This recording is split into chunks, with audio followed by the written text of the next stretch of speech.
close your eyes. Misery loves company and it's your turn. May the doubts last, I'll finish it first. Lights out. Lights out. They look so pretty when they're scared.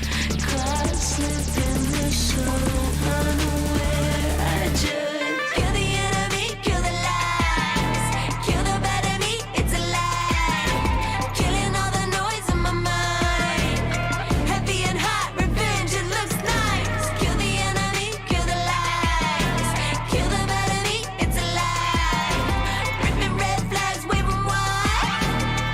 Wave 'em wide.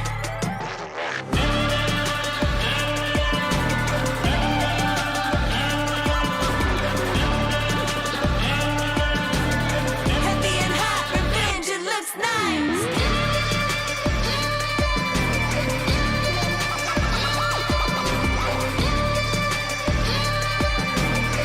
Wave 'em wide.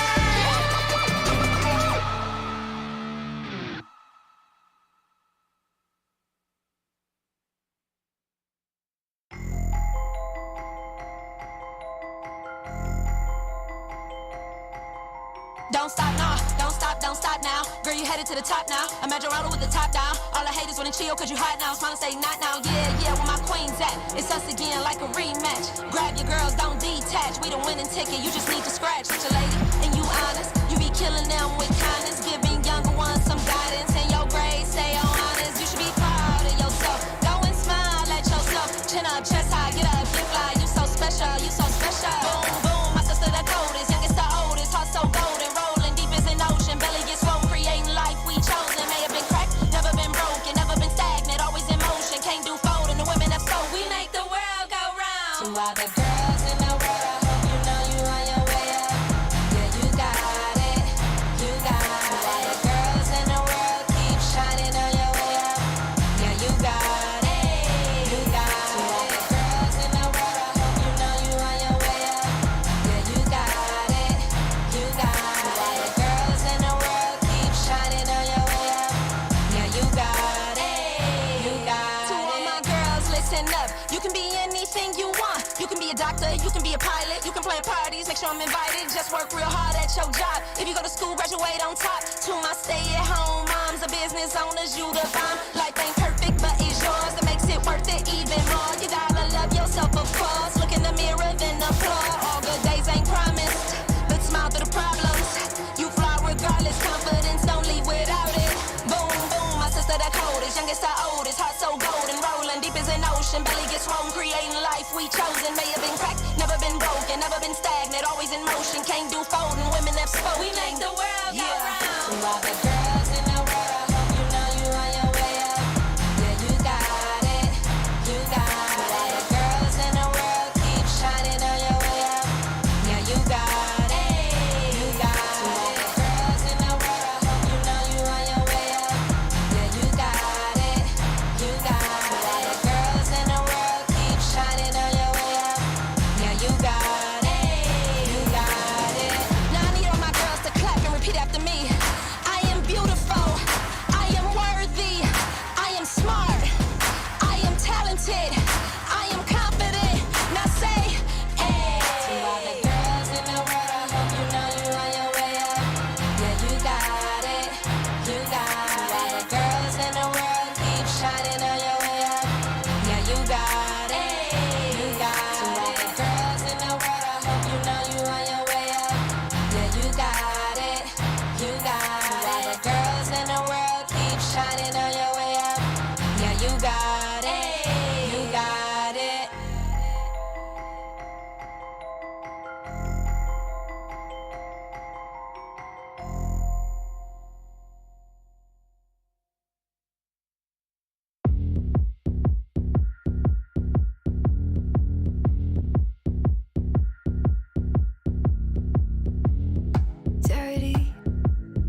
hitting on the spine. This is it, Tony Hawk, how I'm getting on my grind. It's all in the mind, I don't even need a sign. Come back, get applying pressure from behind. I ain't got no enemies, turn them all to allies. Face painted, no cat eyes, ship never been capsized. My rationale different cause I made it. No street sweeper, I just gallop off the pavement. Money made weather, yo, I came in trying to be the greatest. Not the only, but the latest. Had to keep it like the cadence. If the planet needed saving, I'll be in the conversation. It's amazing how the plan come together like a compilation. If they counting on me, then I hate to keep them waiting. Let's go.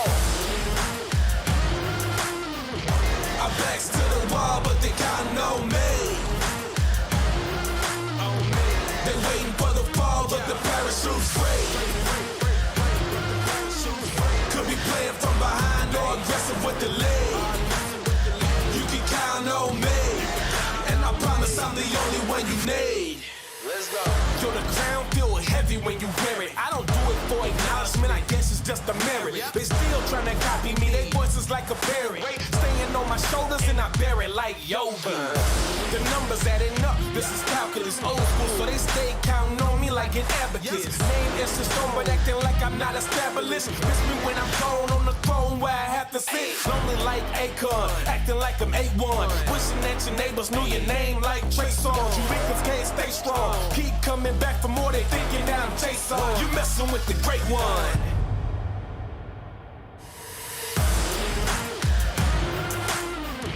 I backs to the wall, but they counting on me. They waiting for the fall, but the parachute's free. Could be playing from behind or aggressive with the lead. You can count on me, and I promise I'm the only one you need. Is it for the fame or glory, past your limits, or you finished with the story? I wanna know what inspires you.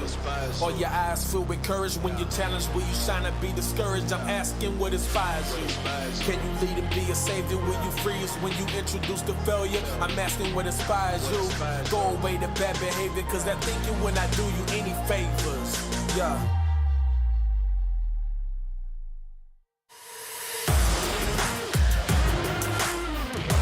Backs to the wall, but they counting on me.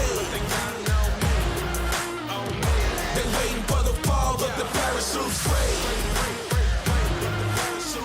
Could be playing from behind or aggressive with the lead. You can count on me, and I promise I'm the only one you need. I backs to the wall, but they counting on me. They waiting for the fall, but the parachute's free. Could be playing from behind or aggressive with the lead. You can count on me, and I promise I'm the only one you need.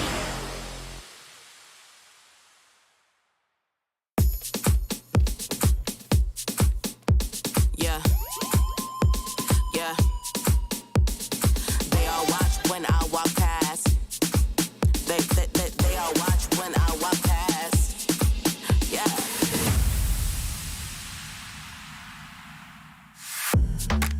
When I come through, I'm the only one they all talk to. Known to heat it up, I'm weatherproof. I just turn it up, pump the volume. I say dip, say how low. When I lead, they follow. Work my hips, go real slow. They lose control. And they all watch when I walk past. You look parched, do you need a glass? My body shaped like an hourglass. You don't like it when I shake my ass? Well, that's too damn bad. Too bad. That's too damn bad. Too bad. That's too damn bad. Too bad. I'm too damn bad. Does that make you mad?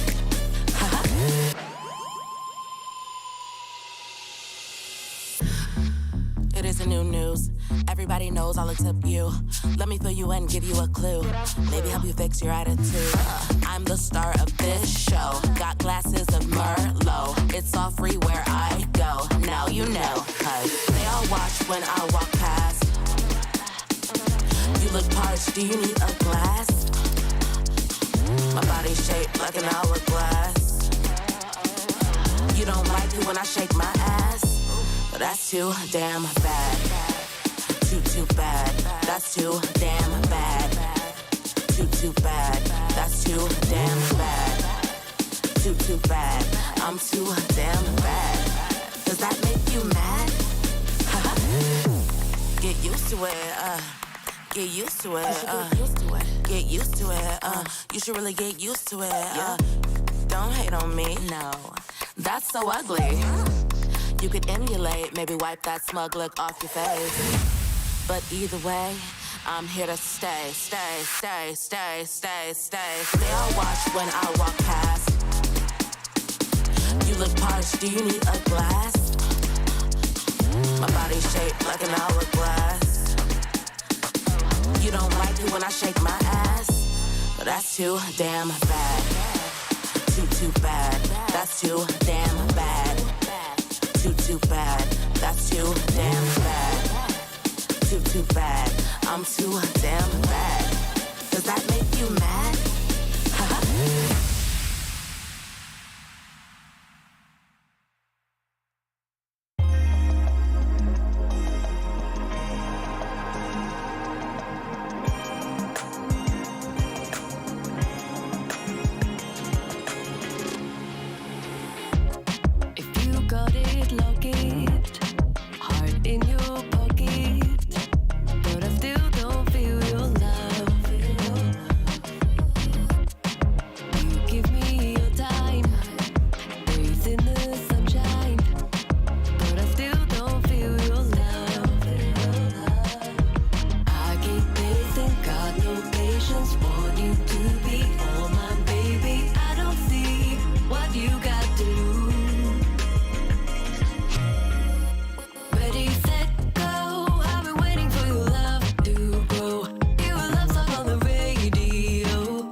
of love, wording left unsaid. Hot embers burning up, rising in the air. Let's dance on the roof above, life without a care. And I know what it means to you. Do you know what it means to me? No chances, take the lead till we blow it up. Face the fires, come back for more. Are you ready? Bring the new. Are you ready? Here for you. Biding my time for the fight, come back for more. Are you ready? Bring the new. Looking for the execute. A stellar flash though from Singh leads the one. The scan comes in and Wellens will take advantage too already. Fighting one. Fighting two. Actually, regardless. Here's with the paranoia. Still gets the pick regardless. Wants to. Not the shots is that actually, but here's the 4K already. Can we see our first ace this game? Is the question no. And Cliff will be sealing the deal. Welcome back to the Clash of Nations. This is an official VCT off-season event brought to you by ESL. Got a quick update for all of you. The player who went to the washroom is right back, but the moment he got back, his mama called. And you know, when your mama calls, you gotta pick up the phone. So we do apologize for the delay, but we are already getting into the groove of things already. The teams are about to get set and ready for their drafts. But in the meantime, let's welcome back our analyst to run us through the brackets of the Southeast East region so far. Yeah, we have a lot to kind of dissect. Just Again. just a refresh, right? To all those who missed out on the bracket. Definitely for you guys. For SEA, you know, we have a lot more teams participating. When we looked at Oceania, Japan, and Korea, we only have 4 teams to focus on in the playoffs. But for SEA, we have more than just 4 teams. We have 8 teams. But the format is the same. Double elimination bracket. We're looking at Circus against Fear Eater Esports for this one. So loser will be eliminated from the tournament. And we kind of went through the fact that Circus is the more experienced team on paper coming into this up against Fear Eater Esports, and they have beaten Fear Eater Esports before in the first round of the upper bracket series, but Fear Eater Esports were able to kind of survive the first bout of the lower bracket. That's why they are here. And Circus also didn't really have a great series against Full Sense because the Thai team was on form yesterday. So now we get that rematch, and one of them will have to wave goodbye. I mean, definitely Full Sense is pretty much on 6 cents at this point when they play a majority of the games. If they definitely want to win out that beautiful prize pool for themselves in the grand finals. And let's be honest, we still haven't really decided who's actually our first grand finals between both Full Sense and Made in Thailand. I think that will later, transition itself. We'll find out the detail later on. But currently, let's quickly focus back on the matter at hand, and that's of course between both Fear Eater Esports and of course Circus themselves. And this is going to be the map selection for themselves, practically similar to what we discussed initially. But for you guys who just missed it, this is exactly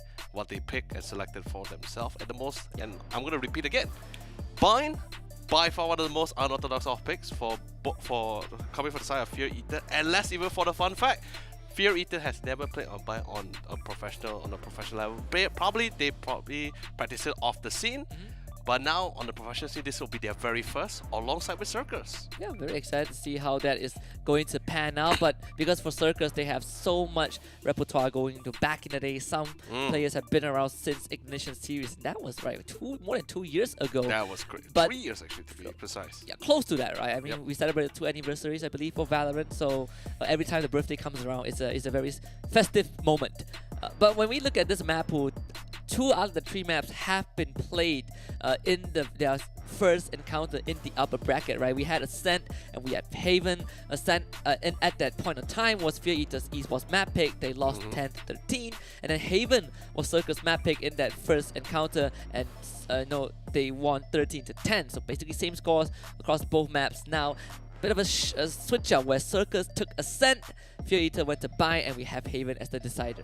Which I'm pretty excited to go towards our third map as well, as Haven is one of the more OG and the first map here in the ever to be released in the Valorant scene here, and of course, by far one of the most unique maps in the more, I guess you could say, out of the more traditional FPS maps here, where usually we will have 2 bomb size A or B, but here we have 3, A, B, and C, and that just makes the map a lot more dynamic than our usual static gameplay. But of course, it does come down to how well designed the maps are. For example, Ascent, very utility heavy. Bind, very offensive as well. Although yes, utility usage is still required, but we do love an all-out brawl, and that's what Bind brings out, that kind of dynamic as well. Absolutely. And if you are a big fan of classics, I think you are a big fan of classics.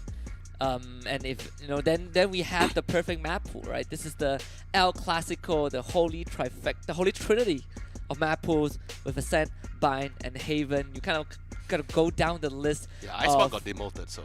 Icebox, no, I wouldn't say Icebox.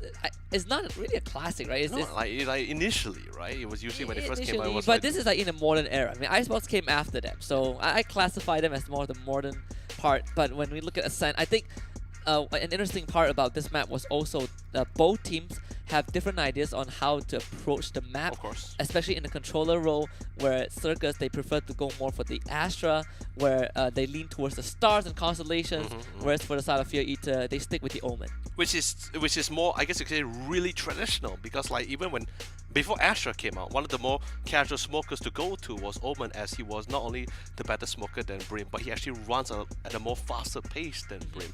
And there's a pretty good setup, especially for example towards A side. When you want to engage towards the A, you get a nice paranoia through, not only through the Flower Garden, even all the way stretching towards Windows side, that kind of direction, which does give you the necessary cover and lets you focus a little bit more towards the site itself. I mean, that's one of the clear examples here to why we see the Omen bringing back a lot of a traditional lineup coming into the mix. And speaking of picks, I know I'm gonna apologize first. The printer didn't open pass after 6, so this is as much as I can get. The printing shop, you mean? Yeah, the I'm printing pretty sure the printer is up 24/7. Yeah, I have little gnomes, you know, they don't work after 6. You know, they call me to say, yeah, boss, I don't think I work after 6 here, so we're gonna treat them better than it. But Make them anyway, work that OT. So of course this was before the patch where Chamber was the top pick, and I understand.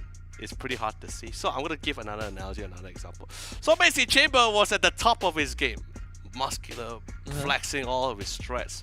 Patch came to him, hit him pretty hard, actually reduced him to the from the very most picked agents across all the scenes, all the events. He got reduced to literally, for the Oceania region, 0 picks for this playoff. Yeah, it's a very confined sample size, right? I would still say the least pick agent overall is probably Yoru. Chamber is gonna have a better pick rate than him. But that's what I'm saying. In the Oceania region, Oh, even Yoru. Yeah, Yoru still got picked Yoru one got time. picked once. And Chamber did not. 0. But of course, in the other region, we're talking about Korea and Japan, and of course SEA, Chamber is still up there. He got picked 3 times, picked 4 times.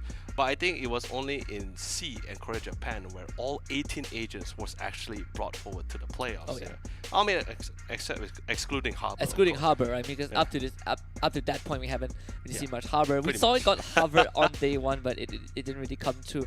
We are gonna look at the most picked agents for Southeast Asia. This is a bigger sample size because we have 8 teams in the playoffs from the very beginning. You know, for Breeze, this is very standard, right? Your Viper, Sova, Jet, Cypher. But for Fracture, SEA is one of those regions that brings out the Neon. And honestly, Neon is an agent that Lays actually plays, right? When we look at the bracket just now, Lays actually qualified for the next stage of the competition. So we will not get the treat to witness Neon, but just know that it is a possibility.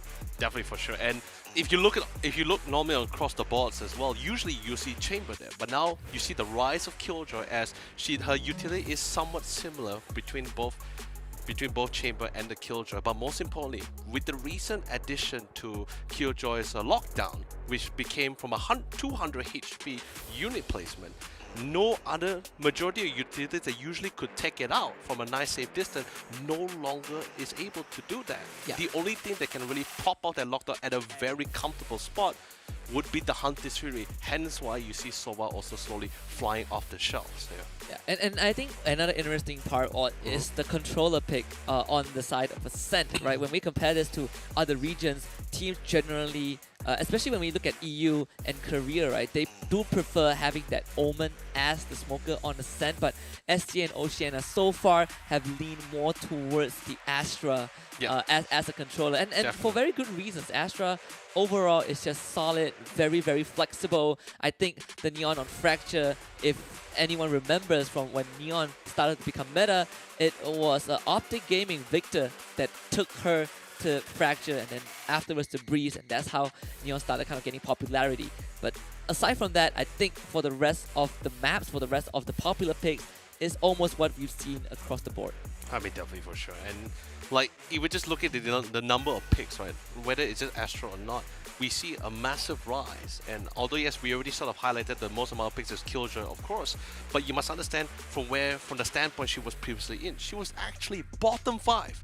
Bottom 5 alongside with Phoenix and Yoru and of course Sky as well.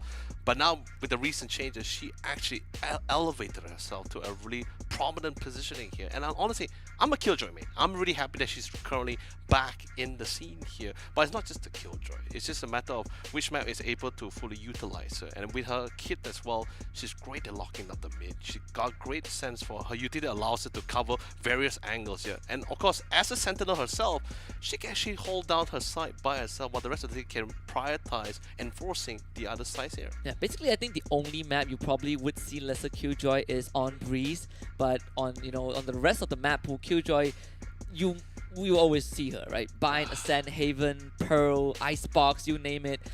And I think that's what makes it kind of a trip down memory lane. Because when Killjoy was released, this was the exact scenario that we find ourselves in, dealing with a very annoying bot that actually deals a copious amount of damage, dealing with just Killjoy players in general. But going into Ascent, we talked about the controllers. Another role that is worth mentioning is actually the duelist, because Circus runs Raze on Ascent. Well, I guess I can understand, because they are also bringing in another initiator. Yes, it is still an up for debate between both Sova and Fate at the same time, where Sova, you do have the range, you do have the area to get that necessary recon. Fate, however, although similar in concept, but she works more better in close encounters here, close quarter situation here, which does allow to amplify Ray's gameplay. You see, when you hear Bind, first thing that you think about is usually was Brim and Fate.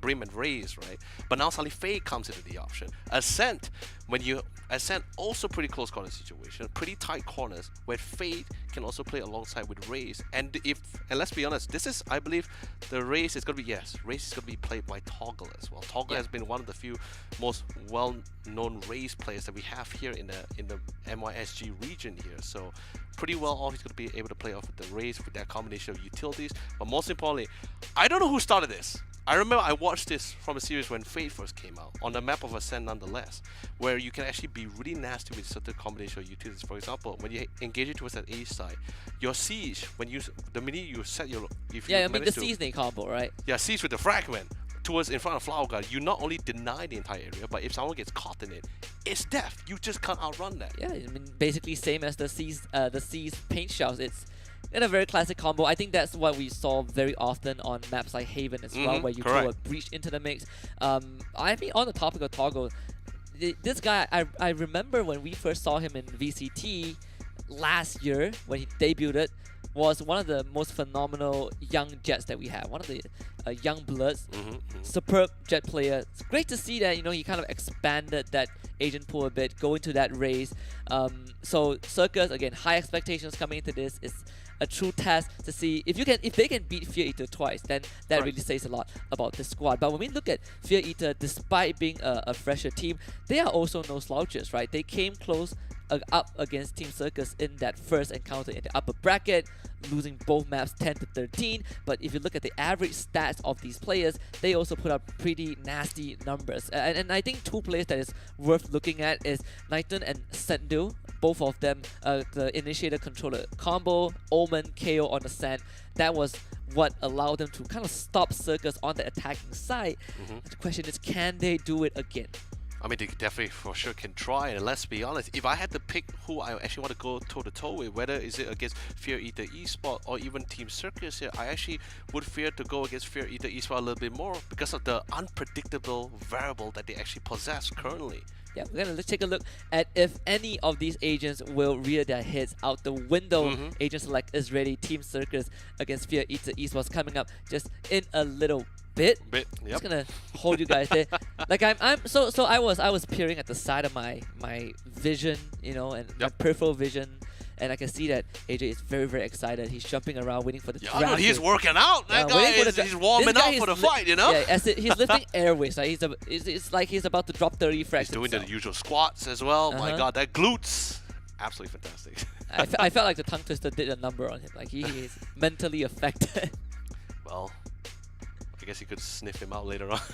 No, it's fine. We have plenty of time on the desk. I mean, definitely for sure. We have a long day, a bunch of amazing series here. Basically, although yes, pretty filtered down to the very best that the region has to offer here. And yes, sadly, this is the nature of the competition, so we do have to say goodbye to some of the team. We, as every one of them, are sort of considered champions here to me. You guys having a laugh at my expense? No, I'm actually, I'm enjoying it. Yes. Do not forget who the host is here. You guys are the analysts. You analyze. I will do the Yeah, jokes. we're analyzing how great you're working out. We're psychoanalyzing. I wasn't working out. I was practicing. Okay, in order to deliver my beautiful lines, I gotta practice. All right. Okay, it's all about the timing. Right, It's all about. can you do a demonstration? No, of course not, man. You gotta keep the element of surprise alive. You gotta keep it alive. They will all see it. Yeah, but they gotta wait. this is all the fans right now. You know, this is all the fans right now. got- AJ refused to demonstrate. This is the fans right now. You gotta AJ, turn that frown- we're very sad, AJ. Very sad. You gotta turn that frown upside down because we have finally the drafts ready to analyze. Yeah, we're gonna look at how things are gonna pan out. I don't know how I feel about the emote. I certainly am, you know, I have a big smile on my face, but what we all have seeing big smiles, of course. is basically what we have in the very first encounter between these two teams. The main difference being on the side of, I believe, Fear Eater. At least on the side of Circus. Excuse me. They are going for the Fate, the KO, the Killjoy. Last time they didn't have. Actually, they have the KO. Excuse me. It's Fear Eater. It's actually a bit of a switcheroo with the team logos. But yeah, Fear Eater side decided to forego the Omen, and they brought in the Astra. So we almost have a mirror matchup, barring the Sova and the Fate. You know, Fate for Circus and Sova for Fear Eater. It's gonna see how that pans out though, because I personally do think that having that Sova have a bit more of that utility usage, of more of an advantage when you are running the Jet. And with a Raze, I do agree with you. I prefer the Fate just a bit more. I mean, of course, definitely for sure. I would like to stick with the traditional Sova here. I do love that nice range of motions here. Yeah, we'll see. Sees Nate. That's what we want to see. Definitely for sure. But anyway, that's gonna be it for the analysis. So let's get back to our fantastic host. It's gonna be Senor Mustachio himself. May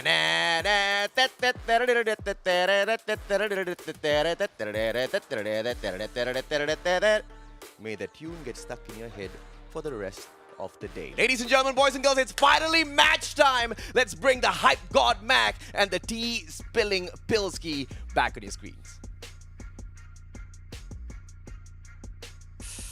What tea you got to spill, Mitch? Huh? What are you going to spill, huh? Does he know what you I've going to got tell him about tea? me? Hey. He's in another bloody country. Yeah, he's got your cam up all day. He's watching you. He knows. Look, but we got Circus, we got Fear Eater to have a quick crank into. And I can't wait to see what they're going to be bringing here. Of course, Circus, last time these two teams went head-to-head, won that 2-0, and they just won pistol. Yeah, that was such a good pistol, Mac. I'd love to explain it to you. Yes. Basically, one team ran into middle. Yep. The other team ran into middle. Yep. And one team killed the other team. It's pretty in-depth. That's I don't know. insane. Can you understand that? I'm struggling to get my head around it, but maybe we're going to see it again, because I'm seeing Fear Eater getting ready to run in the mid. I will. I'll break it down a little bit simpler for you, Mac. Okay. AJ has a moustache. Okay. You have a moustache. Yes. You have one beagle. Yes. AJ has two beagles. Okay. Who's better?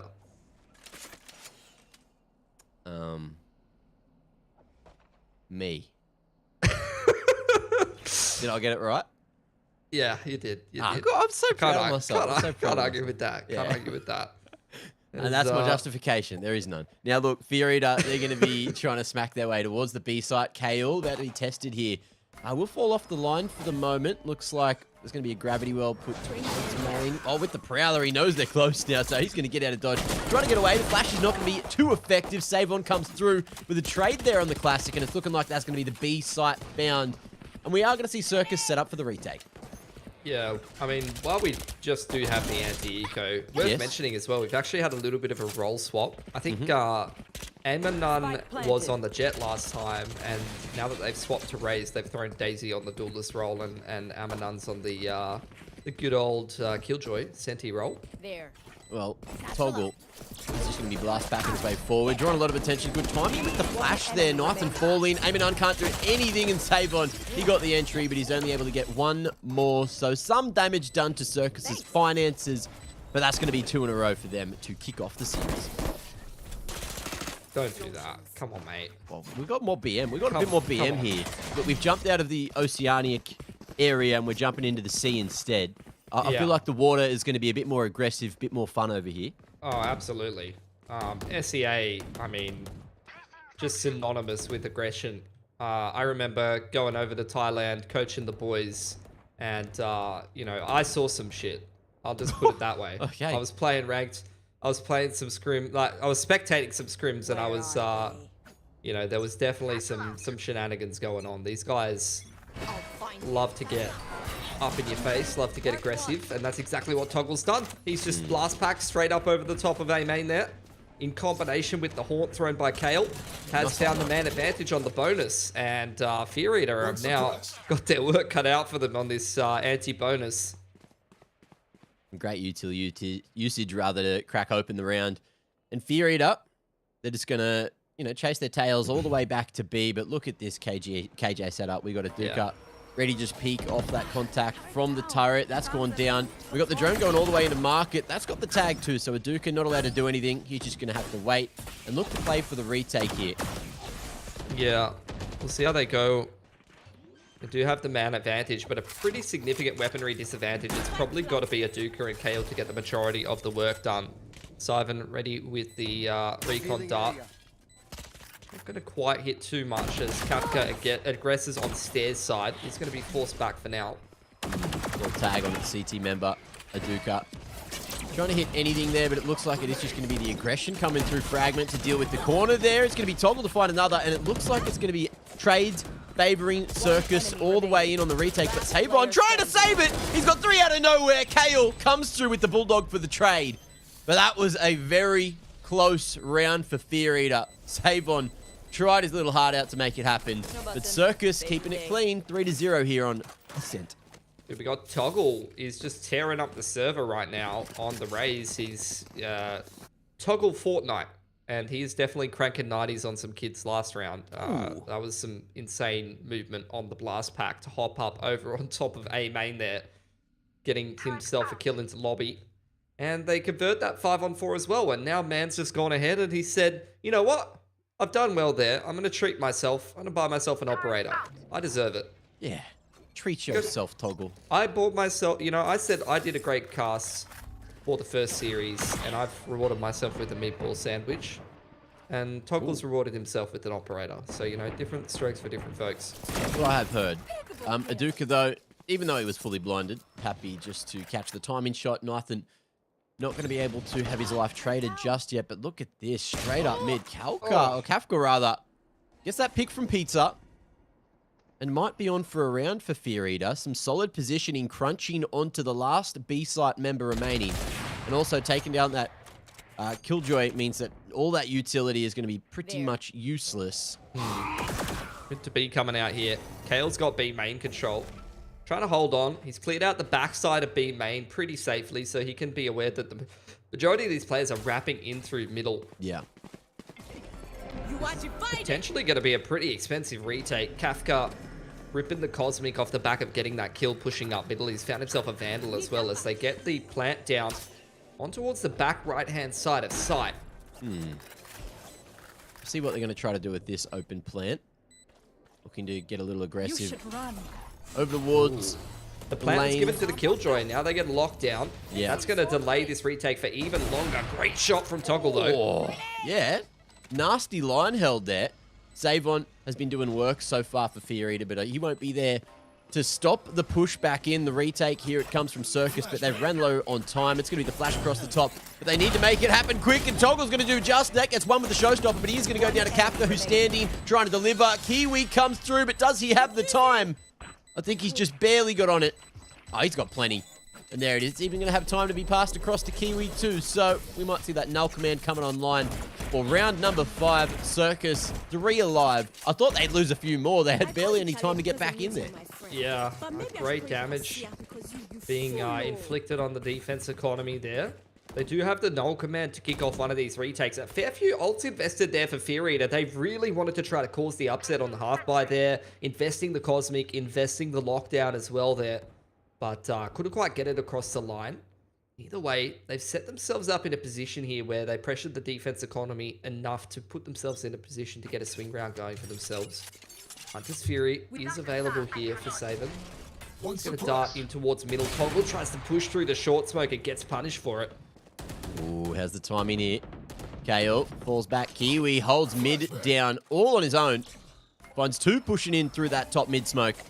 And now we see Kiwi having to fall back towards CT. But look, with the man advantage, I think Circus, they're going to be happy to just to play for the retake. Aduka still has this full setup with the Killjoy over towards A. And that's about to be tested. We're getting Fury up on their way over here. Still have the smokes on Kafka, ready to go. He's going to set up a bit of an execute here. Tucked over towards Wood here. Let's see if he can make it happen. Attention going to be drawn by the top site members. Aduka able to answer with Tuka, and that is looking real good for Circus. 5-0, 3 alive at the end, so no financial woes yet for the defenders. And this is a great start to Ascent for them. Are we going to buy here for Fear Eater? It's a bit scrappy if we're going to put it together. Daisy going to have to go down to the Bulldog, but they do put something together. Hunter's Fury still not finding its way out onto the field just yet. Saving that for a rainy day, huh? Huh? Hey. What do you think, huh? Yeah, saving that one for later? Couple of those. It is, you know, rain season in SEA right now, isn't it? Yeah, so maybe that's today. Who knows? Aduka, he's going to be pushing forward with the Prowler, getting this B main control. And Fear Eater. A main control as well. Like, they're just completely giving middle. We've got a bit of a handshake, gentleman's agreement. We get A main, we get B main. You guys can have mid. But and Circus, we'll see what happens. look, their retakes have been on point. They haven't lost a round yet. Pulling them in. Okay. Gravity Well. Going to be set up over towards the switch here. Ren. Still just waiting. Toggle. Taking the contact. Oppen on the raise. And still with a deep control of A main as well. Ren never going to be checked in a corner like that. And running through a 50-50 without a flash. That's just danger waiting to happen. Fear Eater getting schooled right now on Ascent. They really are. I'm really impressed from what I'm seeing from Circus. Yeah. It is just, you know, a beautiful culmination of all the different little acts. It's like watching the, you know, acrobats going across the trapeze, and then, you know, you get old mate holding, swinging from the swing with his legs, and then throws another guy over to the other guy. You know what I'm saying, Mac? Yeah. It's like, throwing I people watched with one your of these legs, when huh? I was a kid, and I'm doing a great job summarizing it here on the broadcast. Yeah. Was that called Kung Fury? Because that's what it I sounds think like. it was called like Cirque du Soleil, but I can't pronounce anything Okay. because I'm, you know, Aussie bogan. Oh, same. Hey, how you doing? Hey, yeah, I could tell from your hair, mate. I'm sure the Southeast Asian viewers are thinking, what the hell is going on with that noggin? But look, Kiwi, he's controlling tree here. Boombot clearing out a whole bunch of space here for Daisy, but is he going to be able to make it on the line here? Kiwi just barely outside of that 0 point. And still, okay, finally going to be spotted by that drone. Goes back to drop the fragment and separate the troops. Gets tagged up as well, and now he's just going to fight for his life. So even with the paint shells in his face, it's going to be the Sheriffs to do it. And Fear Eater could be on for a round finally. We have a null command online. We have a lockdown to use, and that's going to be invested by Fear Eater. Yeah, already farming himself up another lockdown to try to delay this retake yet again. Reminds me of a earlier round over towards the B side of the map. You have the counter lockdown ready for Aduka if they do want to go for that. Toggle, trying to push the flank here. Daisy well aware of it. Operator goes wide on the line, and Daisy was not ready for the swing at all. Now that's going to be the numbers favoring Circus. They're going to be making their way forward, and they can't use util because that null command's been invested as well. Fear Eater, they get the info. They have to believe in Aduka, who's done so much work, but there you go. It's Circus with another retake and plenty of time to pass that one across to Toggle. 7-0, a flawless map so far. The retakes are just so strong right now, Mac. This is insanity. Like the way that they're putting these together. Fear Eater going to take a tack timeout. Have a bit of a chat of how to close these XVXs, because this is just not working for them. And even heading into this next gun round, into the rest of this half, really. At 7-0, the money is so strong on the defensive side. You've got the KO ult ready to go, the Cosmic, the Lockdown. You're one off the Nightfall. Like, even if you can find something to put around together here, you have got exactly what you see on the observing screen. You've got a nice succulent meal of ults. With that black dress, right? That's the one you pointed out yesterday? Yeah. It looks less like a dress from this angle, although I'll give it to you. Solid shoulder pads, ready for a fight, though. combat dress. You ever just wear a black dress but you're also ready for a fight? Yeah. Ready for a bit of a punch on? Mm. Either way, though, it's going to be pretty hard to get back into the game here for Fear Eater, is what I'm saying, because there's just so many ults online here for the Circus boys. Have you We've watched got a Wednesday? little bit of everything. Saven he's been true to his name. He's really been saving this ultimate. He's really been saving this Hunter's Fury for a long time. Yeah, trying to get value out of that one. Yeah, Daisy's got the showstopper here. We're going to get a bit of a contest on A and B main yet again here for Circus. See how Fear Eater deal with it, because this is not, it's not like this is something that they haven't seen before. They've had to deal with this for the majority of the half. Again, Toggle gets on the deep info line towards the backside of B main here. Yeah, Circus just being allowed to take B main and A main control almost every single round they wanted. And it's just worked so well. Aim and None out of the round. Daisy, see you bloody later. Nathan tries to trade, but the two-man setup, this is just buddy system. How? And this is just so solid of a defense coming through from Circus. How was this a close game last time? How was this the 13-10 last time? This is an absolute stomp. Let's have a look. High-low setup. You love to see it. Teamwork in every aspect of that round. And Circus making that dream work. 8-0 so far. There's just so many good players in SCA, man. Yeah. Even like this team is kind of being mixed together.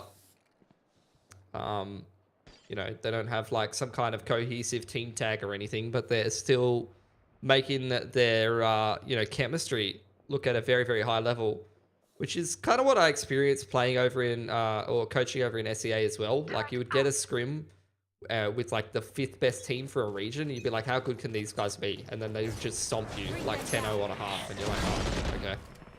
There's way too many good players in this region.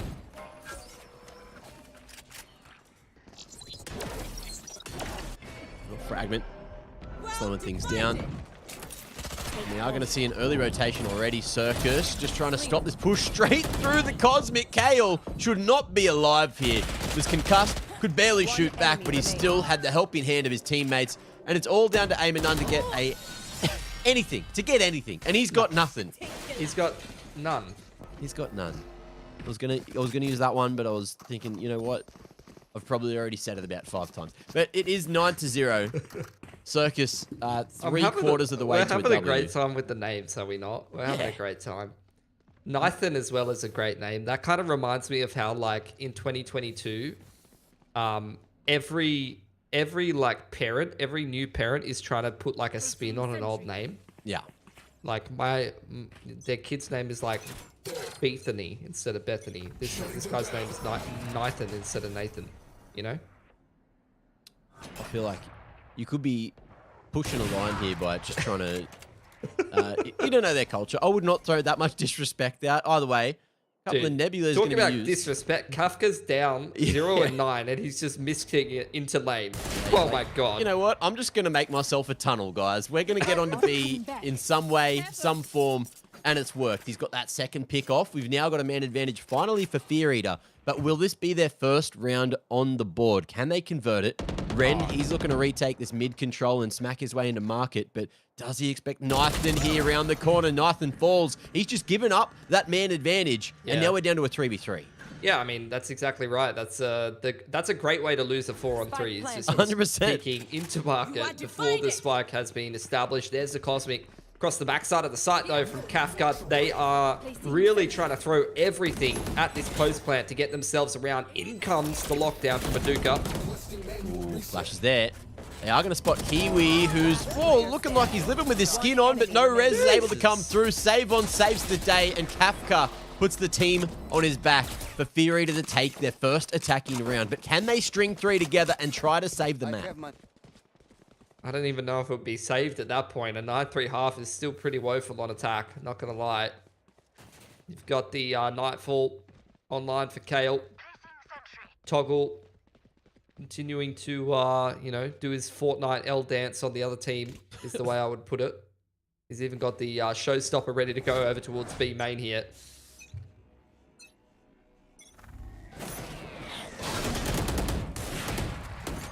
Aggression in B main rather. going to be Toggle just getting up in their grills. Fear Eater flashing forward and get hit with the fadeaway. Invests the showstopper, gets two and survives. Oh, looks for the collateral angle and gets another chance to drop more paint shells into the mix. Toggle has just torn Fear Eater a new one. Someone check his PC. I need to know for a fact that he hasn't toggled. 17 and 6 in the first half, Mitch. Pilski, He's opping on Raze. help me. I can't. No one can help you. No one can help you when Toggle's in the server. Well, he had his breakfast. He's had his coffee. What does he have for breakfast? What's his chair height? What's his res? What's his crosshair? What's his Breakfast of sensitivity? champions. Breakfast of champions, obviously. I don't know what that consists of. Probably a bunch of fresh fruit. 3 suppressed. Something tropical. A couple wheat A bix. little bit of pineapple in there. Some watermelon. Bit of kiwi. Ooh. Maybe. When I Should was be an a A set teenager, play here. I was eating boiled eggs. So that Oh, finally, Kiwi! the ult comes out. He's dodged it. He's living. But can he dodge some more? Looks like there's going to be another tag at long range. Kafka controlling the door. And again, just investing this third lockdown for the half. Fear Eater, they just need it to create that space to get this spike planted. But now, what are they going to be able to do in the post plant? We've got Toggle. He's coming in on the big flank. Can he find more impact? Nightfall going to have to be invested here from Kale. Daisy has got the showstopper as well. That's going to make this retake really difficult. Oh, Paint Shells in a great position. In comes the Nightfall, but is that going to give him enough? It's going to deny that sound from coming through from all these individuals. And look, all the way, Toggle. He's just double blast packed in with an operator. Got 1 kill on the flank, drawn all that attention, and enabled the rest of the retake to come through from the front, but aim and none. He's not done just yet. 1 bullet onto Ren will do it. But Ren just buying time for the half tick. There's the jiggle. Can't quite get it. Kale, he's running low on time. He's got no health remaining, and aim and none saves the round with a 4K, but a 10-2 affair in the first half. I don't know if that's enough. I don't think so. I think that he's essentially been given the participation award at that point for a pretty massive clutch. Puts together a 4K. Clutching it out from A main. That's a peak Killjoy gameplay. Exactly what you wanted to be seeing. And unfortunately, what do you get for it? You get to double your rounds and still have very little room for error on the defensive side of Ascent here. Well, I just needed to calm down for a moment. I saw Toggle on the flank. I saw on the map. He just moved extremely quickly all the way through A main, straight onto site, and then I just saw him get a bloody op kill in the kill feed. I was Dude, like, he's what literally doing all the Fortnite dances on them right now. He's a movement god. And He is. he's all I care about right now. Looks I like bet he's you this guy is like, what, 15 years old? He's probably some crack zoomer. Oh, maybe. But we can figure that one out. Look, reaction times like that to deal with the alarm bot, just following his boom bot forward, using the artificial intelligence to crack open the B site. And we are going to see that spike retrieved as well as a hard rotation from Fear Eater. But what are we going to see Circus do? Looks like it's a cancel. Yeah, they put so much pressure over on towards Market, taken B main control, left the alarm bot behind over there. And in the meanwhile, the Astra's been holding a little bit of space, a little bit of control towards A main. They go quiet across the map. They're going to start walking back towards Catwalk and kicking off this A split. But the rotations are in here for Fear Eater. Just trying to make their way through tree. Toggle playing a dangerous game. Just waiting out the suppression for the rest of the troops to go forward. Speaking of Toggle, he's found 1 and a second. Headshots aplenty, paint shells to create some more damn space. And a Duker on the lurk, he's going to strike 2. See you later, Fear Eater. We got a 1v5 attempt from Aim and None here. That's a great way to start it, but he's got so many to get past. Okay, tracking. Not too bad on the way down, but he couldn't finish the job. And Ren shoots him in the back for an 11th. This map might just be done already. Yeah, I'd say so. I don't even know what to say at this point. Just welcome to the circus. Because this is some amazing things that I'm witnessing that I never thought that I would see. I'm seeing a Raze running around the map with an operator, double blast pack shorting into sight. I'm seeing a bunch of cracked sharp aimers from Southeast Asia. And yeah, I think, look, that Sage spray pretty much says it all. That's what Fear Eater is experiencing right now. Nice deep knife there from Nathan. Well, he's really knifing. Oh god, don't do it. Stop it. Don't Stop do it. They don't deserve it. Oh, he's got the judge. He's got the pack ready, and he's got a second to go through. Oh, off the back of the flash. Look at the coordination. Kafka, they spotted him going into the smoke, and this is going to be a 12th round every day of the week unless Fear Eater can come and prove me wrong. Yeah. Look, Toggle's still got the nade here. That's going to make it even harder to get back into the sights. The spike goes down, man advantage, triple retake from Heaven. Just the Toggle show. Underarms the paint shell, stops that Boombot from having too much influence. Kale going to be taking that first contact, but you can see that they just want to give everything to Toggle. He's having too much fun here with the judge, flicking around. It's Kale from afar to take down Aim and None. Shock Dart onto Kiwi, is able to get yet another, and the jump in one tap. Sabon is not going to be able to save the day this time. He's got one at range, maybe an opportunity for the second, but Toggle's just having fun. He's just here having fun. That's what the FN stands for, not Fortnite, Mitch. Match point. That's for fun. Toggle fun. He is a fun haver. I can tell. I'm having fun. This is great. Circus is my new ACS favorite gonna team. be at the end of this? Huh? This is surely like a 400-500 ACS game, no? Oh, yeah? What are we, 14 rounds? Yeah? Yep. 12 I'm assists. doing up the maths. 12 assists. He's been a part of like every kill. Yeah, so Probably not, but that, like let's go with that. that play worked pretty well for them. So they're going to again go with the Toggle blast back in with the judge play through A main, and who can blame them? Oh, they're doing it again. For the bonus, Toggle just creates space. Flash not that effective, but the judge is going to get right in the face of Savon. That's going to be no initiator for them to play with. Kiwi coming through, going to be able to find one more. Aduka gets some damage done. And this is looking real good to end the game. 3v2 angle, Fear Eater. If they have to rise, it's got to be now. And Daisy, he's not even here to do it. So Aim and None, 1v3 angle. Give us a show. Show us what you're made of. Kale, tucked away. And Aduka is just going to keep on pumping the damage. Insult to injury with the judge to the face. 13-2 to end map number 1 of the series. What am I witnessing? My Fun. eyes. I can't unsee any of the atrocities that I've just witnessed. What atrocities? You've just seen people abusing the mechanics in the funnest way possible. And that's why Circus has put on an entertaining show. They have definitely put on an entertaining show. However, I feel bad for the Fear Eater players who have just had to experience that on the losing side of Ascent. True. That was a very different game than what you saw in the initial round of the tournament between these two teams. I don't know what Circus have eaten for breakfast, but they completely outclassed Fear Eater, who never really got themselves into the game. It felt like outside of Amanon, who was thrown into about 5-6 1vx situations and was putting together a couple of decent kills, no one else really showed up to the game too much. And everyone for Circus, Toggle in particular, was obviously farming them super hard on this race, even pulling out the operator on defense and the shorty a handful of times. But also has to be said, whenever the initial couple of kills didn't get the round done and dusted right there, you had Ren have a bunch of pretty big impact multi-frags. That man was absolutely sharp as hell on the Astra as well. Yeah, this just goes to show that all of that experience is just boiling down to the moments like this. That's what Husky and that was saying on the desk as well. They've got VTT experience. They've been playing against Paper X, playing against the like of Bleed and that. And so they know what it takes to get into sites like this. And if it's having a little bit of fun in the process up against a team that you are confident you're going to beat, like Fear Eater, then Circus, I feel like they are very much in the in the prime position to put a 2-0 on the board, Image. Yeah, 100%. Fear Eater, they're going to have to go back to the drawing board. It's not just a question of how good were our tactics and how good was our approach. They just got outclassed by the individuals, so they definitely need to kind of collect themselves and get themselves fired up for the next map, or they're going to be knocked out of the lower bracket here of Clash of Nations. I got you the ACS update on Toggle. 471 ACS. That is ridiculous. If he's not the MVP, I'm going to be a little bit angry, but let's throw it back over to AJ and the boys to break it all down for you guys. And before we jump on into map 2.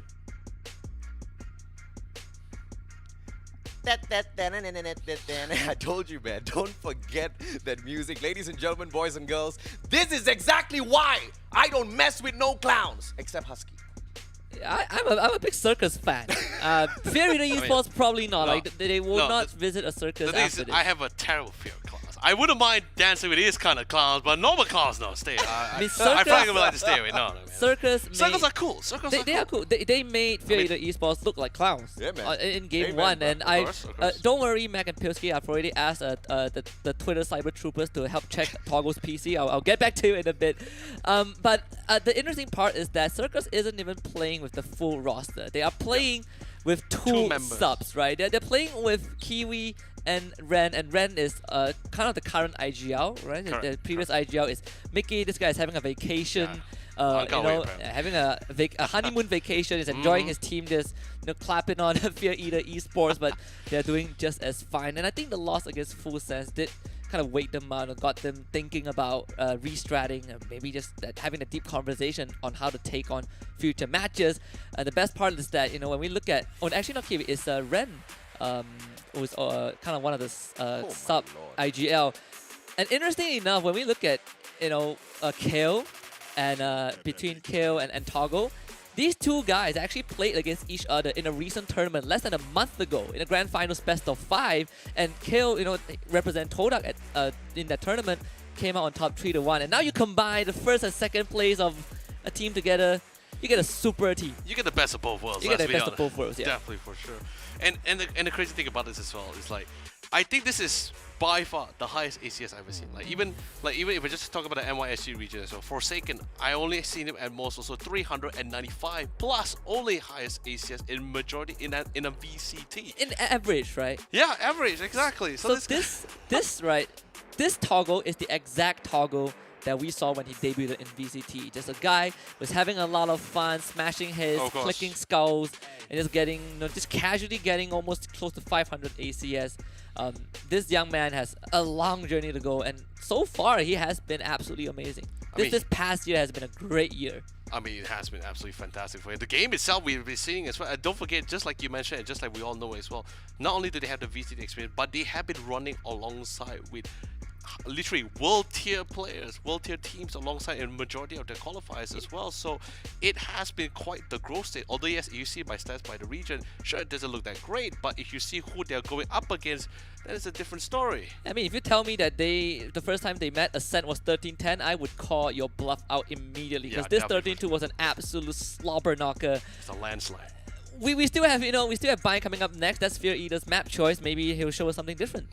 Well, Fear Eater needs to swallow their fear of clowns, ladies and gentlemen, boys and girls, if they want to stand a chance to beat Circus. But we have to take a quick short break so we can catch a breather after that phenomenal matchup. They speed run through the whole stuff, and we don't even have enough time to prepare for match number 2. So in a quick 5 minutes, we'll be right back.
You see the baddest women in the room. I got it. That money stacking to the ceiling, fool. I got it. And people watching you watch how I move. I got it. You got it. I got it. You got it. I got it. You see the baddest women in the room. I got it. That money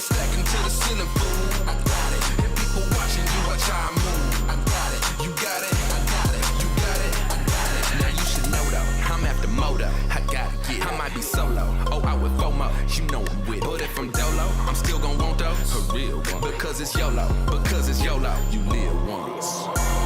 How about that paper, we all shine. 7 days a week, it's no debate that we all grind. You see them haters be on mine, talking about your boy like he the greatest of all time. And if you flown it, then you should know that I want it. I be on it, I be ballin' all through the night till the morning. Want some money, you should see me move. I see it, dog. Cause I go hard in everything I do. Not be a child. Chin checking competition, checking on my position. And no one mind is missing when we talking about my commission. Yes. If you ain't hear me, then stop and listen.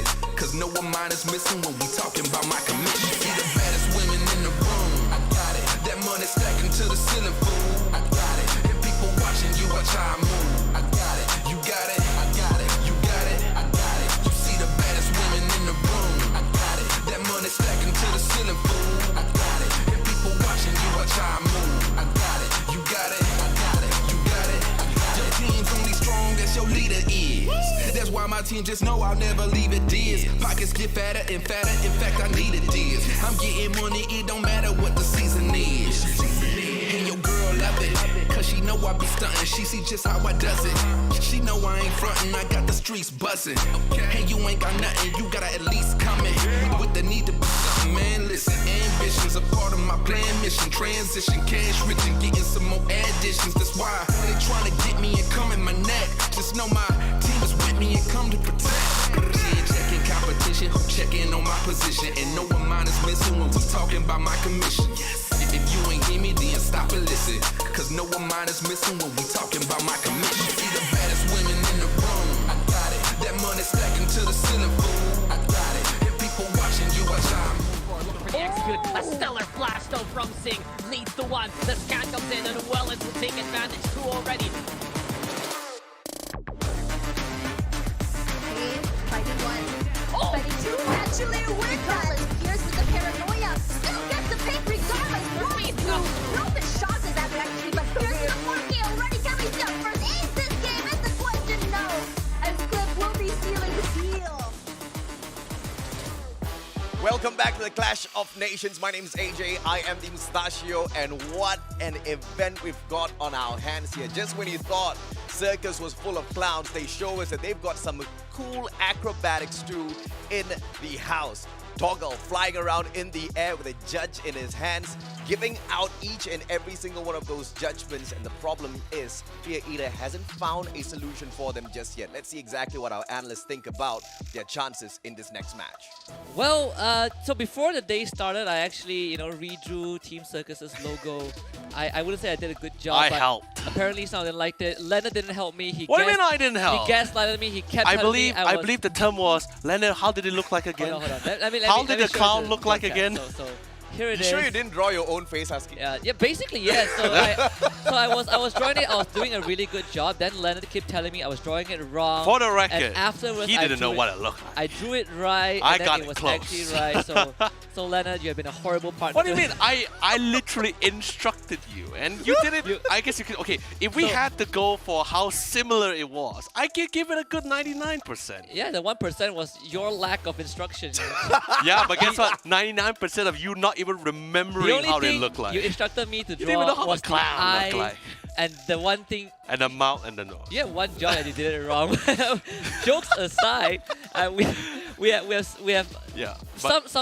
some details we have to unpack from game one, right? I mean, definitely for sure. But first things first, welcome to the show. That's pretty much what Circus is pretty much giving to us here from that very first game here. But of course, for those who just joined this beautiful stream, and of course, thank you so much for joining us and supporting your favorite teams and fans from literally day one of the playoffs. But of course, we just undergo our very first series, and I was on the map of Ascent 13-2. And of course, Husky, you and I, we have a lot of things to talk about that for sure. Yeah, aside from the very obvious fact that it was a walkover, Circus is completely dominating Fear Eater. It was also kind of the experience showing, right? Definitely. You have a team that is made up of players that came from, I believe, 4 different teams. Like a lot of these players Separate organizations. have been on at least 3 organizations minimum minimum throughout their career. And here they are giving us the best of the best. And again, this is not their full roster. They have Ren and Kale standing in. For You know, the two because originals. yeah, you know, Ren is also the replacement IGL because you know Mickey is having a good time just watching his team win on vacation. But he's gonna have a great vacation because Circus is doing great as well. Aside from the fact that they steamroll Fear Eater, the one thing I want to look at was also how Fear Eater were not able to contain Circus. Even on the defensive round, especially on that first half when Circus was on defense, you can see there are a couple of instances where Circus players are all over the map. You see players like Kale on the Fae, he somehow just pushed out a B main close to spawn, and it always almost felt like Fear Eater had really no answer to punish Circus in some of these rounds. I mean, it was pretty difficult as well, right? Because not only do they have the skill set, but they have the game sense, right? Coming from the side of Team Circus, they do not hesitate to actually push out and overextend themselves here to get that information. And once they spot nobody, they instantly tell us, all right, it's definitely A, or it's definitely mid. Even when they lost off Killjoy towards the mid side, lost mid control, they still didn't care, and they still actually went to push forward. But anyway, this is gonna be the agent selection on the map of Bind, of course. This is the map selection coming in from, I believe it was Fear Eater Esports as well. Yeah, I mean, when we look at Bind, obviously the first agent that comes to mind is going to be the Raze, right? Toggle has been phenomenal, and Raze was one of the most classic duelists when we played Bind, even from the very beginning, before Jet was considered an option, before Chamber was even around. But when we look at what Circus has to bring to the table, I'm liking what I see. I see the Brim, I see the Breach, I see the Raze, but I also see the Yoru. Which I guess you can say a little bit of a staple picks, right? Like what I mentioned before, when you think of Bind, you think of Brim, Raze, and Fade. But suddenly out of the blue, Yoru slowly started to come into the mix, especially with the introduction of Forsaken, as he was the first one to actually bring Yoru to the map of Bind. And not only the first one to bring Yoru, but the first one to bring Yoru on this map and beat teams from other regions, right? Correct. They beat Fnatic, they beat G2 at Masters, but this tells us a very distinct identity for Circus on Bind. It's about offense, offense, offense. Basically, they just want to speedrun Fear Eater, who are going for a more classic comp. They also have ways to be explosive with their own Brim and Raze. They have ways to lock down the site and get intel. But there's an agent that we haven't seen for a long time, and that agent is Sky. And I want to see if Circus can still play as explosive as they were on Ascent, and I want to see if Fear Eater can punish them, because they have to do something about Circus's aggression. I mean, Well, clowns and acrobats, we got it, but we need to bring our ringmasters right back onto the casting desk here to guide the show along. Mac and Pilsky, take it away. Hello, hello, hello. Thank you, AJ. Thank you, boys, for breaking that down. And I can't wait to see a little bit of Yoru. I got to experience my first dip into casting. A little bit of SEA Raze. We get that again, but now we got this Yoru, so I don't know what to expect, Mitch. What do you think we're going to see here on Bind? Look, you got a pretty different approach from both of these teams, as kind of highlighted on the analyst desk. You're going to get Circus. They're going to be doing some entertaining things yet again. They're going to be rolling on in there with the double duelists and having the Yoru kind of pushed into the mix. It's a lot of different plays you can do. On the defensive side, gives you a lot of potential to kind of rotate around a lot. And even nowadays, the Yoru arguably stronger than it was when PRX were first kind of innovating with it. Because now you get multiple gate crashes, you can do all kinds of shenanigans with that kind of stuff. So we'll see what Aduka's able to do with that. On the side of FTR, I mean, I don't know. I don't know how I feel about the Killjoy on this map. I'm a big fan of running, your like double initiator kind of style. I like, if we're talking about that Sentinel kind of style, I do love the Viper on this map, but maybe some players. Come on, guys. This is a professional esports. He wrote Heart Dull. I don't know what Dull is, but if someone does, please let me know. They're just chilling. Obviously, someone DC'd. They're just waiting for them to reconnect, and obviously passing the time in the best way possible by just having some fun behind the barriers. Yeah, I didn't think I'd ever see that in a circus, but maybe they're just looking for some different kind of tricks. I don't know how to justify that one, Mac. Either way, though, I mean, seeing the fade Sky, going to give them a fair bit of flexibility on this attacking side for the info gathering to set up for some of this map control. I do love the Brimmy on this map. He's an absolute staple. But I'm keen to see what they can bring to the table with the Killjoy, because I just feel like the lockdown doesn't have that many great applications on this map, and it can fall flat a little bit. But I guess nowadays, when the ult is harder to break, and you know, the breach can't just get it done with an aftershock, it might have better run of things. Look, we're going to get more of the same Mac. Look at what the defense is doing right now. We're pushing straight through hookah, through the TP, and straight down mid. Okay, TP into the TP. TP in the TP. We got Kale pushing down mid, as you mentioned, and it's just going to be the full crunch on anything there. There's the spike. It's been handed to him. Fear Eater, what do you got for him? Other than, you know, Aim and None unable to do too much here. Daisy able to get something done, and Kale waiting for this retake of this position. Oh, Boombot not going to spot him in the corner. Kale can't get more than one. And we're down to the one-on-one with the Duker as well, just dropping that TP down, trying to draw attention, and finds a perfect timing. Did Nathan not see where that came from? I don't know. Anyway. I couldn't tell you, honestly, mate. However, yeah, that was a very unsurprising round from Circus. And, yeah, Yoru on this map is actually so annoying to play against. Obviously, you can send, you know, things through the TP, you can fake TP, you can do all kinds of shenanigans over from that hookah side. So, on that attacking side, you always kind of be working the map and wondering if the Yoru is going to pop out of the TP or if it was all a fake. Very annoying to deal with. There's another TP from Aduka. He can always gate crash back to elbow if he wants to. Yeah. Just putting himself in a very annoying position. Flashing forward. And Circus, they've got so much control of bathrooms. They're getting that showstopper worked up as well on Toggle. And happy just to fall away. You can see Fear Eater looking just to contact back in. They seem to be aware of what's going on, what Circus strat was. And looking like it will just be this A split eventually. Fear Eater just on the single save here. Nothing to really ride home about. They're looking for some economic damage to kick off this 8-side play off the back of the dog. Okay, Daisy. Nading forward. There's a lot of space, but I don't think there's enough to plant just yet. Toggle still playing with fire here, but with a Spectre in hand, I think he's going to beat the fire this time. Ren dealing with that push in through U-Haul. Kafka good for one, but that's all Fear Eater will find. As again, Circus starting things off similar to what we saw on Ascent. They're great at juggling. It pays to be in the Circus back. They just got themselves a Spectre. Uh-huh. They love to see it. Throwing it across. Dude, if these guys are playing with 2 subs, like, I think it's time to make this the real roster. Yeah, the other guys, listen, I have no idea. I have no idea anything about... I'm not up to date, especially at this level of the SEA region, about who's good, who's not good, who the up-and-coming players are, especially in the off-season. But all I'm saying is, these guys are onto something. Yeah. Just the fun approach that we're seeing, whatever they're doing communication-wise, I think they said it was Ren that was calling. So, look, if he was the old IGL and he's coming in as a sub but still doing this much work, I think that's what I heard the analysts say. Look, that's pretty insane. And, look, very impressive first map. Start of the second map looking real good.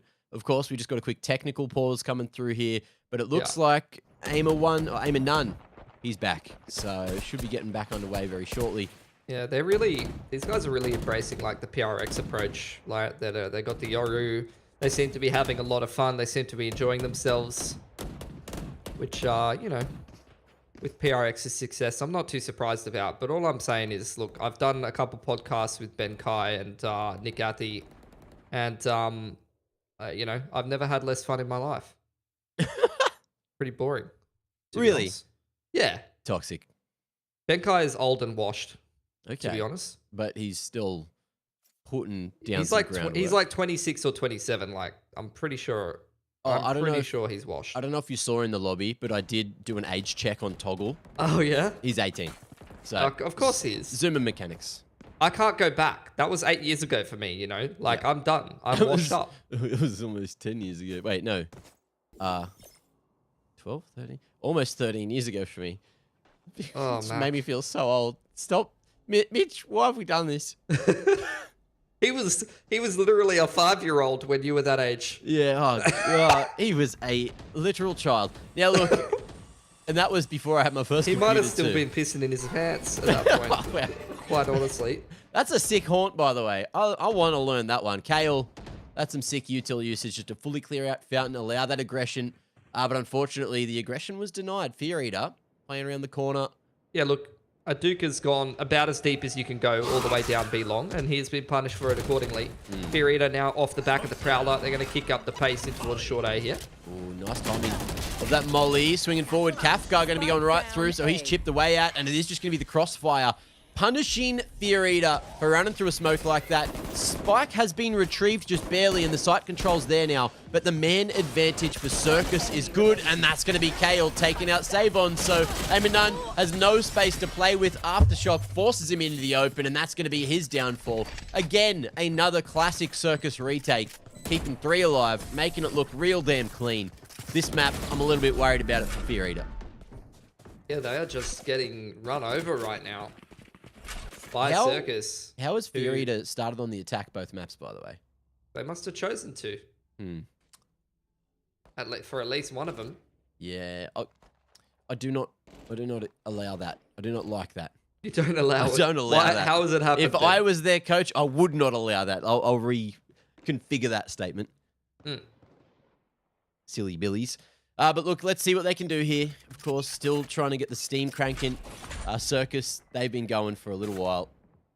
And Kiwi just gets to hold onto the fault line for a little bit longer there. No.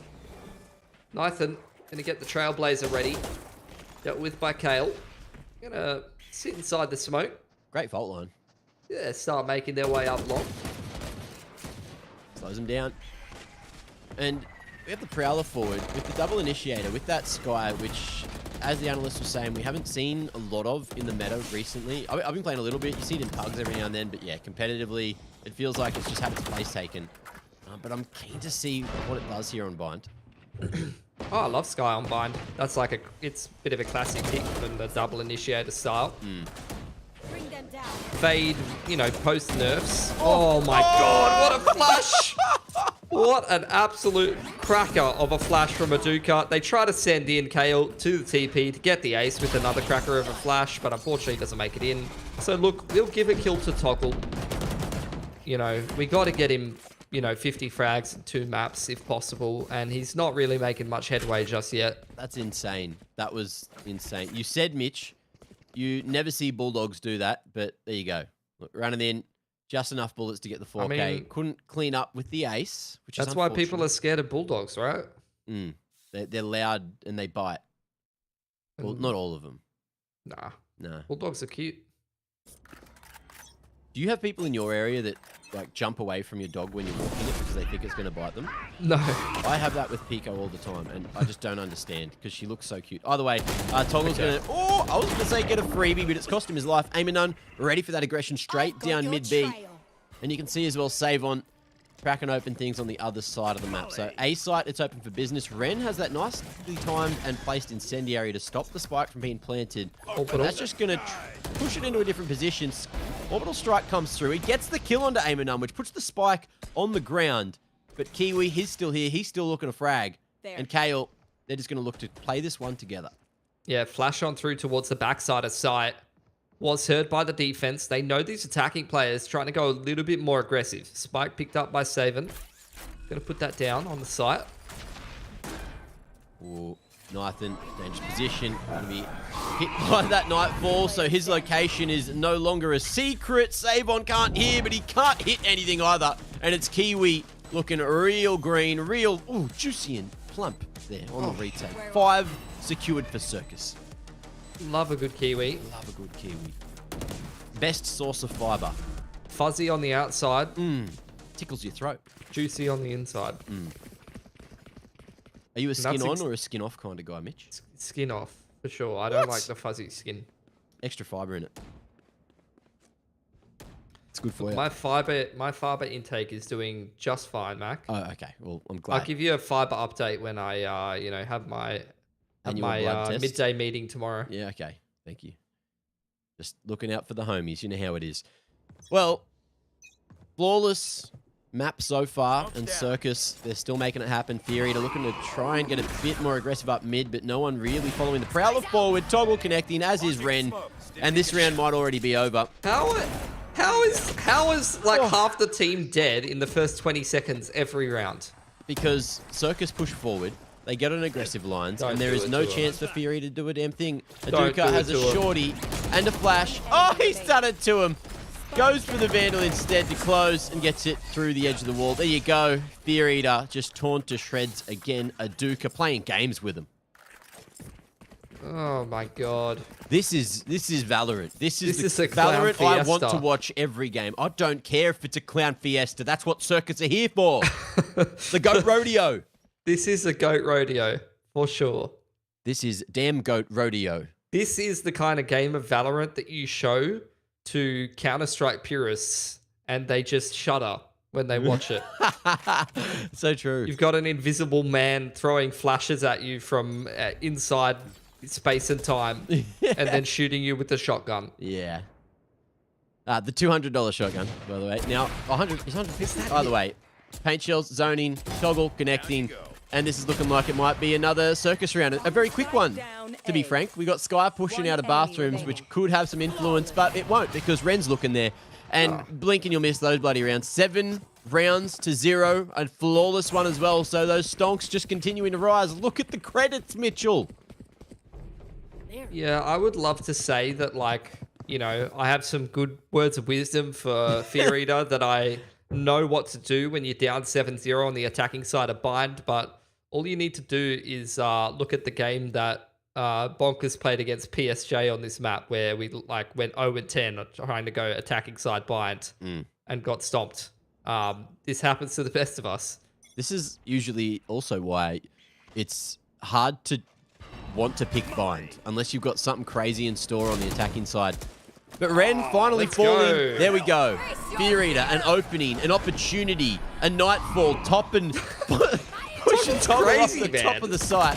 He was just in the Giga Chad Alpha position. And Daisy's going to be able to crack open another with the showstopper in towards CT Con. Strong enough to take down KL2. So we now have Aduka, who has been playing with his food all game. But is he going to be able to do it again? Just following the TP in. Going to try to use it as some kind of misc flash. There we go. It's getting up close to U-Haul now. Gonna cancel it. Fakes the TP. See if he can bait out a peek here.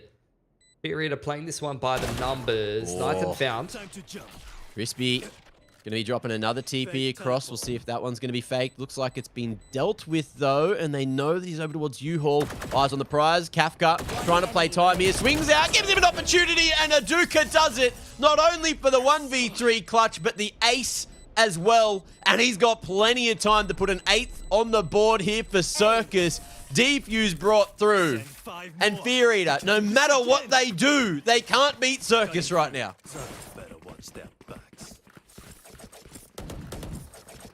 I don't know what to say. You know, there's nothing to break down. That was just a bit of an L+ ratio. That 1 on 3. Okay, I got one. Yeah. So Kafka, right? Yeah. I know he's not having a great game. 1 and 8 at the moment. But in that position, in that setup, how it's supposed to work is you let, I think it was Nathan or Daisy, whoever was over towards the CT con, you let them take contact, then you swing out, and then you fight them together. But Yeah. Kafka didn't want to do that. But Kafka then when you decided to peek. Kafka- Kafka died. Oh my god. Kiwi with the flash. He's just bloody going forward. Okay, Fear Eater.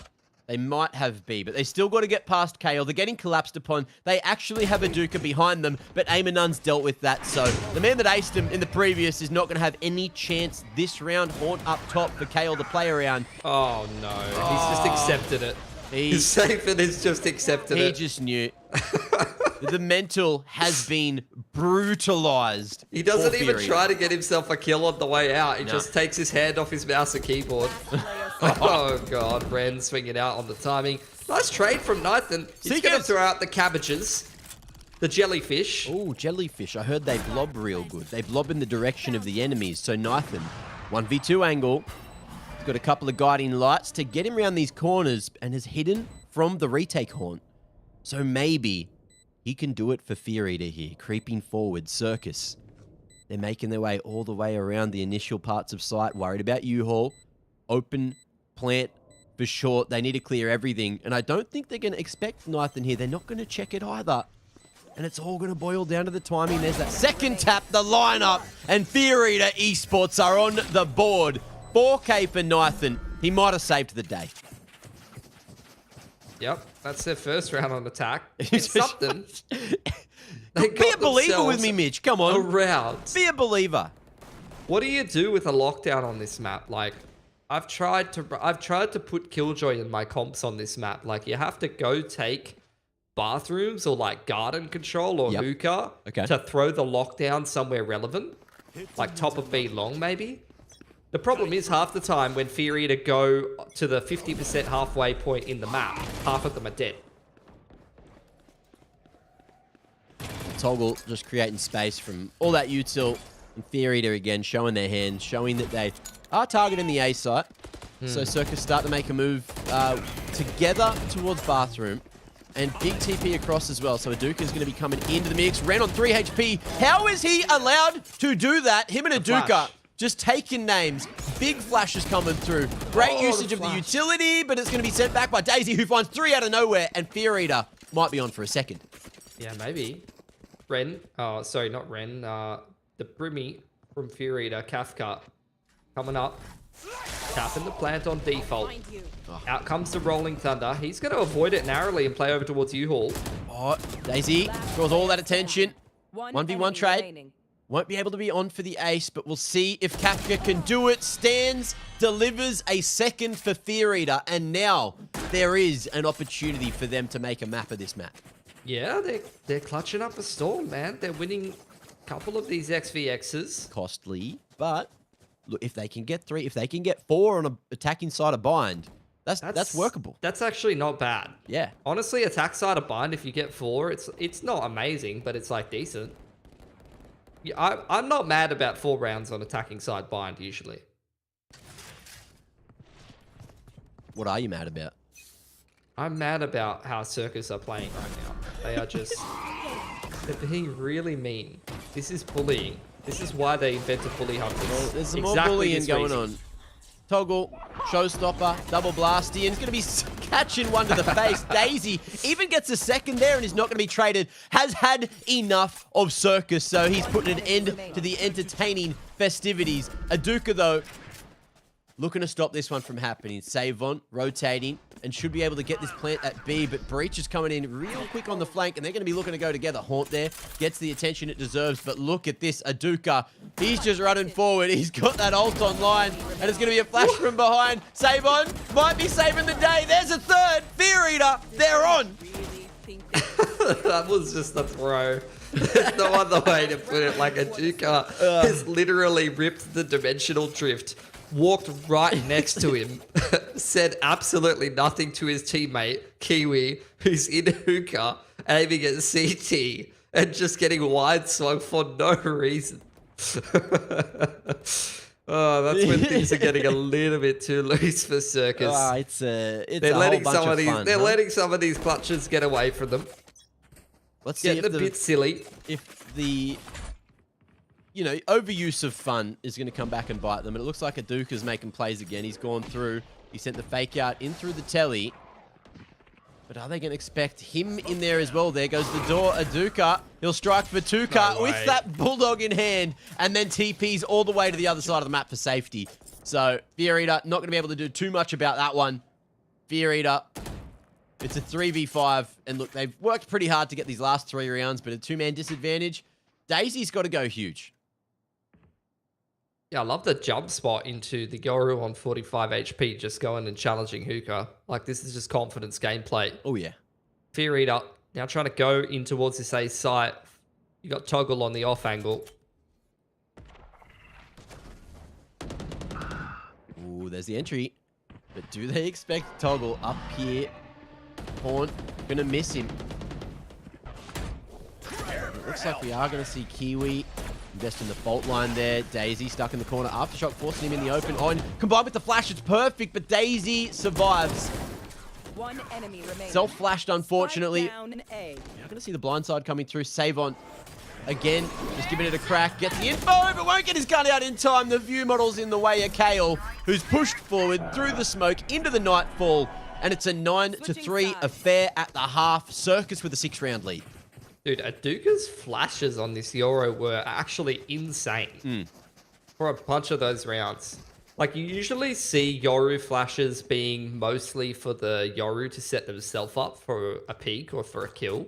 But half the time, Aduka is, like, throwing some absolute bangers for his teammates.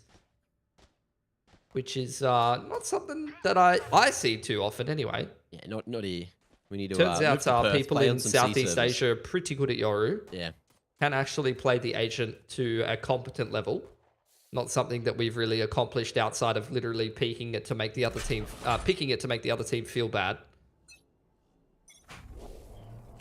And what are we going to see here? Guiding Light gets the info for Fear Eater that no one's over towards Fountain, so they're going to instantly rotate to A. But Circus have made their way out already. Fake out leading the charge. Turret going to be dealt with. Aim and None able to control U-Haul for a moment before Aduka comes in with a frenzy. And now things are going to get that much more difficult. Fear Eater, they're all here though, but the Classics doing enough work so far for Kale, who's gone forward. Savon beats him as the opposing fade. Oh, Prowler in the way, but Ren, he's not going to be able to get that kill in time.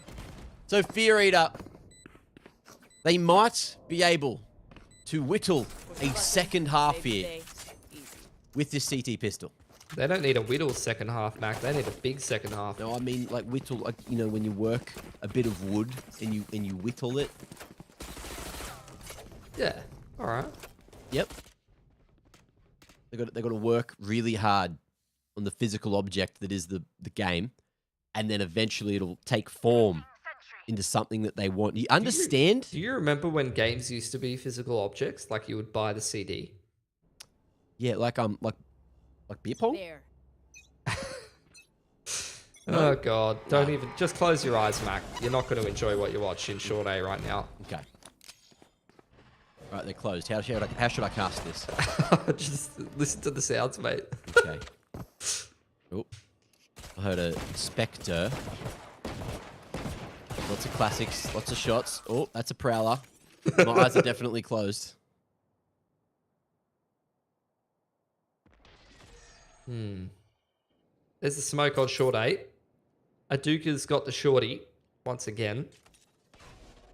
Let's see if he's able to find a victim. Nathan's got a pretty deep info line towards B long. I am getting a little nervous for the defense though, because they are playing this anti-eco pretty split up on this B side of the map. Launching smoke. Oh, there's the smoke towards CT. Slight hit comes through. Aduka just says, "What up, shorty?" Kafka not allowed to do a thing. He just b-hopped at it. He's just no fear at them. He's through Ivy, out connector, like a speed demon. Wrong game. But look, he's in the right position to make the shorty have some more impact. He's not done it. The Prowler hasn't even spotted him, so he gets two. Oh, he almost gets two more. Trade comes through. Kiwi doing work. He's going to fall to the Spectre of Savon, who's got this 1v3 angle with two players remaining on the back of sight. He's trying to make it happen. Pushes forward. Ooh, sees. Barely misses him.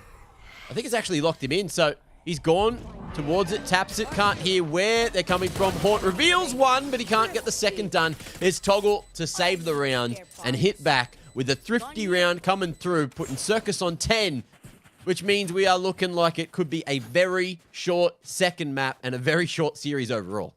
Yeah, I mean, they've just been ecoed. Aduka's b-hopping at people with a shorty on for a 20 bomb. And yeah, this is why we love SEA Valorant, you know. I love to cast it. Playing against it, not as much fun. No. It's a great... Playing against SEA Valorant players is a great way to increase your blood pressure. Oh, I'm loving that. Just nice little lineup. Jump throw with the Haunt to clear out Hookah, or at least get the info on Kafka's position, who's had to fall away. Oh, this is a nice anti-eco. Aduka and Kale working some hookah control. Aduka working hookah. There you go. I'm a rapper. Buy my new mixtape. What's your rap name? Pilsner. You know. Drop the spike. Right, of course. What about Pill Popper? I don't know, Maybe man. not. You do you, man. All right. Maybe not. Maybe not. Maybe not. Maybe not here. Oh, Guiding Light gets the info they're looking for. That's 3 hit. And Kale, he just wants to keep on going forward. So numbers are here. Fear Eater, they've brought 3 to the party. And the Molly might just stop the push, but it's not stopped them well enough. Kale pushing forward, in sight with the shorty. Yes. Daisy going to be able to get 1. And they get some revenge with the pistols, but not quite enough. And Fear Eater, it's all down to aim and none in the 1v3 to get the job 30 done seconds left. and stop Circus from Spike locking planted. in 11. They got a couple shorty kills there, though. That's like a bit of a... You know, they're sending a message. They're getting a little bit of revenge. Mm. The revenge tastes much less sweet when you're probably going down 4-11 before you get your first gun round on defense bind. Well, it looks like we are going to see him work his way to sight. Vandal in hand. Reloads. Doesn't have spots time. where that haunt's coming from, but on it, they all swing. Coordinated. Aduka takes yet another, and he's peeking Hookah on 18 HP. Oh, it's just insult to injury, and now he's got the dimensional drift ready. So who knows what Yeah. the hell we're going to see from Circus in this round. I mean, these kind of rounds play themselves, Mac. Oh, okay. You just rip the drift. You send it into sight. You ping where old mate is. He's thrown the Vandal over to one of his teammates. He's bought a judge. All right, let's go on his POV. Yeah, let's watch him. I'm not sure I want to watch what he's going to do, but I'm going to have to. Well, let's see if we watch him. Looks like it's going to be the bathroom's control. A little bit of a fight here. Kale, there's Daisy right in front of him at the dimensional drift. It's activated. Look where Aduka's going. Ooh. All the way, clearing out the back of sight. I believe he's cancelled it. So coming on in with a flash 2. Only good for 1. And Daisy manages to deal with that very well indeed. Perfectly placed Guiding Light to slow this swing in. Buy some time for the Sky to come around the corner. And it might be Daisy to try to clutch here. Toggle, though, he's living. He's looking at this 1v4 angle. And he's even got 1 point away from the showstopper, which could be bringing this one to a close for the round. He's farmed himself another nade as well. Ooh. This is a pretty good setup from Fear Eater, though. We just play together, but Toggle, he's dealt with it. He's got the showstopper ready, but he'll die first. So even though he manages to pull off the 4K, it's the round in the bag for Fear Eater. When do you ever see that? You never see rounds like that in OS. No. What was that? What am I watching? Valorant played like Valorant should be, I guess. Is that the answer? Chaos. Chaos. Controlled. There's nothing Chaos. controlled about this. Controlled chaos. Aduka is b-hopping them at a shorty. He has no, with the shorty, he has no self-control. Controlled chaos. Full control. Have you seen Aduka be out of control this game? I don't think so. Oh, look at the C's on the backside of bathroom. Dazzle gonna blind himself. Oh, can't get past Aduka and Toggle. Answers onto Daisy. So here we go. 2-man advantage. Circus hunting for a 12th round. Fear Eater still with a little room to breathe. But that Prowler lets him know that there's going to be very aggressive CTs coming forward here. Shorty in the way. Aimer, watch out, my friend. Oh, can't quite get the double. But it is going to be Toggle to try to follow through, and he does. Great assists coming through. And Nathan, he's got Seekers. He's got a life. He's got an opportunity. Let's peek this, but 2 on the line, swinging on the contact. You're never going to get past a setup like that. And Circus secured 12. 1 round left to take the whole series. And they got plenty of match points to play with here, Mitch. They do. And Thanks yeah, for the validation. I'm thinking we should keep this roster for the rest of the tournament. To be honest, I might just pick up this team. Like, I might just make my own org and pick this team up. You've been hitting the gym like 7 days a week, so I think you could pick up the team. Yeah, you got my money on you. Now, look. The question is, how much does AJ lift? Well, the most important thing here is like Fear Eater, they're about to be knocked out of the tournament, but Circus also about to send themselves into the top 4, which means they're into the money. Anti-flash or a Duke up. start making his way up B long here. Aim and none. Circle jump from him. Get instant gate crash back to the other side of the map to join up with the rest of the team. You're trying to solo walk up short A as a Brimmy, and now your teammates have no smokes. That's a bit of a yikes. Yeah, Kafka getting a bit creative with that one. Kiwi flashing forward. Daisy able to stop. Able to play anti for long enough, swing around, get a kill with the Bucky. So maybe there's hope. Maybe there's hope here for Fear Eater. They're forced up, of course. They got the kill with the Stinger, kill with the Sheriff, and now they got the man advantage and a bunch of dead bodies to upgrade as well with the spike. Oh, they did the double TP just as Toggle died with the spike in the backside of short A. Well, Seekers boy. reveal their position. Let's see if Circus can close the show from here. Nythan tucked in the corner. Surely they watch attacker spawn. They swing on Nythan's contact. Great haunt. It's dealt with. How's the rest of the util going to be used? Okay, Nano Swarm goes down. That's going to buy a couple of seconds. They haven't popped it just yet. Nythan, surely here's that contact. Swing in, and it's a good one for Fear Eater. That's 6 on the board. Job ain't done yet for Circus. Yeah, way too strong of a setup there. They got a little bit fortunate with the timing, obviously dropping the spike just as the double TP came in. That round was an absolute fiesta though, with all the ults popping off in towards short A, you know, players trying to shotgun each other with a Bucky. That was fun. Gonna get the half buy here for Circus. They're ahead, but they're not gonna be too silly. Why not? It's Silly Saturday. It's Silly Saturday. It is. That's true. What's Sunday then? Sloppy Sunday. Sunday fun day? Yeah, let's go with that one. Nythan, though, he's having a little bit of fun on the Saturday, which is a bit interesting. Double blast pack out, looking to create some space here.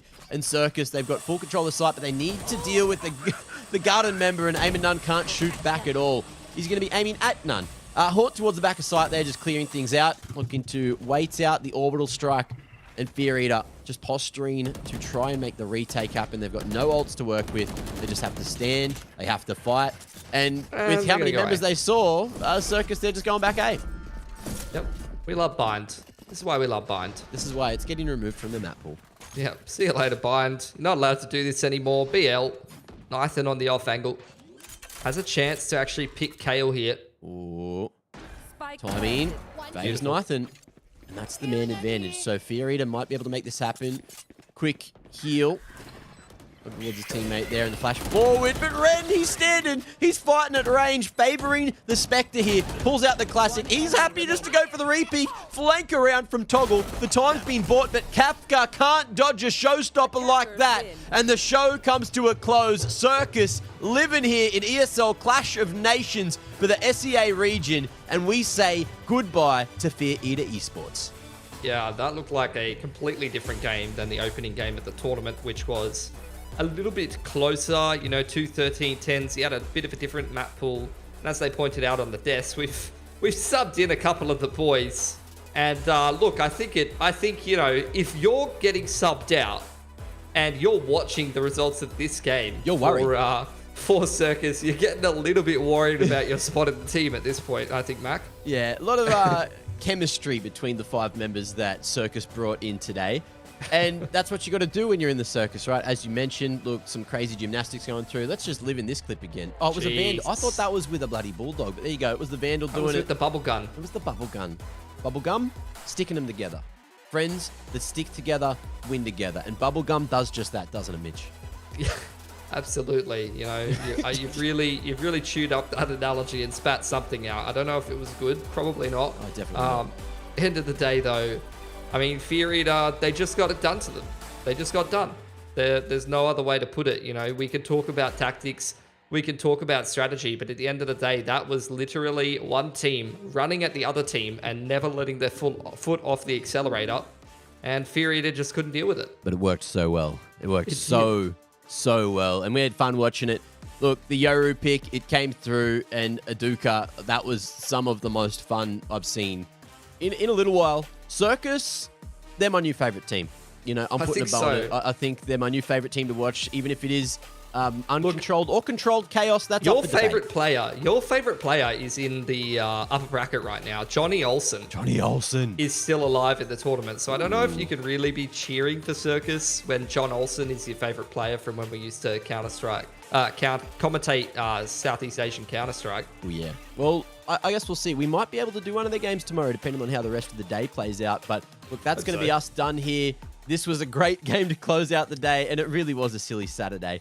13-6 is a pretty damn solid scoreline, and also a perfect reason why you just generally don't use Bind as your map pick, because then you have the run at your opponent for so often, or in this case, let Circus run at you with a Yoru, getting through TPs for free and getting away scot-free. Yeah, look, to be honest, I'm not sure that the map would have mattered. And yeah, I'm just keen to see more Circus gameplay. I've only got one thing to do at this point, Mac, and that is to join the Circus myself. Congratulations. And on that note, we're going to close it. Mitch, you go. I hope you got your resume ready to join the Circus. I don't think it needs to be too intense. But ladies and gents, we're going to a break before the desk breaks this down for you. We'll see you tomorrow for more OS, more SEA. But I think there's 2 more SEA games today. So watch those. Enjoy it. See you later.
Under the city lights, thoughts in your head.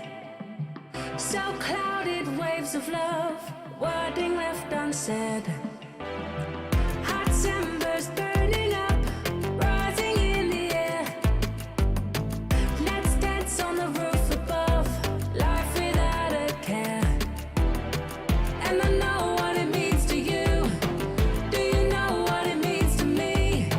No chances, take the lead till we blow it up. Face the fires, come back for more.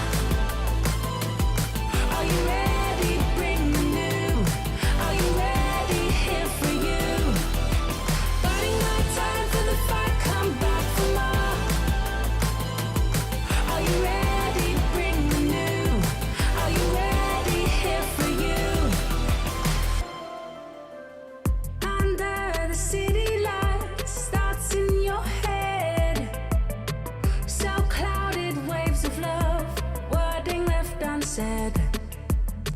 Hot embers burning up, rising in the air. Let's dance on the roof above, life without a care. And I know what it means to you. Do you know what it means to me? No chances, take the lead till we blow it up. Face the fires, come back for more. Are you ready? Bring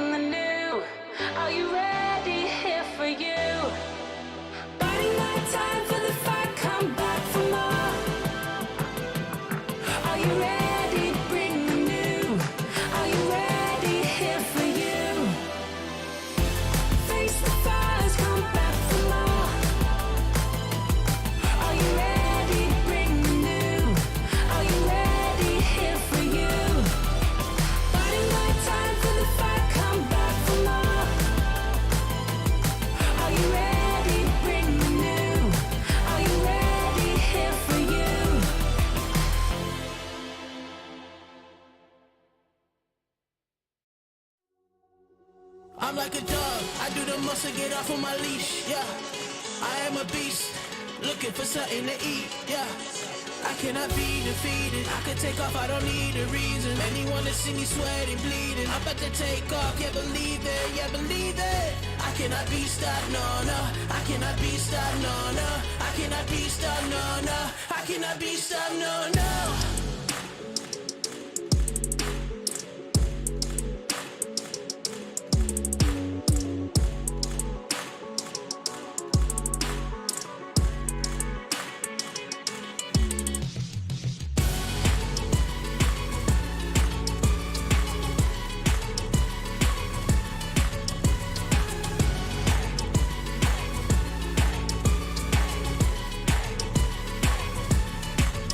I'm like a dog, I do the most to get off of my leash, yeah.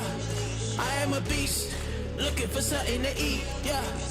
I cannot be defeated, I can take off, I don't need a reason. Anyone that see me sweating, bleeding, I'm about to take off, yeah believe it, yeah believe it. I cannot be stopped, no, no, I cannot be stopped, no, no. I cannot be stopped, no, no, I cannot be stopped, no, no. I cannot be stopped, no, no, I cannot be stopped, no, no. I cannot be stopped, no, no. I cannot be stopped, no, no. I cannot be stopped, no, no. I cannot be stopped, no, no. I cannot be stopped, no, no. I cannot be stopped, no, no. I cannot be stopped, no, no. I cannot be stopped, no, no. I cannot be stopped, no, no.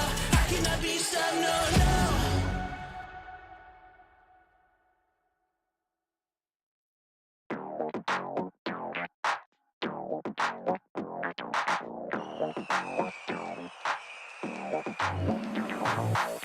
You left me there with excuses, not caring about my heart's bruises. You lied about it, I allowed it for your halo. You portray yourself as a victim, I'm making notes in my system. I've been patient, but reputation is your halo. I play a part in your movie, now you have to choose what suits me. You deserve it, picture perfect. You did brilliant and making me the villain. I stole the evil life from you, I do the things you said I do for fulfillment and being your villain. I'll be the perfect one for you, with the exception I won't lose. Why don't you go and play hero? Let you believe it's the hero. I was elected and I accepted, it's my game now. You don't worry about your kingdom, overconfidence is a symptom. You won't expect what you'll get back, it's my game now. I play a part in your movie, now you have to choose what suits me. You deserve it, picture perfect. You did brilliant in making me the villain. I stole the evil life from you, I do the things you said I do for fulfillment and being your villain. I'll be the perfect one for you, with the exception I won't lose. I'll come and take a look at your favorite picture book. I'll tear up the last page, no happy end for you. Oh, I won't hesitate, I've got no time to lose. I'll come and take a look at your favorite. Looking for the execute. A stellar flash though from Sing leads the one. The scan comes in and Wellens will take advantage too already. Fighting one. Fighting two. Actually, we're done. Here's with the paranoia. Still gets the pick regardless. Walking through. Throw the shots at that actually, but here's the 4K already coming down. First ace this game is the question, no. As Cliff will be sealing the deal. He thinks he's joining circus with a red nose, but Santa just called me and he needs a replacement for Rudolph. Can't think of a better replacement than him. Ladies and gentlemen, boys and girls, welcome back to the Clash of Nations, where we just saw an absolute annihilation by Team Circus. My name's AJ, I'm the Mustachio, but we need to bring our analyst right back in here with us. YOLO Lee as well as Husky, tell me what went down. I think you just annihilated Yeah, this you piece did without joining Circus. Just had to do I it love to you, him. bro. I do. I really do. I mean, well, technically, he did give you a second option, right? Hey, dude, you imagine accompanying Santa all around the world. I'll drop Circus, I'll drop casting, I'll drop everything. I want to be You Rudolph. say that until Santa whips you in the bum just to make you go faster in the air. But then again, think of it. You are flying about almost 20,000 feet in the air, you know, that kind of thing, and you're directing the sleigh. So And don't you think about are that. Rudolph. You're leading Yeah. the. You're leading the It trail. would be special if there's only one Rudolph. There are plenty of Rudolphs around you. So. Bilski, the red-nosed caster. It's gonna be a long day, guys. Thank goodness they are done for the day. But I mean, for game 2, again, just Circus pressing down the W key to run down Fear Eater Esports. I mean, we've already gone through like the bulk of things. How Yeah, Circus is just a bit more fundamentally sound, a bit more experienced. Just a little bit of tidbit. Extra tidbit is that we know that Paper X is the first team to run Yoru on Bind, but Correct. after that, the first Malaysian team / player to run Yoru on Bind is actually Aduka. But also at the same time, it was also Paper X who also was the first team to Of course, right? win Euro in Yeah, in they land pioneered global. it. Honestly, I never expected to see I never expected to see a separate team pick it up so fast. But you know, Aduka did whip it out on certain occasions more than half a year ago. I think earlier this year. So it's good to see him back on a that lot of duelist first road times. again. Yeah, we're gonna look at the series score. An absolute slacking, 13-2 on Ascent, 13-6 on Bind. And seemed to be almost a glimmer of hope for Fear Eater, right? But you know, some of these rounds were, to be very honest, just Circus running it down and you know just having a bit of fun. It is definitely much more of a polar opposite to what we actually experienced them when they were battling out in the upper bracket yes. as well. So it's very polar opposites here. You can kind of see like how Circus has just adapted better, right, to Fear Eater. And the best part about it as well is that they sort of just from that one series alone, they really sort of gauge on where they actually stand and how well can they actually attend to them or attend to the matters here, and which of course their answer would be to be as aggressive as much as possible.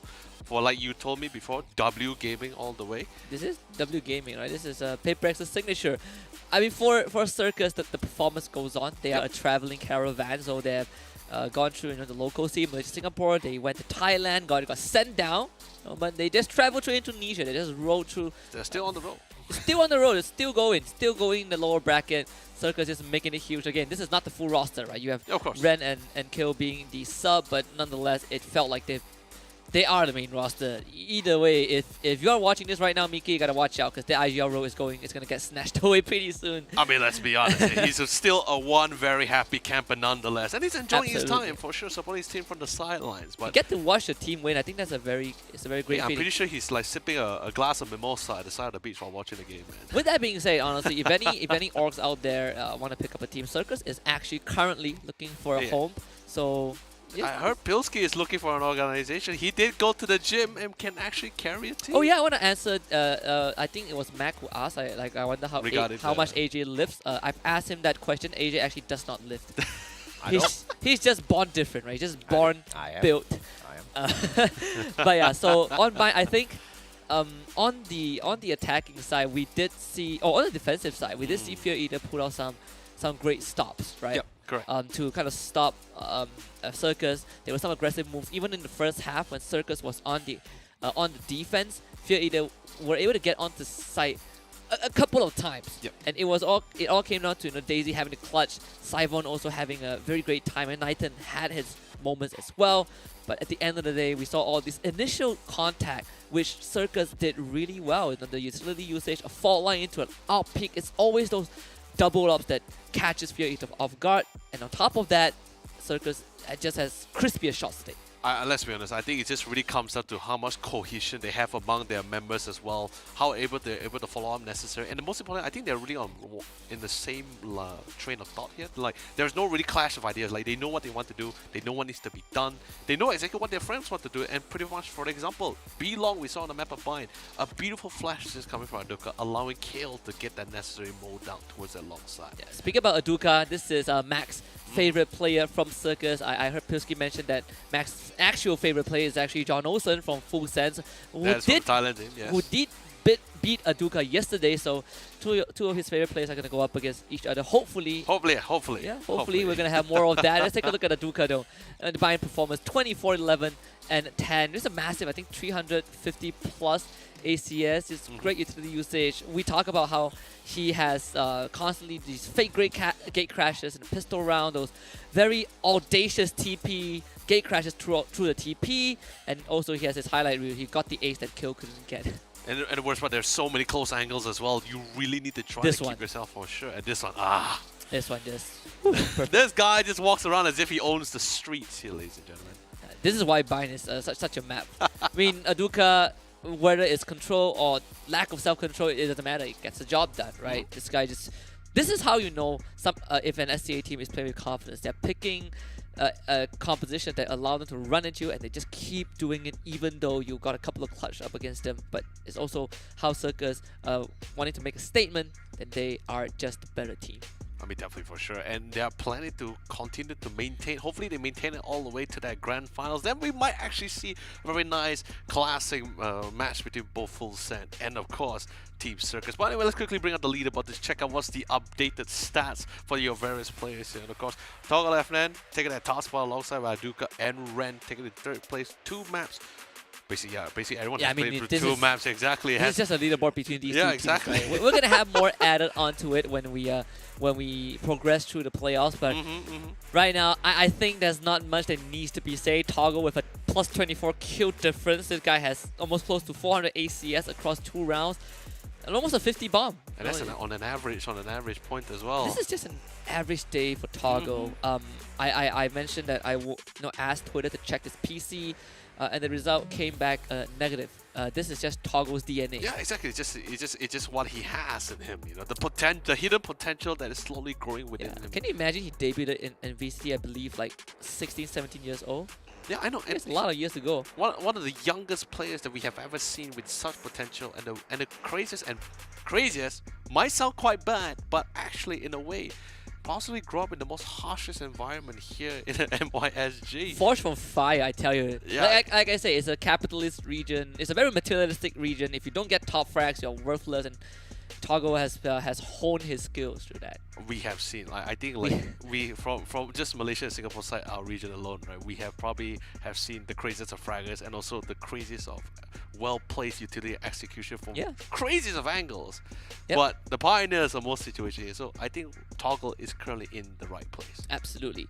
We do have one round that we need to break down, and this round came from Ascent round number 6 between Circus and Fear Eater Esports. And we gotta take a look at this very first part, right? When we see the round start, you can obviously see that Circus, they're taking control of the map already. You can kind of stop it right here. You see 2 members of Circus, right? The Faye and the Killjoy with the turret already pointing towards B main. So if there's contact, you have Faye to receive it, and you also have Aduka that can kind of catch whoever from Fear Eater Esports off guard. But A main as well, a triple stack. Astra, Raze KO, pushes out, and that's A lobby lost. They open up mid, but there is utility at mid to watch as well. I mean, that's the beauty about having Killjoys, right? Because you just have the necessary utility that allows you to actually sort of give you some form of intel gathering without having physically been there. So absolutely. If the alarm bot gets propped or destroyed, you just definitely know for sure, okay, someone is there. Because there's no way they're going to be able to spot an alarm bot from the distance, right? So giving them much confidence allows them to focus more on key positioning, like you mentioned, the A main and B lobby here as they slowly progress down. This is what they've been doing for most of the defensive round, right? Just letting just funneling Fear Eater Esports onto a site and going for the retake. And when we look at the next sequence and kind of that mid round where Fear Eater Esports, they were trying to kind of figure out where to go. They settled on kind of cutting through A short. But when we look at the map state right now, again, they've completely lost B main control. They've lost A lobby control. Mid is open, and Fear Eater Esports decides that we want to make that A cat to A, right? Cat to A entry, and with a member on the lurk. But the problem is, Circus knows about this. They have 3-man stack onto A, and Fear Eater Esports actually made a lot of noise when they try to enter the site, and you can see that Astra Nebula already set up by Ren at 3 in case Fear Eater Esports wanted to get onto site. And then when we kind of switch, go towards the execute of Fear Eater Esports, that's where all hell broke loose. Yeah, definitely for sure. And then as we slowly progress down to the side as well, we see towards the B long side, the Killjoy slowly making strides, got the necessary amount of control, and now they're slowly pushing forward into the side, and that's where you see everyone start to get their box in. Because they're surrounded from all sides, utility even delaying more of the pushes as well. And then once they slowly get more control, they push towards the mid side, and suddenly A-Shot started becoming their final resting place for the members here. And it all started because they lost A control, right? They had the spike carrier, which was the KO coming all the way from B to spawn and got caught out as well. So all of this really playing together in what Circus knows best. And this is kind of has been a recurring topic for some of the series that we saw even from OCE, which was being able to take space early on that defense is very, very crucial. And we clearly saw Fear Eater Esports had no solution to that. Yeah, and also at the same time, although yes, I wouldn't say it's a mistake coming from the KO to take it the long route, the safe route to go to regroup back with the team. Of course. There's really no right or wrong situation here, because let's be honest, if in the case scenario where the B defenders didn't really push out, they would have able to actually catch them in the crossfire towards an A-Shot either way. So it's really came down to chance. It's just in this situation, unfortunately or fortunately enough, Circus was more confident in their game sense. They got the information, they got the confidence in their fragging abilities. They just pushed out, and that pretty much is the rest is history. Yeah, it's a frag fest, it's a carnival, call it what you may. I mean, Circus, they continue to leave on. But no, coming up next, this is my favorite part of the day, or at least one of it. Japan against Korea region, but we have two Korean Titans that's gonna be pit against each other in the lower bracket finals as well. Is over quality and always Incheon. And OQ yesterday got a schooling from OQA, from the academy. So perhaps when we move into the next series, we're gonna see kind of that revenge match, especially for always Incheon, who were in the lower bracket because of overquality. Yeah, it's gonna be quite the grudge match for itself. I, on the other hand, possibly even more excited than you in this case here, because I believe this is going to be our first opportunity to be looking out into analyzing another region for these kind of matches as well. Well, for you, yes. I mean, for me, yes. Yeah, I mean, you're just late to the party, but I mean, we're going to have a good time. I'm Korean, and I'm pretty much... We did OCE, right? We did Japan and Korea. That's true. A lot to be expected. Just super excited, Well, boys, pack your bags. We are on to hop onto the flight once again as we fly into Japan, Korea. Ladies and gentlemen, boys and girls, we're going to take a quick, short break. In fact, it's actually going to be a tad bit extended one whilst we get the boys ready from Japan, Korea. When we are back, that match kicks off.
muscle, get off on my leash, yeah.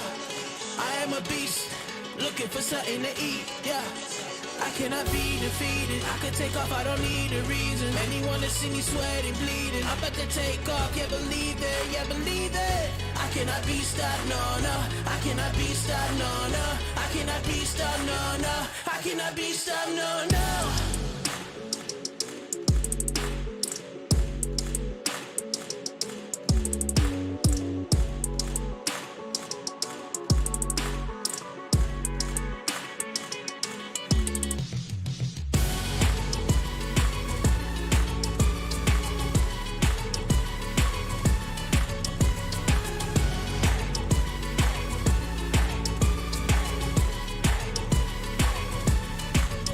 I'm like a dog, I do the muscle, get off on my leash, yeah. I am a beast, looking for something to eat, yeah. I cannot be defeated. I could take off, I don't need a reason. Anyone that see me sweating, bleeding, I'm about to take off, yeah, believe it, yeah, believe it. I cannot be stopped, no, no. I cannot be stopped, no, no. I cannot be stopped, no, no. I cannot be stopped, no, no. I cannot be stopped, no, no. I cannot be stopped, no, no. I cannot be stopped, no, no.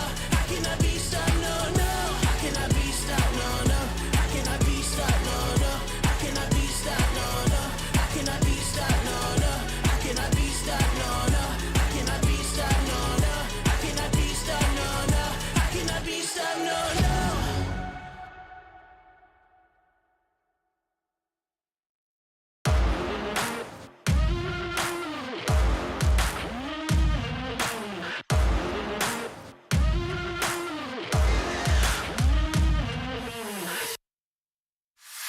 The bricks feel different on the spine. This is it, Tony Hawk, I'm getting on my grind. It's all in the mind, I don't even need a sign. Come back, get applying pressure from behind. I ain't got no enemies, turn them all to allies. Face painted, no cat eyes, ship never been capsized. My rationale different cause I made it. No street sweeper, I just gallop off the pavement. Money Mayweather, yo, I came in trying to be the greatest. Not the only, but the latest. Had to keep it like the cadence. If the planet hit it, save it. I'll be in the conversation. It's amazing how the plan come together like a compilation. If they counting on me, then I hate to keep them waiting. Let's go.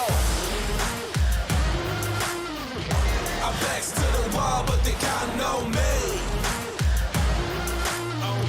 They waiting for the fall, but the parachute's free. Could be playing from behind or aggressive with the lead. You can count on me, and I promise I'm the only one you need. Let's go. Yo, the crown feel heavy when you wear it. I don't do it for acknowledgement, I guess it's just a merit. They still trying to copy me, they voices like a parrot. Staying on my shoulders and I bear it like yoga. The numbers adding up, this is calculus, old school, so they stay counting on me like an abacus. Name is just stone, but acting like I'm not established. Miss me when I'm gone on the throne where I have to sit. Lonely like Akon, acting like I'm A1. Wishing that your neighbors knew your name like Trey Songz. You niggas can't stay strong. Keep coming back for more, they thinking that I'm Jason. You messing with the great one.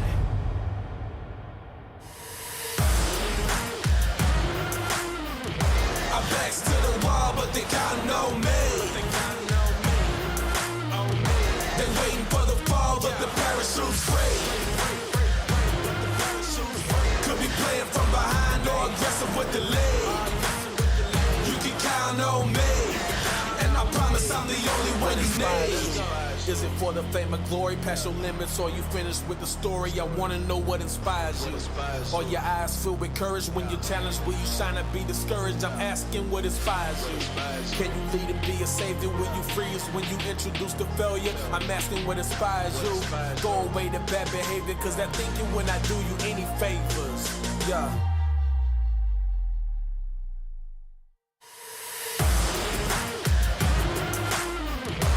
Backs to the wall, but they counting on me.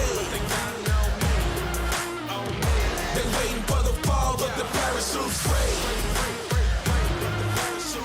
Could be playing from behind or aggressive with the lead. You can count on me, and I promise I'm the only one you need. Our backs to the wall, but they counting on me. They waiting for the fall, but the parachute's free.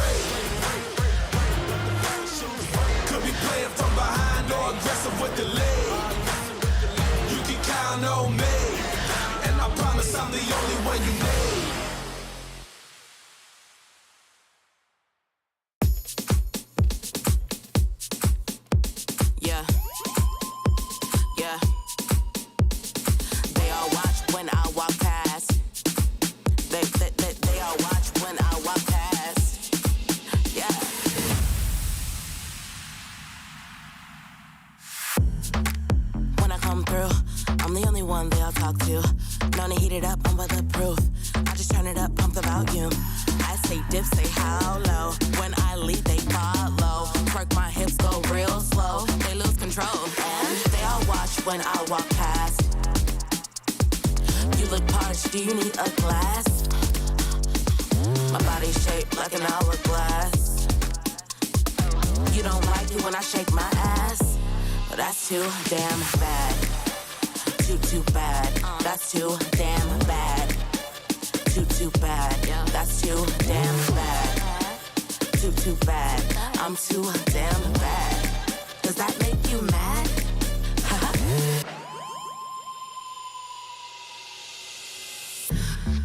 It isn't new news. Everybody knows I'll accept you. Let me fill you in, give you a clue. Maybe help you fix your attitude. I'm the star of this show. Got glasses of Merlot. It's all free where I go. Now you know, 'cause they all watch when I walk past. You look parched, do you need a glass? My body shaped like an hourglass. You don't like it when I shake my ass? But that's too damn bad. Too bad.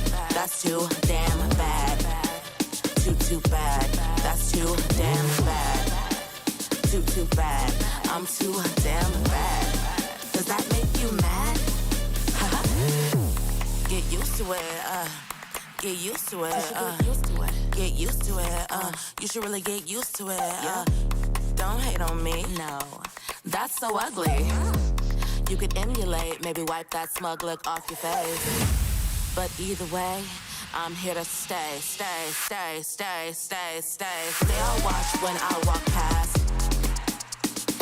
You look parched, do you need a glass? My body shaped like an hourglass. You don't like it when I shake my ass? But that's too damn bad. Too bad. That's too damn bad. Too bad. That's too damn bad.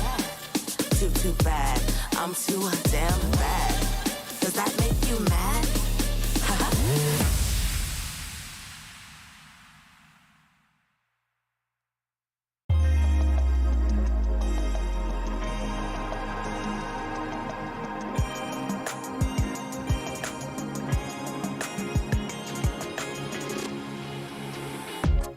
If you got it, lock it.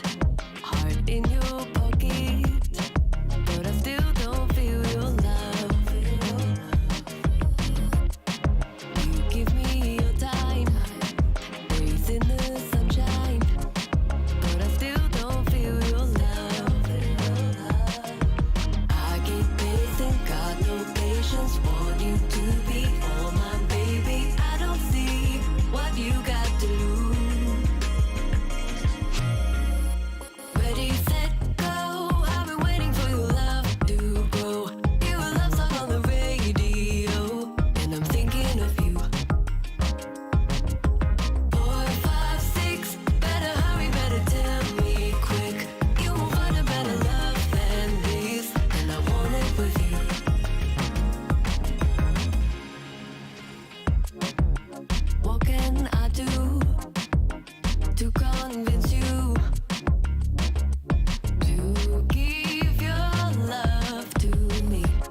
clouded waves of love, wording left unsaid.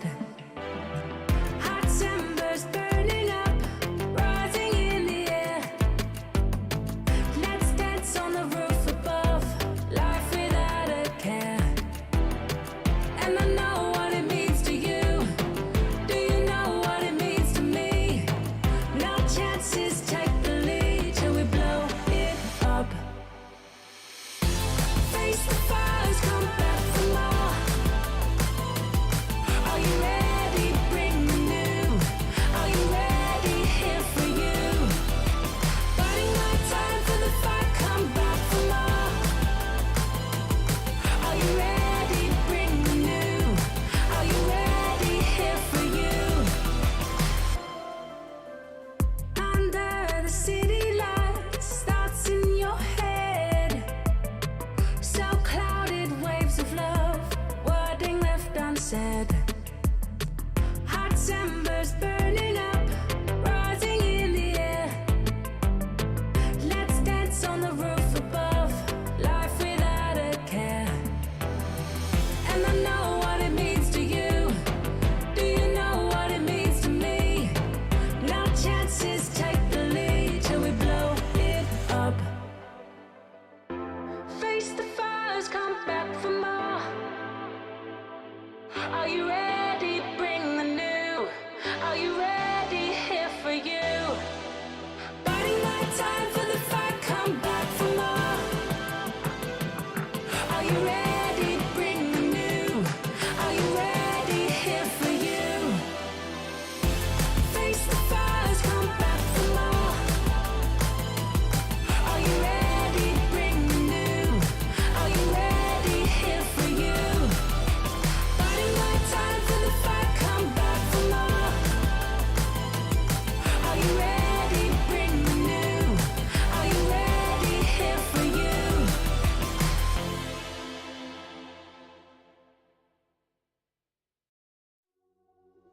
I'm like a dog, I do the most to get off on my leash, yeah. I am a beast, looking for something to eat, yeah. I cannot be defeated, I can take off, I don't need a reason. Anyone that see me sweating, bleeding, I'm about to take off, can't believe it, yeah, believe it. I cannot be stopped, no, no. I cannot be stopped, no, no.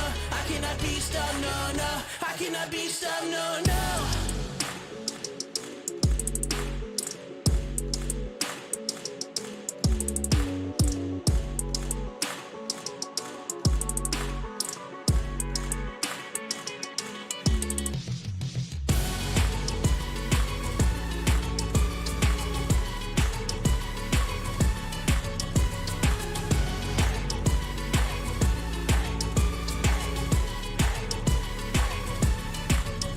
I'm like a dog, I do the most to get off on my leash, yeah. I am a beast, looking for something to eat, yeah. I cannot be defeated, I can take off, I don't need a reason. Anyone that see me sweating, bleeding, I'm about to take off, yeah, believe it, yeah, believe it. I cannot be stopped, no, no. I cannot be stopped, no, no. I cannot be stopped, no, no. I cannot be stopped, no, no. I cannot be stopped, no, no. I cannot be stopped, no, no. I cannot be stopped, no, no. I cannot be stopped, no, no. I cannot be stopped, no, no. I cannot be stopped, no, no. I cannot be stopped, no, no.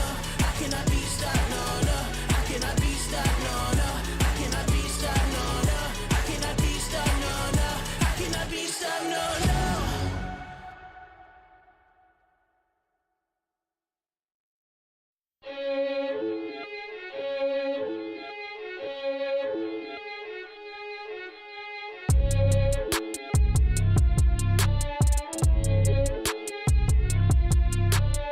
Are the doors? Turn off the lights. Where I'm headed, hell might be better. Bar the doors. Turn off the lights. Where I'm headed, hell might be better. Scum, dirt under my shoes. I look like winning, you lie. It was never true. If I'm no one, no one, no one. If I'm nothing, nothing. What does that make you? Lost cause, bodies laid numb. Destruction follows everywhere that you run. Lost cause,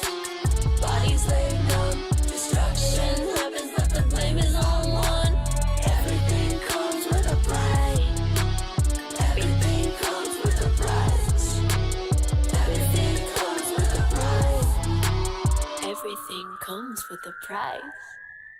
Bar the doors, turn off the lights. Where I'm headed, hell might be better.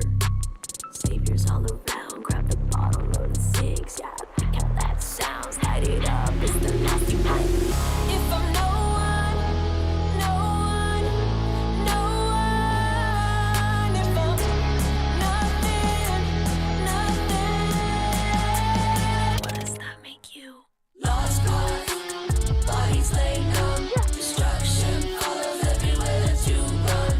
Lost cause, bodies laid numb. Destruction happens, but the blame is on one. Everything comes with a price. Everything comes with a price. Everything comes with a price. Everything comes with a price. Everything comes with a price. Everything comes with a price. Everything comes with a price. Everything comes with a price. Everything comes with a price. Everything comes with a price. Pretty executed. A stellar blast though from Sing leads the one. The scan comes in and Wellens will take advantage. Two already. Fighting one. Fighting two. Actually, regardless. Here's with the paranoia. Still gets the pick regardless. One, two. Not the shots is that actually, but here's the 4K already coming down. First ace this game is the question no. As Cliff will be sealing the deal. Welcome to the Clash of Nations. The flight has just landed in Japan, Korea. Ladies and gentlemen, boys and girls, we're about to kick the action off. My name's AJ, I'm the Mustachio, and this is a off-season official event brought to you by ESL. Now, before we head on into the matches, of course, we need to hear from our analysts exactly what they think about the upcoming two teams that will be doing battle. A little bit of revenge is most definitely waiting on the table. Let's welcome back Husky and YOLO Lee. I'm experiencing a bit of jet lag. You know, we went to Oceania, then we came all the way back to SEA. Now we're headed to Japan and Korea. I feel great. You're partially Korean yourself, you know. I mean, that's why I feel great, right? I'm back on my homeland, you know? That kind of thing. I'm like, woo! Check out the scenery, check out the sights. You can only claim one. You've been claiming Southeast Asia for a long time. You gotta pick one. I mean, you can take us a tour, you know, around. Hey, man, I will be honored to take you all for a grand tour for you. And we are honored to be graced by the upcoming series because this one is going to be a banger. It's a rematch between Overquality and Always Incheon. And last time they met in the upper bracket, it was actually a 2-1 victory for Overquality. And I would say it came pretty close. Always Incheon has some very stellar moments. And even when they play in the first lower bracket against Scars, they completely demolished Scars.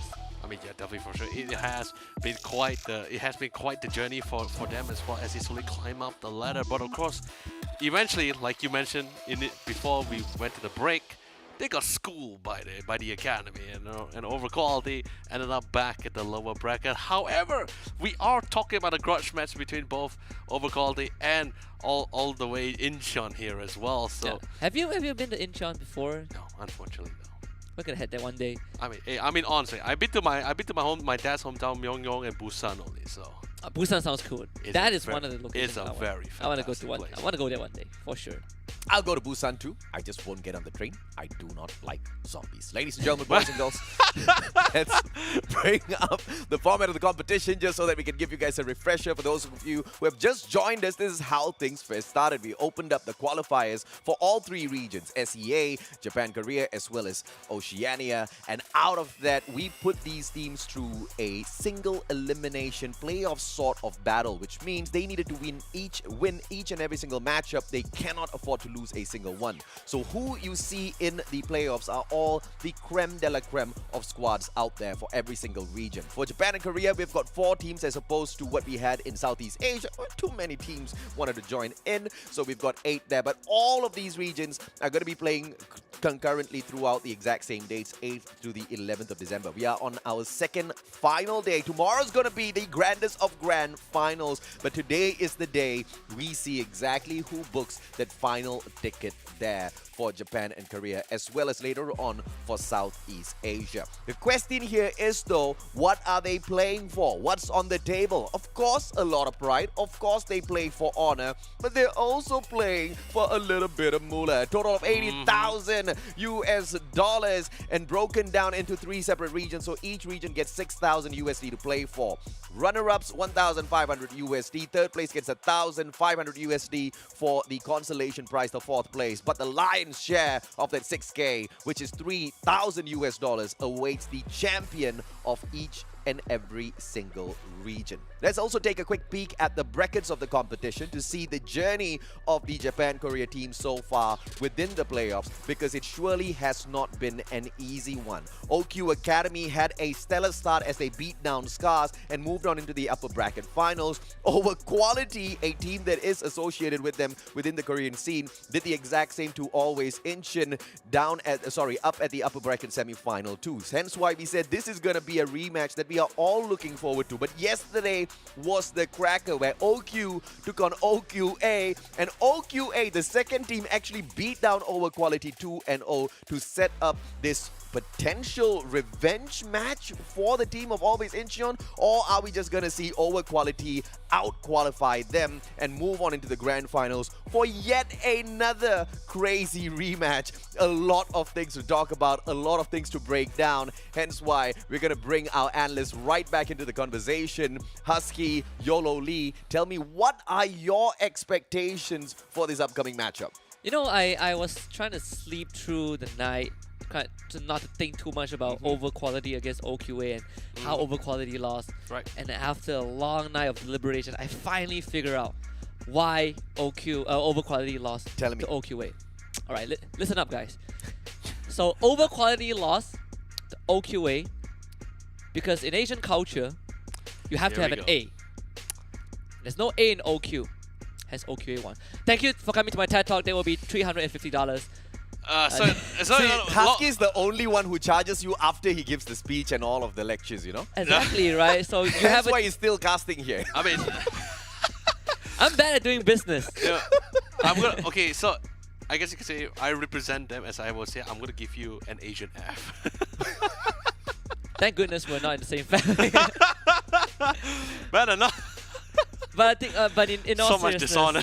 so much dishonor. In all seriousness, I think for Always Incheon against Over Quality, there's a lot to be desired, right? Definitely. When we talk about Over Quality, the first guy we have to look at is Yeoman. This guy has been phenomenal, even in the games that they were not able to win, right? They lost one game against Always Incheon. They lost the series yesterday, but Yeoman has been that consistent variable on the team. That's why you just stole that light from me. I really wanted to bring him up here. Yeoman, seriously, he may not be the one that's being as flashy as his dedicated duelist Jackson here, right?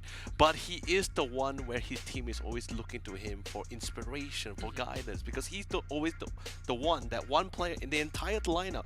No dedicated roles, of course. He is a flex player, but he's the one that's always giving them the creative ideas, setting up the most ideal scenarios, and giving them the necessary support for perfect execution into those sites. Absolutely. But of course, the reason why they lost to Academy is not because they don't have an A. Pretty sure they're all A star students here for sure. But anyway, coming back to the matter at hand, it's all the way in Incheon here. Yeah, absolutely. I mean, you gotta look at the most common Asian picks for the region of Japan and Korea. If you are a Chamber fan, you might be able to see the Frenchman there. Icebox being one of the maps that Chamber still has a bit of presence when we look at Japan and Korea, at least from the past 2 days.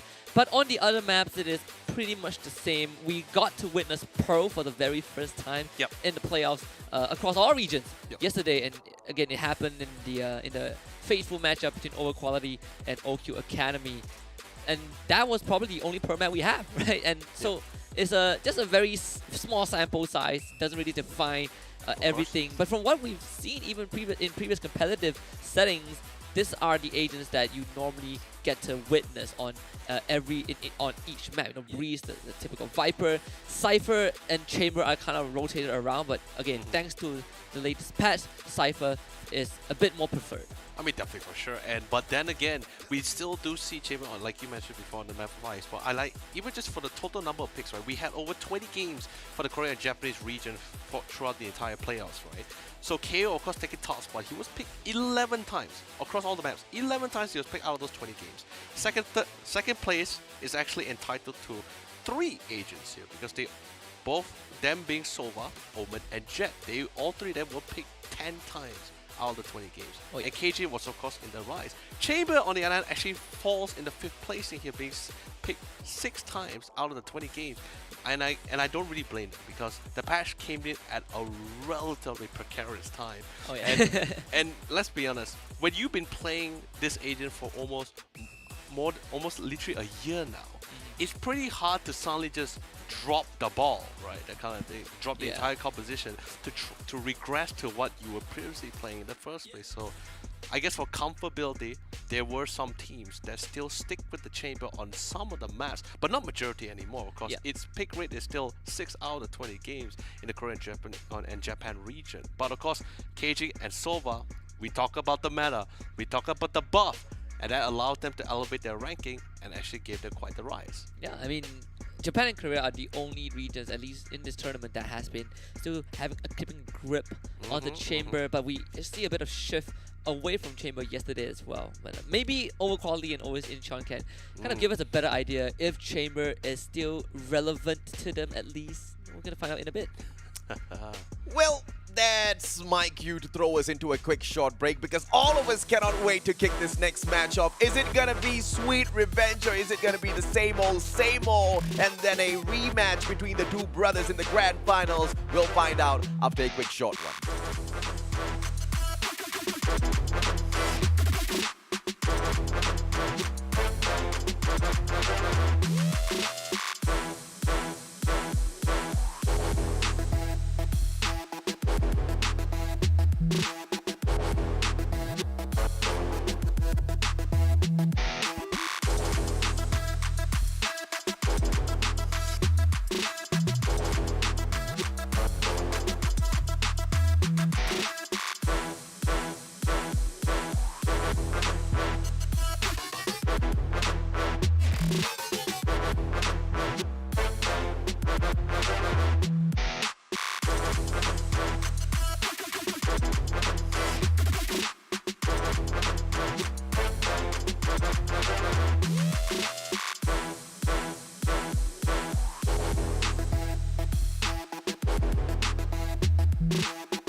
When I walk past, you look parched, do you need a glass?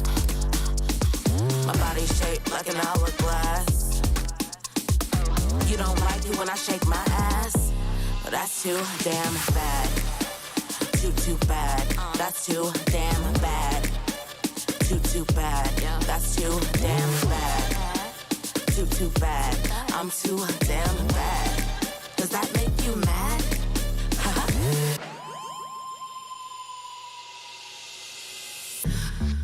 It isn't new news. Everybody knows I'll accept you. Let me fill you in, give you a clue. Maybe help you fix your attitude. I'm the star of this show. Got glasses of Merlot. It's all free where I go. Now you know, cause they all watch when I walk past. You look parched, do you need a glass? My body's shaped like an hourglass. You don't like it when I shake my ass, but that's too damn bad. Too bad. That's too damn bad. Too bad. That's too damn bad. Too bad. I'm too damn bad. Does that make you mad? Get used to it. Get used to it. Get used to it. You should really get used to it. Don't hate on me. No, that's so ugly. You could emulate, maybe wipe that smug look off your face. But either way, I'm here to stay. They all watch when I walk past. You look parched, do you need a glass? My body's shaped like an hourglass. You don't like it when I shake my ass, but that's too damn bad. Too bad. That's too damn bad. Too bad. That's too damn bad. Too bad. I'm too damn bad. Does that make you mad?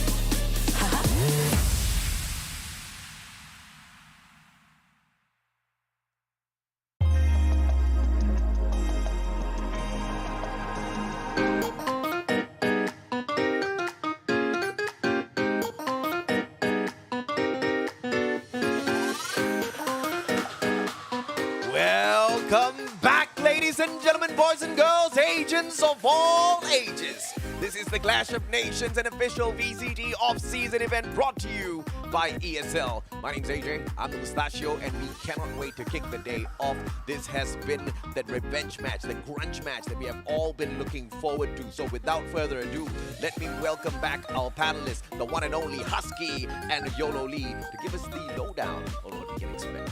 Over quality against always Incheon had to happen. I mean, it's like, you know, there's no way around this, right? Yeah. It's meant to be. It's already sort of fate has already decided this whole scenario. But first things first, before we get into more details about this, I have one question for you. Yes. 준비됐나요? 사랑해요. I think that is the appropriate response to almost everything you ask me in Korean. No, when I say 준비됐나요, I mean. Am I ready? Yeah. Yes, exactly. I'm very Oh, you ready. know! No, now that you mentioned it a second time, it sounds a bit like "Are you ready?" in Mandarin. Like junbei in Mandarin is junbei. So.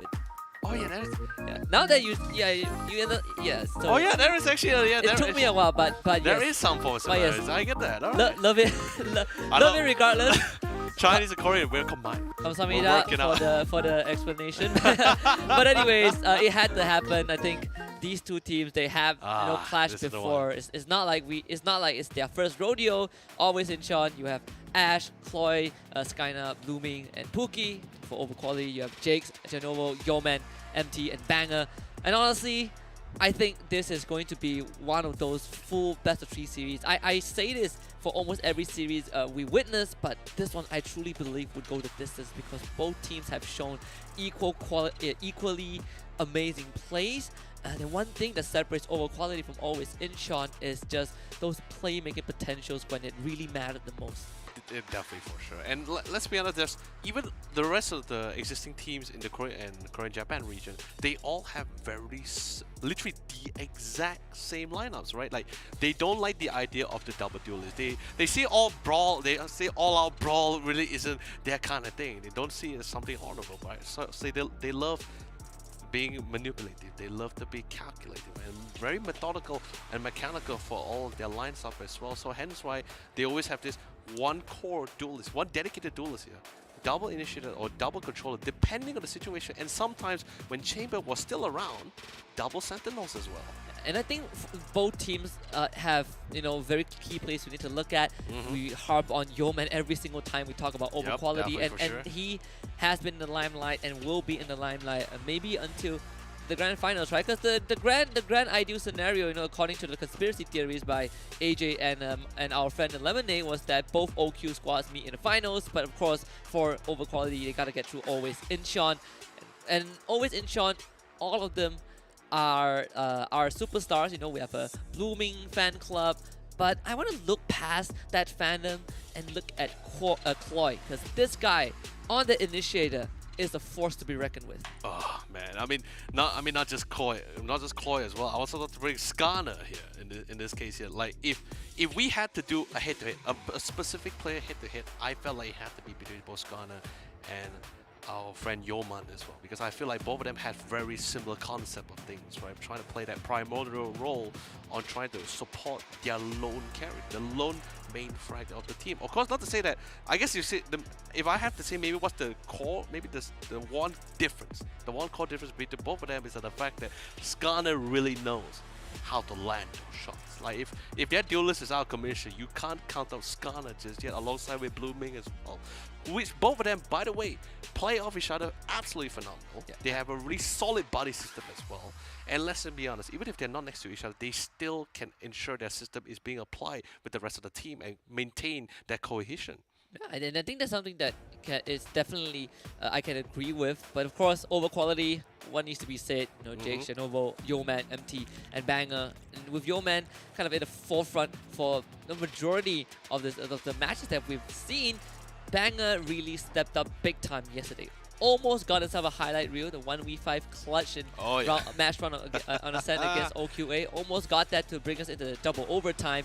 Didn't happen, but it really showed how this player can really clutch it out in very crucial moments. But at the end of the day, I think Yeoman is a very, very special player in a good way, right? Initiator player, but has the initiator mindset even when he plays a duelist like Phoenix, and he plays it like an initiator.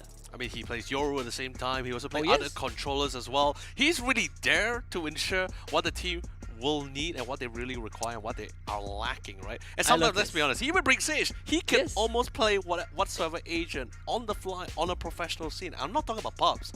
I'm talking about right here, right now, when there is money on the line.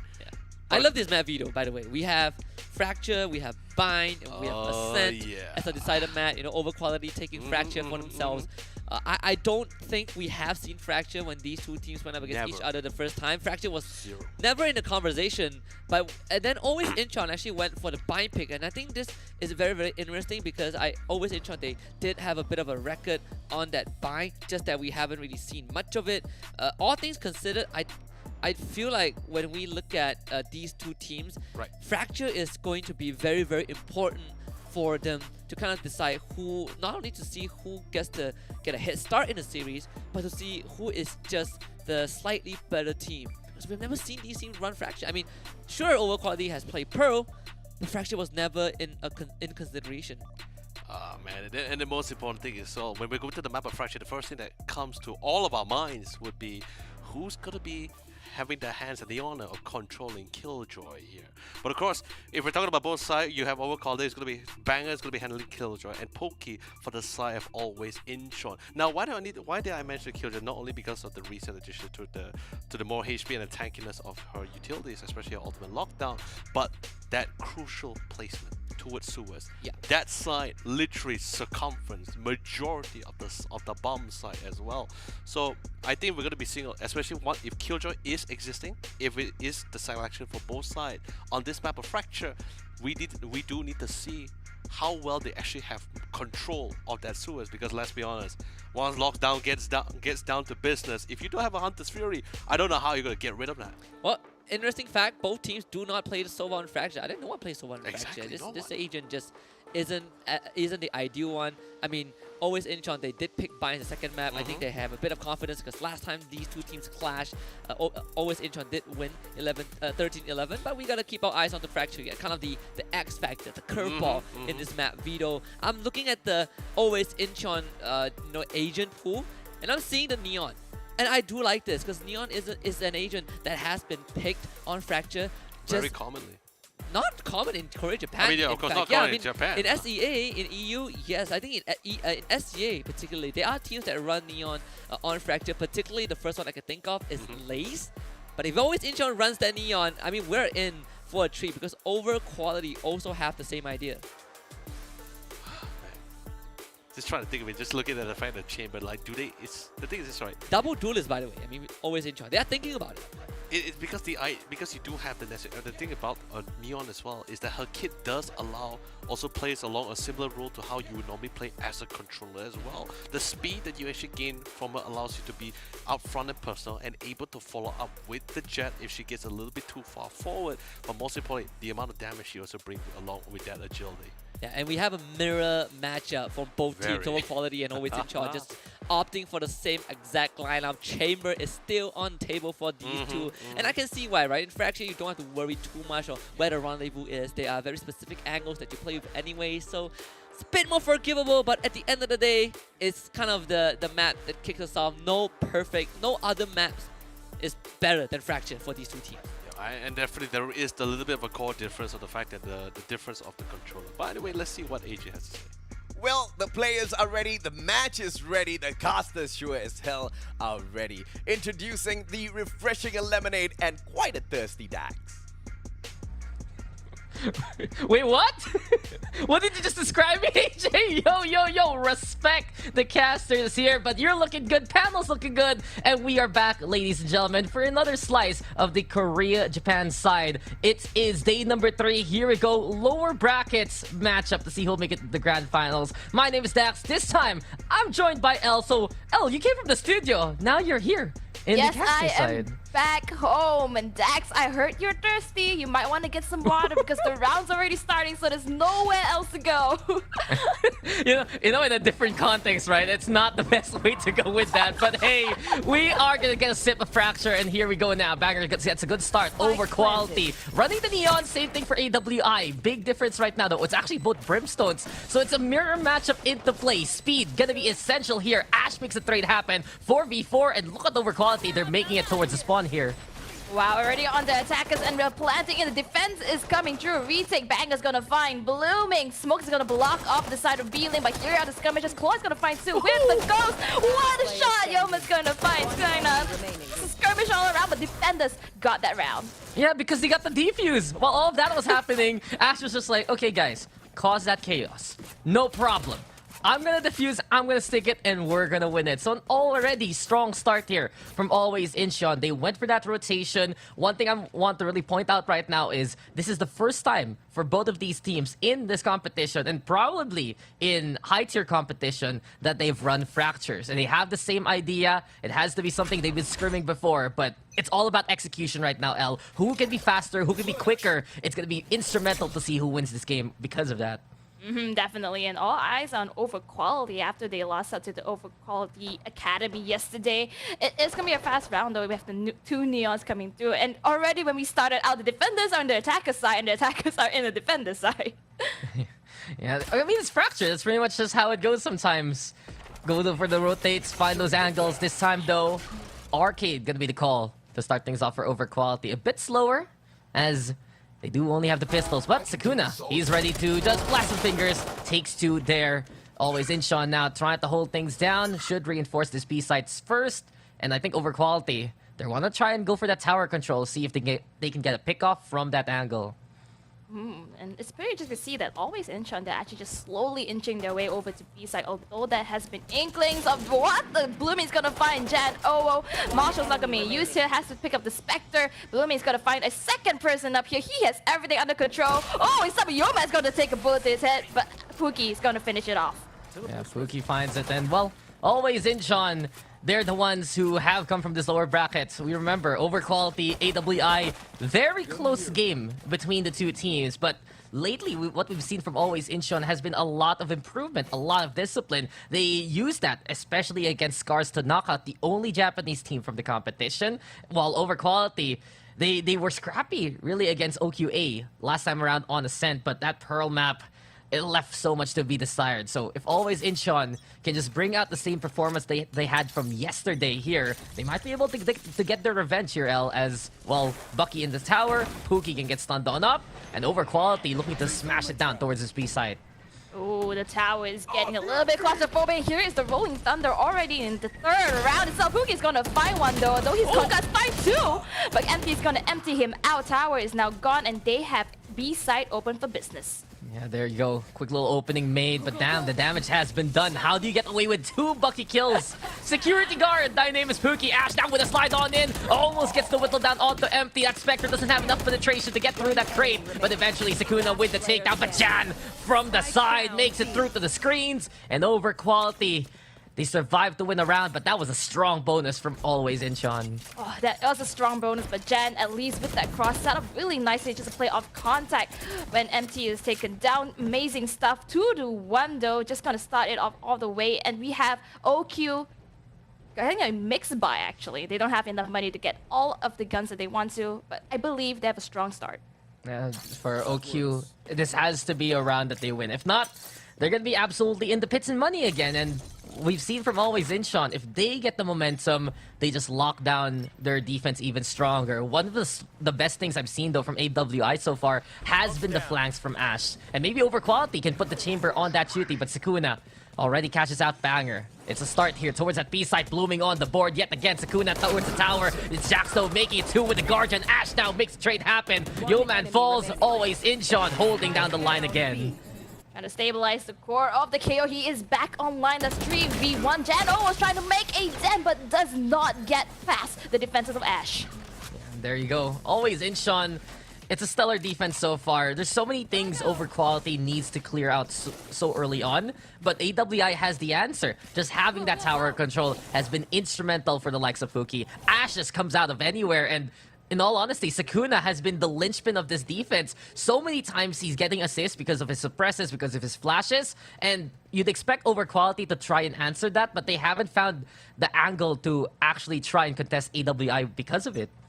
Yep, and most of the times when they do get the refrags, it's a little bit too late, and they lost a lot of members just trying to take onto the site. Here is again the the knife, the 0 point. Ash is gonna find Banger, his counterpart. At least for now, that's just one threat down. The rest of Overquality though, they are all the way in A main. And they're trying to bait out a few rotations, even put down those smokes.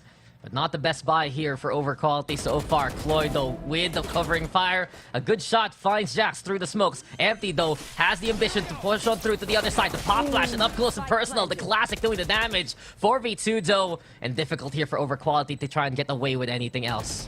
And there's a right at the door. They're trying to come through. Here is Pookie trying to find the last member standing. Where is the breach? The defuse is coming through. I'm pretty sure they're going to stick it. Breach nowhere to be seen. Trying to play the little bit of the exit frags at this point. Yeah, he's just waiting right now. And oh no, the smoke dissipates in front of him. Blooming. It's just like, yo man, what are you doing there? Oh, there was just... They're bringing out the exercises for good reason. And well, Always Incheon, this is a very, very stellar defense so far. We've seen that their ultimates are online now with Blooming, Ash, and Pookie. But yet again, just the anchors here have been so strong from Always Incheon. The rotations to reinforce, very potent, and so many times Overquality, they just lose the numbers too early to play the plan that they want to. And I believe earlier on, I actually got schooled a little bit from Dax that Overquality is not the team that was better than the Academy. It was the Academy that's actually better than Overquality. So Always Incheon, I think they caught wind of this. We already have the Neo making waves all the way through with the overdrive's gonna find one in return. The breach gets taken out though for Always Incheon, so that's 1 for 1. Yeah, Pookie though playing towards the tower. Here we have it. Yo man spikes down and They do plant it, I believe, for them to have the angle towards holes. But the flank, again, from always Incheon, so potent. Blooming is there. And now the overdrive sliding on in. Take everything, Ash tries to say. Looks for the zap down, but Empty keeps his circuits cool. And Overquality with 12 HP survive to win that round.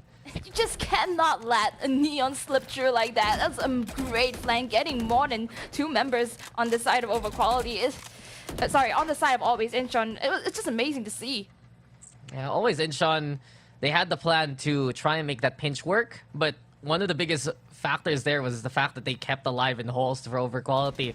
And you'd expect perhaps them to make that trade happen, to still have 2 people trying to make it towards that A site. Well, this time around, always Incheon, they bring out the tour de force and go for the dish. But we're getting a lot of more speed from Overquality right now. They're picking up the pace.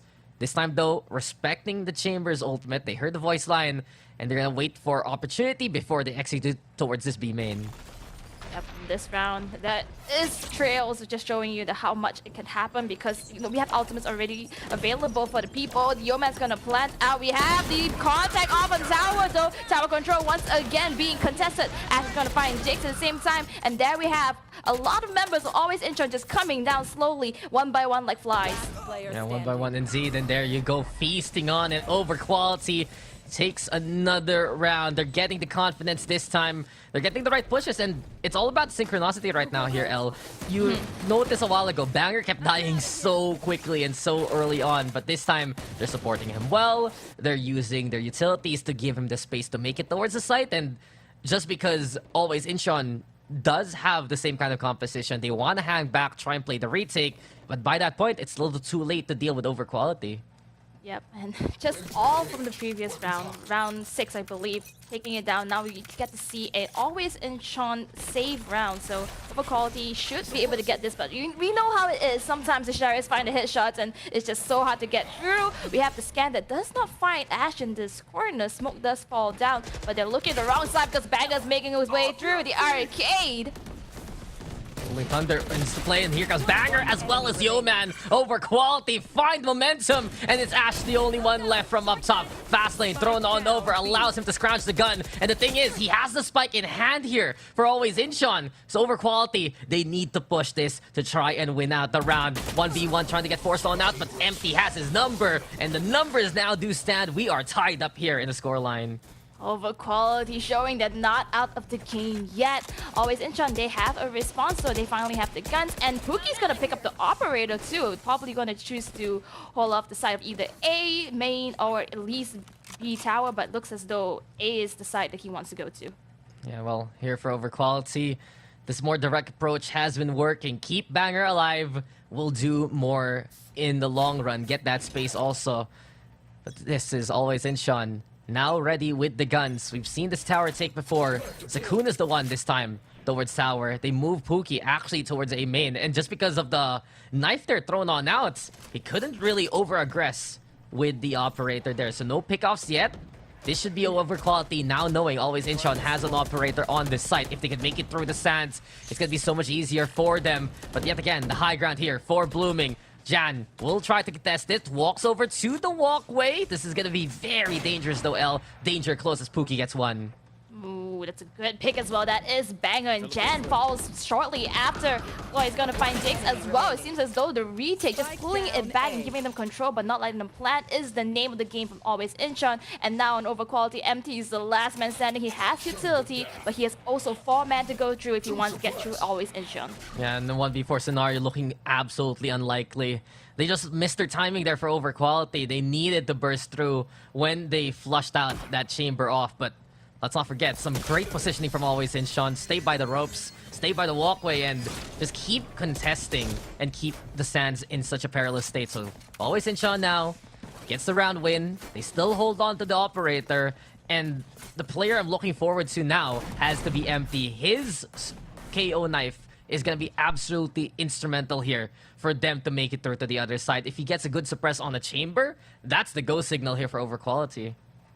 Absolutely. And Pookie, he has been playing a really great game. He's not even using the normal rifles. He rocked the Bucky, he rocked the Operator, and now he's just trying to hold on to Arcade. But the rest over quality, though, it looks as though they're trying to go for a split, trying to take over site. True, sad Bag is gonna find Chloe. He's still alive, but Yeoman's gonna find Skuna as well. 2 members down on Always Incheon. Make that more. Jano was gonna find Ash, so it's 2 left for Always Incheon. And make that 1 more. 1 by 1, they're coming down. Pookie's not even there to contest it over quality. They have sight, they have everything. Yeah, it's the path of most resistance, but it works. They stay away from Pookie's sightlines. And yet again, over quality with a strong execute.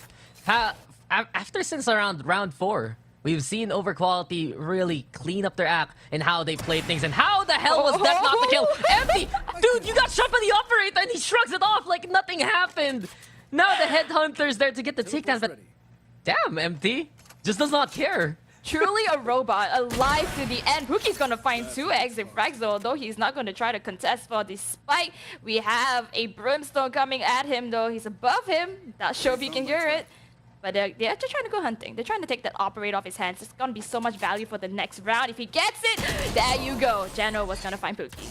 Yeah, there you go. At least they get rid of the Operator. That's the biggest thing. And over quality now, more options here.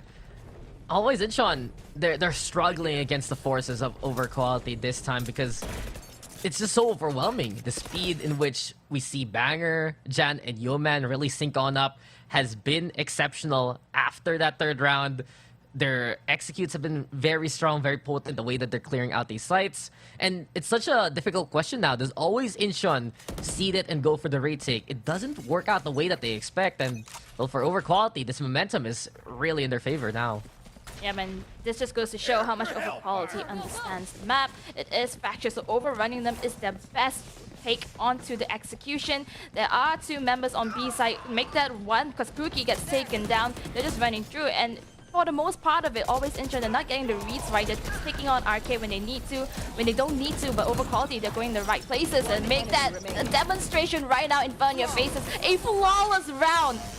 Is there more to say about this? Yeah, it's just convincing there from over quality. They weathered the storm. They didn't even put that spike down. They were just waiting for Always Incheon to dare peek them, to go face them off in direct combat. And we've seen this whole matchup before, and we've seen the strengths of both teams over quality. You let them duel, you have players like Yeoman, like Jan, who can step up to the plate. And it's already a game where Jax is struggling to get those takedowns, but still over quality has looked overwhelming. But in the meantime, if Always Incheon can get that modicum of control yet again, that's where the discipline is a bit more potent. There's a bit of impatience we've seen from over quality, but the pace right now is in their favor. I think the only problem that they actually have to deal with is that over quality don't just get the site, they get more priority in terms of map control, pushing it through. Bangers going on top, gonna just spray down Claw. Here comes the Rolling Thunder. I'm not going to find people at the back side, but what was that? Okay. That was just that. It's like, why would you bring out the shorty to a long-range fight? But the point still stands. The finger blasters are there. Pookie, though, the tour de force, it'll get the kill, but it's such a difficult prospect. 1v4 scenario now. Over quality, again, overwhelming Always Incheon. Yes, this time, there was that gun disparity. Yes, over quality had the rifles in hand. But the biggest factor still is, you see how deep Banger gets into the site. He was already there by staircase, ready to just force out a second angle for Always Incheon to look at. And speaking of seconds, it's now a 2-round gap as we go into the second half. 5-7 doesn't seem to be too bad, even if you're on the side of Always Incheon. Definitely doable on the side of Fracture. And they're the attackers now, so they have to really take a page off of Overquality's book and put it onto their own, because they themselves, they're running the Neon, they're running the KO. I'm looking to see something similar happen. It really comes down to how well Overquality defends now in order to close the series off. And this is, well, for Always Incheon, about the executes. We saw how strong the rotations was a while ago for Ash, but as Overquality would answer him, not even just spot them out, just win the fight anyway, it seemed like he lost a bit of that confidence and wanted to play more so with the team. So perhaps here for Always Incheon, find more ways to make it to the sites. There's a possibility that Pookie is trying to enable here. Headhunter out and about, deal with the chambers, forces the rendezvous, but reinforcements have arrived and Pookie's basically stuck here right now. While this happens though, Always Incheon does go for the B side, so they sacrifice one, but Overquality will like that numbers disparity to make a 5v4 retake happen. At the very least, Pookie's value for his death is that his teammate is now on site, and they have information that at least more than 2 are on the side of Arcade. It's really a timing game right now. Ash, he has the timing, he gets it! Gonna find Banger, he is flashed out, he has multiple places to look at, but Jan Owo, as well as his teammate, they're not gonna make any movement. Yeah, it's gonna find 1-2, he's still alive with 22 HP, and also meets the likes of Jakes, but gets taken down. Yeah, Jax there on the inside, able to slay Ash, but the Molly's there, and the crossfire is even better. Cloy hiding inside the tower, fault line gonna be into play, and by this point, Jax just wants to bring people to the grave with him. Always, Incheon does take the round, and they should have the better buy moving into the next one. So a good start here, and I like what I saw from Always Incheon. If they can split up the forces of Overquality, they're not gonna get overwhelmed like we saw in the latter part of the first half.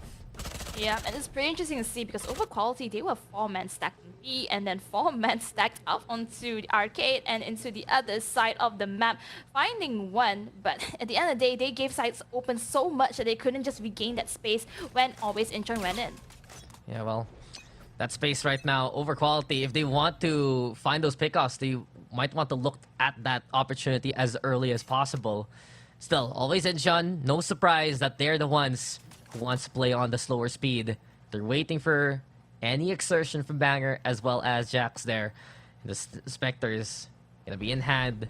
Always Incheon now. Throws out the knife. There we go with the flash dive also. So Overquality, they do want to try and force the close contact towards the doorway. They might have heard the jump there from Yeoman towards Sands. And because of that, Always Incheon, they move towards B side instead.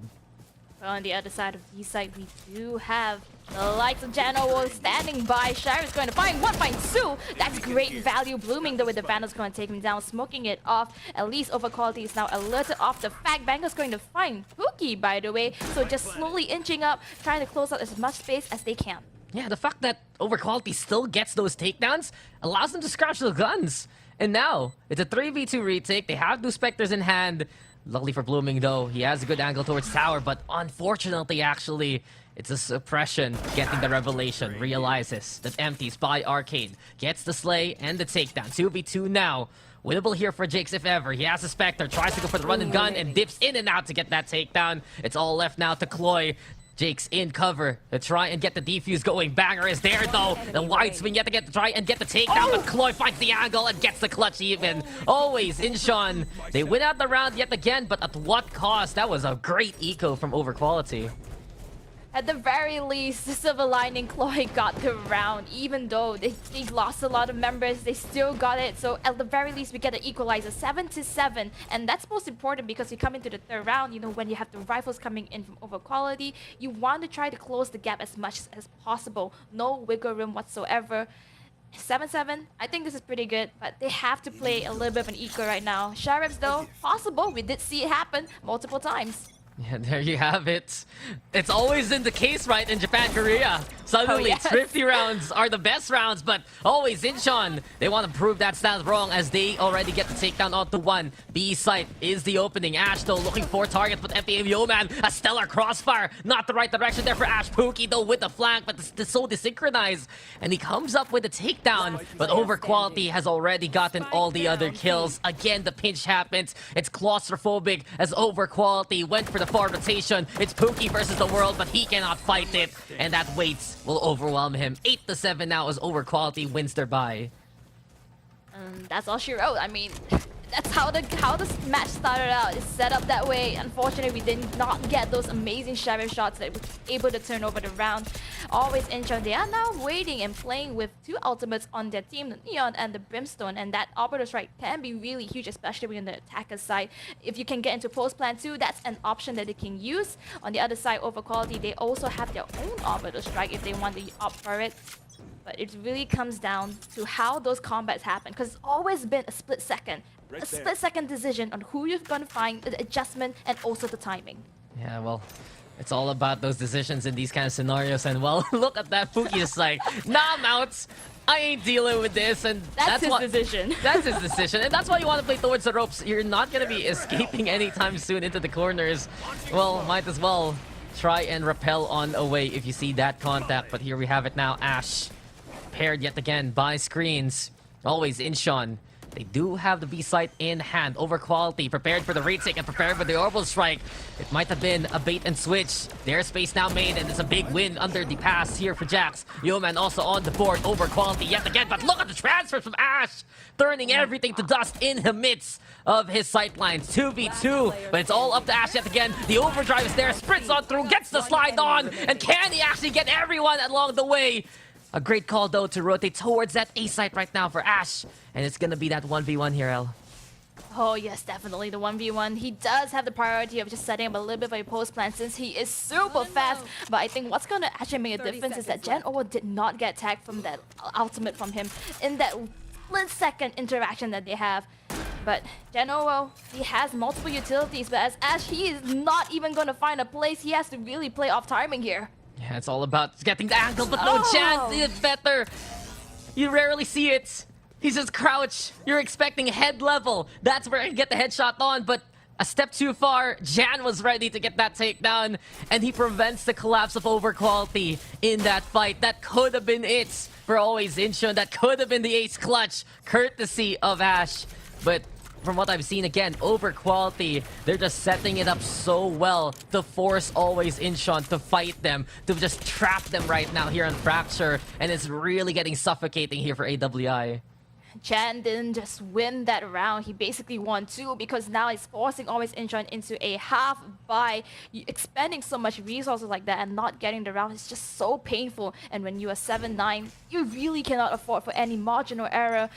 It's so minuscule, and it happens. It looks as though Always Incheon, they're getting a little bit shifty. They want to make sure they get the round. Oh, but Dash gets shot through. Oh my god, he can't get through in the site either way. He's just going to sacrifice his life. He's going to go for the plant, but over quality, they already have a 1-up because even the chamber is tagged. You know, you said it. Shifty, sure, but the red light comes from the drop, and over quality, yet again, they get the one-man advantage. They're gonna regroup first and foremost and look for a two-prong attack for the raid sake. They do realize, though, that CT is getting heavily contested. The Rolling Thunder will give them the advantage yet again. Banger on the board, too. There's the flash. Empty will drop down just to die. Blooming and Sakuna, they try to fight back, but over quality, it's just, again, from OQ to OW. Overwhelming by the defense. I think we have to go submit a form just to change that name. OQ, time to change your name. 7-10 over quality, really playing to the strengths. They understood what they needed to do, and essentially it's almost the same thing, right? On the other side, when over quality could not break through defenses, it's because Always Incheon was just holding off the side, gave them the space, but played the retake so well, and now over quality, they are executing what Always Incheon couldn't do because the space wasn't made when the Neon came on the site. Banger just died. Sorry, not Banger. Ash just died a little bit too early. Oh, I'm sorry, man. The names, the characters, they're all the same. Look, they look the same. This is why, don't forget, the lore is Dimension versus Dimension. And we're getting it right now in this mirror matchup. But it seems like the better Dimension here so far has been over quality. And here we go as Ash makes a lot of space happen towards Halls. Jakes. He brought out the Tour de Force, has already retreated. Not gonna be able to use the rendezvous anytime soon with the map controls seeded towards Always Incheon. But they're creeping actually towards this B site. I like the fact that they already have yet again that underpass control. They're looking for opportunity towards Arcade, but this is maybe an over-rotate here from over quality. They all swarmed that A site. It's been their bread and butter so far, but this time it's Moldy Toast as Always Incheon. Serpent navigates and tricks their opponent to get this B site for free. I like this change of strategy coming through from Always Incheon. Over quality though, they do have the null command that's gonna come online. It's matter of fact now on who they see. They have no information whatsoever. They left B quite open. We have Geno was gonna find Skuna, but at the very least, we got that information. Empty's gonna find Skuna. Oh no, he's gonna kill Skuna. I'm sorry. Enemy down. It's 3v3 now, and the null's command will be into play. Yet again, over quality trying to make a bit of action happen towards screens also, but really the bulk of this has to be Empty and Jan. Time not ticking, and Ash and Chloe trying to spam it down. Chloe with a big takedown onto one, make that two, and this will be Always Incheon getting the round. But the question is, can AWI escape with their lives? Chloe will fall to the spike, and over quality will have to give up that round as Always Incheon has now found a bit of a solution here, towards the defense. Definitely, and I think this is gonna be putting over quality at least onto the tip of the toes. They realize that always in Jung, they are learning. They cannot leave the site open whatsoever, even off the inkling of rotations that they're hearing. They have to at least put somebody there to watch. At the very least, maybe put Pookie just to hold off. Sorry, not Pookie. Somebody there just to put a lot watch off the sides of any entry points that could come through from Always Incheon. Yeah, well, perhaps for over quality, we've seen something that they're trying to do so far. The play aggressive with Jakes and look for those takedowns, but Always Incheon, with the speed of how Ash shows himself and gets a big chunk of whatever angle AWI is trying to go through, then what can over quality do in those scenarios? This time, you see it yet again from Jakes, I believe. He's playing towards the underpass from Pookie, rather. Jakes is on the opposite end, waiting for Pookie to peek on out. And yet again, it's all about the timing here. B main execute now into play.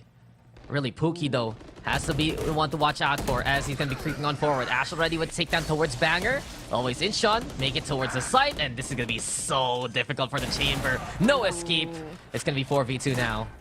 That's also an expensive kill because that's the operator off the hands of One Jakes. enemy Yoman's remaining. gonna fall shortly through. Gen-O will just stop by a bit of smokes. Gonna block his line of sight. He has multiple angles and multiple people to go through. He's gonna try to isolate them, but don't think he sees that he's right next to Sakuna. Yeah, it's just, well, oh, hello there. What you doing here? And Always Incheon, they're doing great again. This is always going to be a back and forth between AWI and Overquality. These two teams, I dare say, absolutely evenly matched. And it just goes to show we've seen some stars here for both squads. Ash really stepping up right now. He's done so much wonders on that duelist role. He's done so much wonders on the operator all throughout the tournament. But the space that he's been able to make here for Always Incheon, instrumental to give him a chance in these rounds here. And for great meaning, right? Because you cannot lose this round. This is going to be your tournament life on the line. They really want to try to close it up as much as they can. Chloe is going to find his counterpart with some assistance. Yoman's coming down.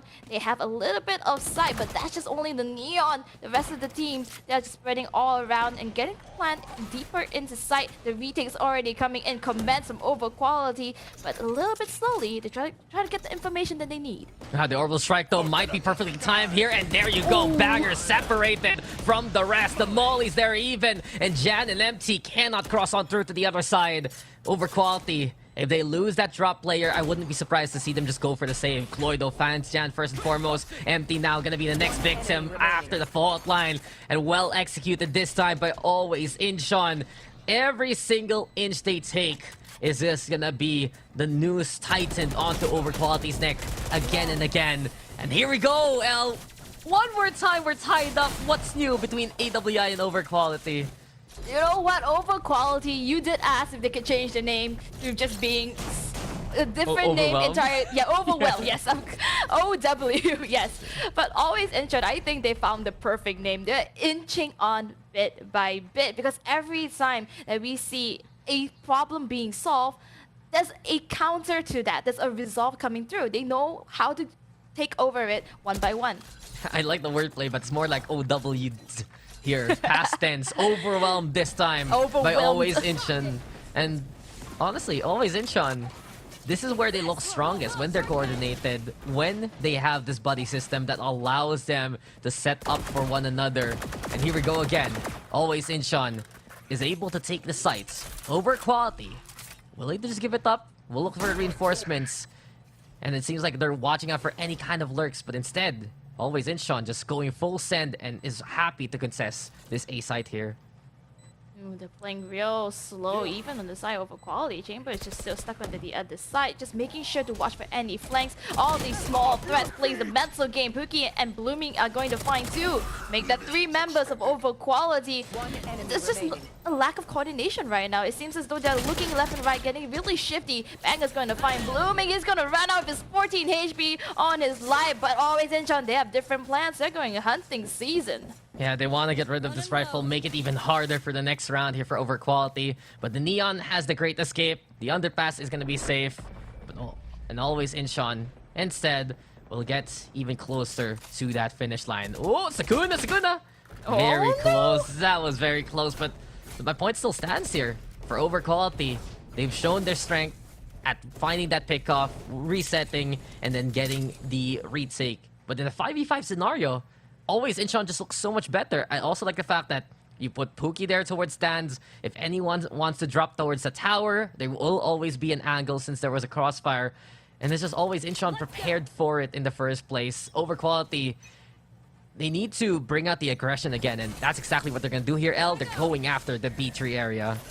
Oh, they are going after. They do have some underpass control. Always Incheon's going to find empty. They do have the sight, but I have no idea where the other members of Overquality are. But they're right hot on their trails. Coming through from the back, actually underneath, but Banger's gonna get taken down. What's happening to Overquality? Overquality, they tried to blow for the gamble, but it just blows up in their face. First things first, empty, caught out in the open there, caught napping. And then you come in with Pookie. He says, this is my underpass. I have called it home. I have put my furniture there, I've rented the lease, and this is where I want to play. Jando solo on the HP already, a single bullet can do him in. Ash putting up the utilities. Jan can't even cross this whatsoever. The fast lane should burn him down here. The suppress comes. Still, the full flank gonna be the answer, and here comes Yeoman. Ash makes a trade happen. A nice try by Yeoman himself, but always Incheon will do even better. It's map point for AWI.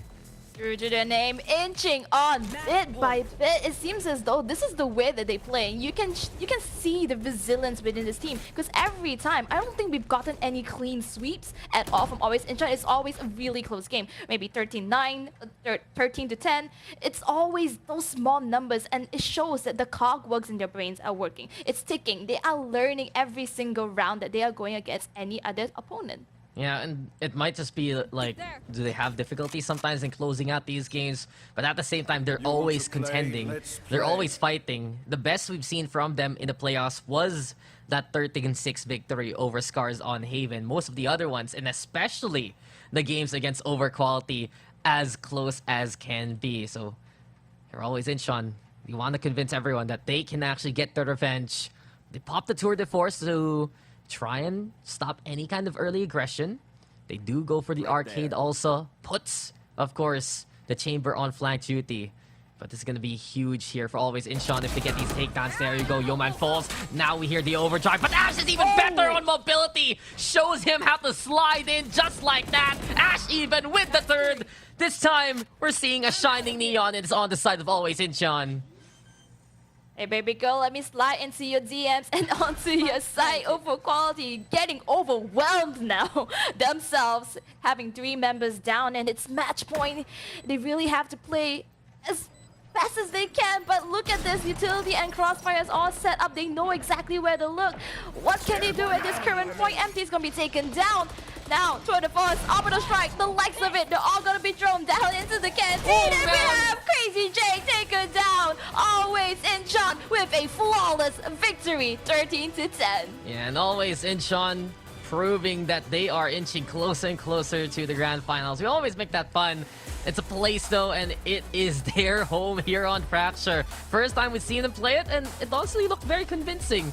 They realized what the mistakes were versus Overquality. They realized that, okay, if we're playing a man down and we end up being trapped on the site, we're just gonna die here. So they vied for more map control. They made sure that they used some early utils on to make their transition safe. And honestly, Ash was just absolutely exceptional all throughout the game. Pookie also, big props to him. Some very key control points like the underpass, like the tower. But all in all, it was just always Incheon finding the way to victory a bit faster and a bit more often compared to Overquality. Yep, I believe you said it. You hit the nail on the head. They play for the priority on the key areas that they need. Getting that underpass control, getting the towers. And whenever there is a threat, they knew how to deal with it. Slowly by slowly, always had Incheon inching forward. And slowly, there is no way for Overquality to come back. But this is just, you know, the first match. That's also round number 2. But that is also always Incheon's pick, which is fine. So, Overquality, they have to prove themselves. Yeah, they absolutely do, as they're gonna go walk into territory where they lost before against their opponent. But guys, we'll be taking a break, and when we return, we'll still have always Incheon and Overquality on your screens. We'll be right back for more of the ESL Clash of Nations.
Bounce.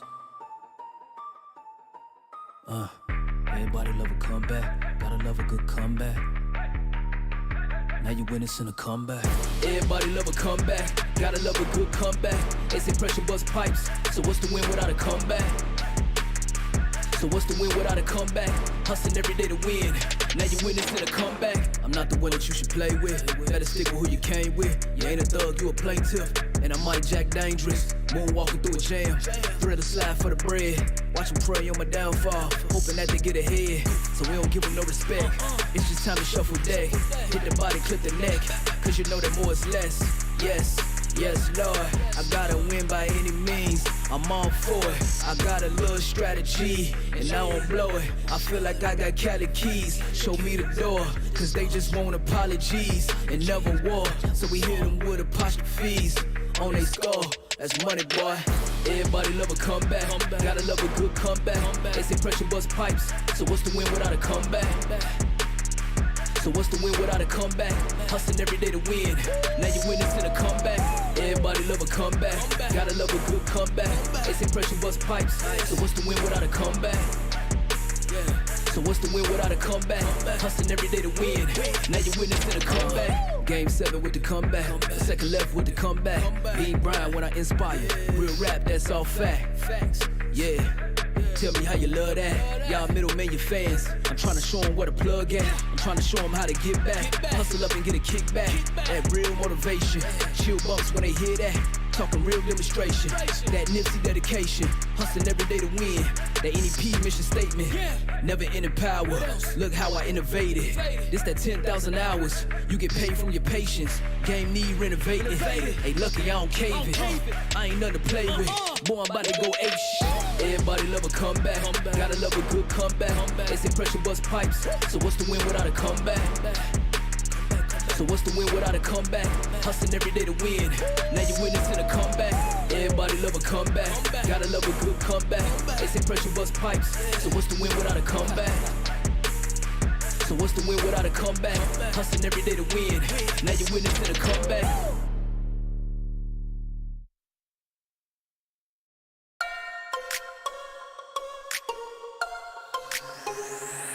You see the baddest women in the room. I got it. That money stacking to the ceiling, fool. I got it. And people watching you, watch how I move. I got it. You got it. I got it. You got it. I got it. You see the baddest women in the room. I got it. That money stacking to the ceiling, fool. I got it. And people watching you, watch how I move. I got it. You got it. I got it. You got it. I got it. Now you should know though. I'm after moto. I gotta get it. I might be solo. Oh, out with FOMO. You know I'm with it. But if I'm dolo, I'm still gon' want those. A real one. Because it's YOLO. Because it's YOLO. You live once. How about that paper? We all shine. 7 days a week, it's no debate that we all grind. You see them haters be on mine. Talking about your boy like he the greatest of all time. If you flown it, then you should know that I want it. I be on it, I be ballin' all through the night till the morning. Want some money? You should see me move. I see it, dog. Cause I go hard in everything I do. Not be a child. Chin checking competition, checking on my position. And no one mind is missing when we talking about my commission. Yes, if you ain't hear me,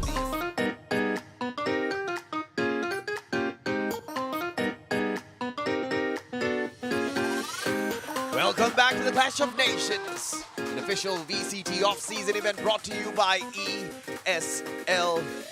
I handed the match over to the casters, not expecting over quality to get beaten down in that way, but always inching their way up. But the last time they did meet, it was a 2-1 scoreline, so Inchin has taken one already. Let's see if we're not over quality can turn things around. Let's hear exactly what our analyst Husky as well as Yolo Lee have to say about that.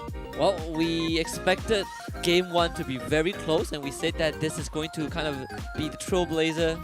Let us see if the direction of the series. And I'm very happy that always Incheon came out on top. I think they demonstrated a really great place. They had a solid start for the first couple of rounds, and we can see that over quality were able to kind of keep within themselves within touching distance in terms of scores. It was really back and forth, but always Incheon, just like what they did on Bind, I believe on Bind last time they met, really pulled it through at the very end. But I think next up it's going to be a bit more interesting when we go to Ascent, because Overquality won the last one. I mean, of course, especially since like while we're still on the topic of Fracture as well, we see coming from the sidelines for Overquality, Yo Man, as usual, exactly how we interpret him as a star of the show. The amount of time him playing Breaches when it comes up with the fault lines and the flash points as well, absolutely impeccable time as usual.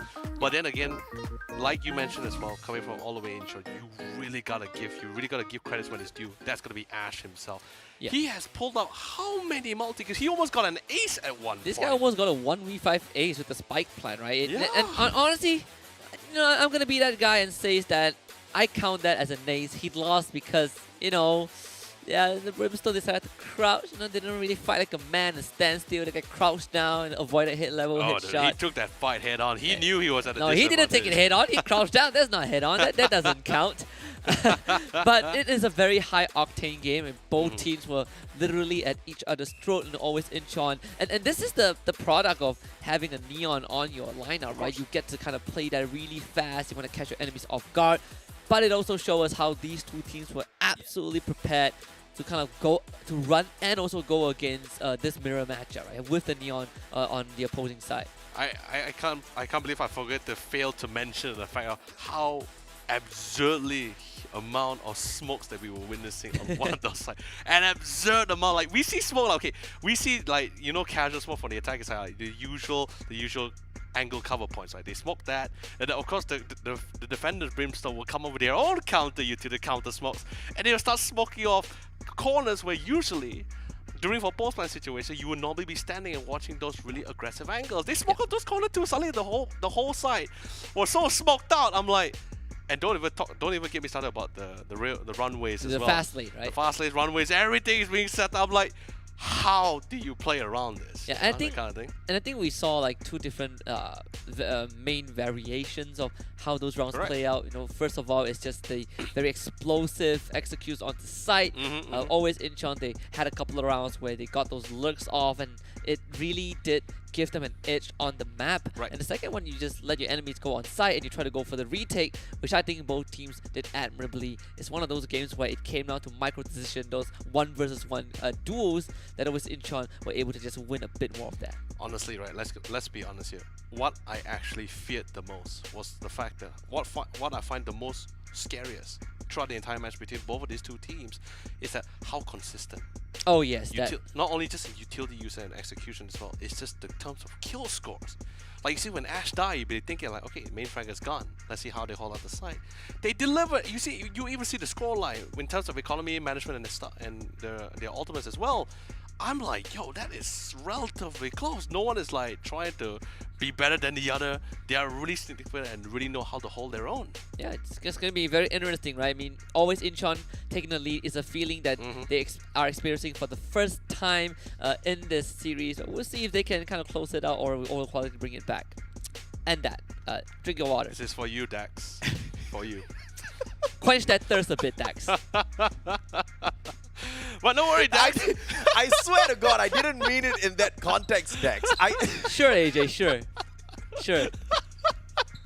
Whatever. Dax, even if you did a drink water, it's no problem because you're still 10 out of 10 to me. This one is more attainable. A lemonade, you know, quench your thirst. That's what it's all about. Ladies and gentlemen, boys and girls, we're inching closer and closer to the grand finals, but we want to see exactly which team has got the greatest quality to get there. My name's AJ, I'm the Mustachio down here with the boys, but we'll be right back after a quick short break.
dripping on the spine. This is it, Tony Hawk. I'm getting on my grind. It's all in the mind. I don't even need a sign. Come back, get applying pressure from behind. I ain't got no enemies. Turn them all to allies. Face painting, no cat eyes. Ship never been capsized. My rationale different cause I made it. No street sweeper, I just gallop off the pavement. Money made whether yo, I came in trying to be the greatest. Not the only, but the latest. Had to keep it like the cadence. If the planet needed saving, I'll be in the conversation. It's amazing how the plan come together like a compilation. If they counting on me, then I hate to keep them waiting. Let's go.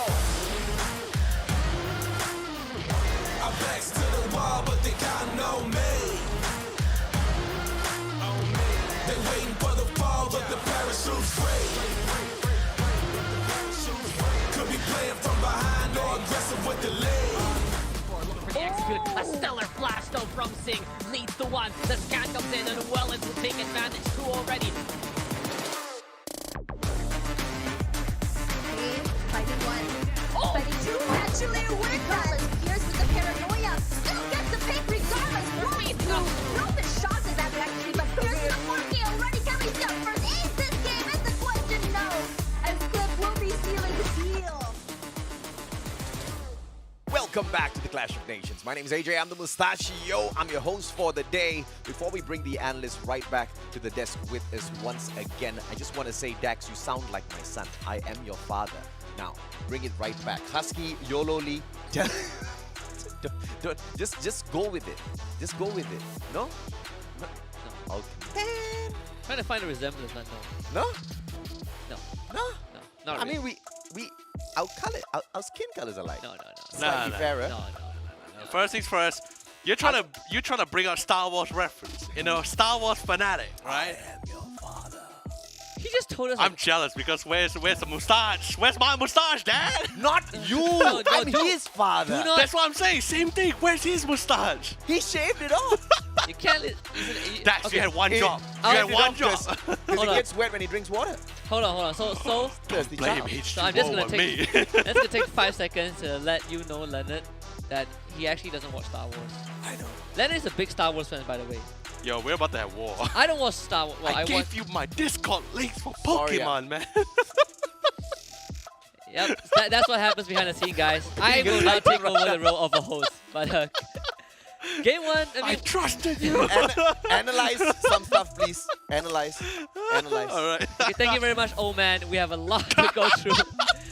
we kind of went through Fracture, you know, and how the thematic worked for these two teams. But coming up next, I think it's going to be what we've been kind of wanting to see, because it's going to Ascent, right? And I think it's very important to know that last time when these two teams met on Ascent over on Buy, excuse me, over Quality 1 Ascent is actually our decided map. Yep.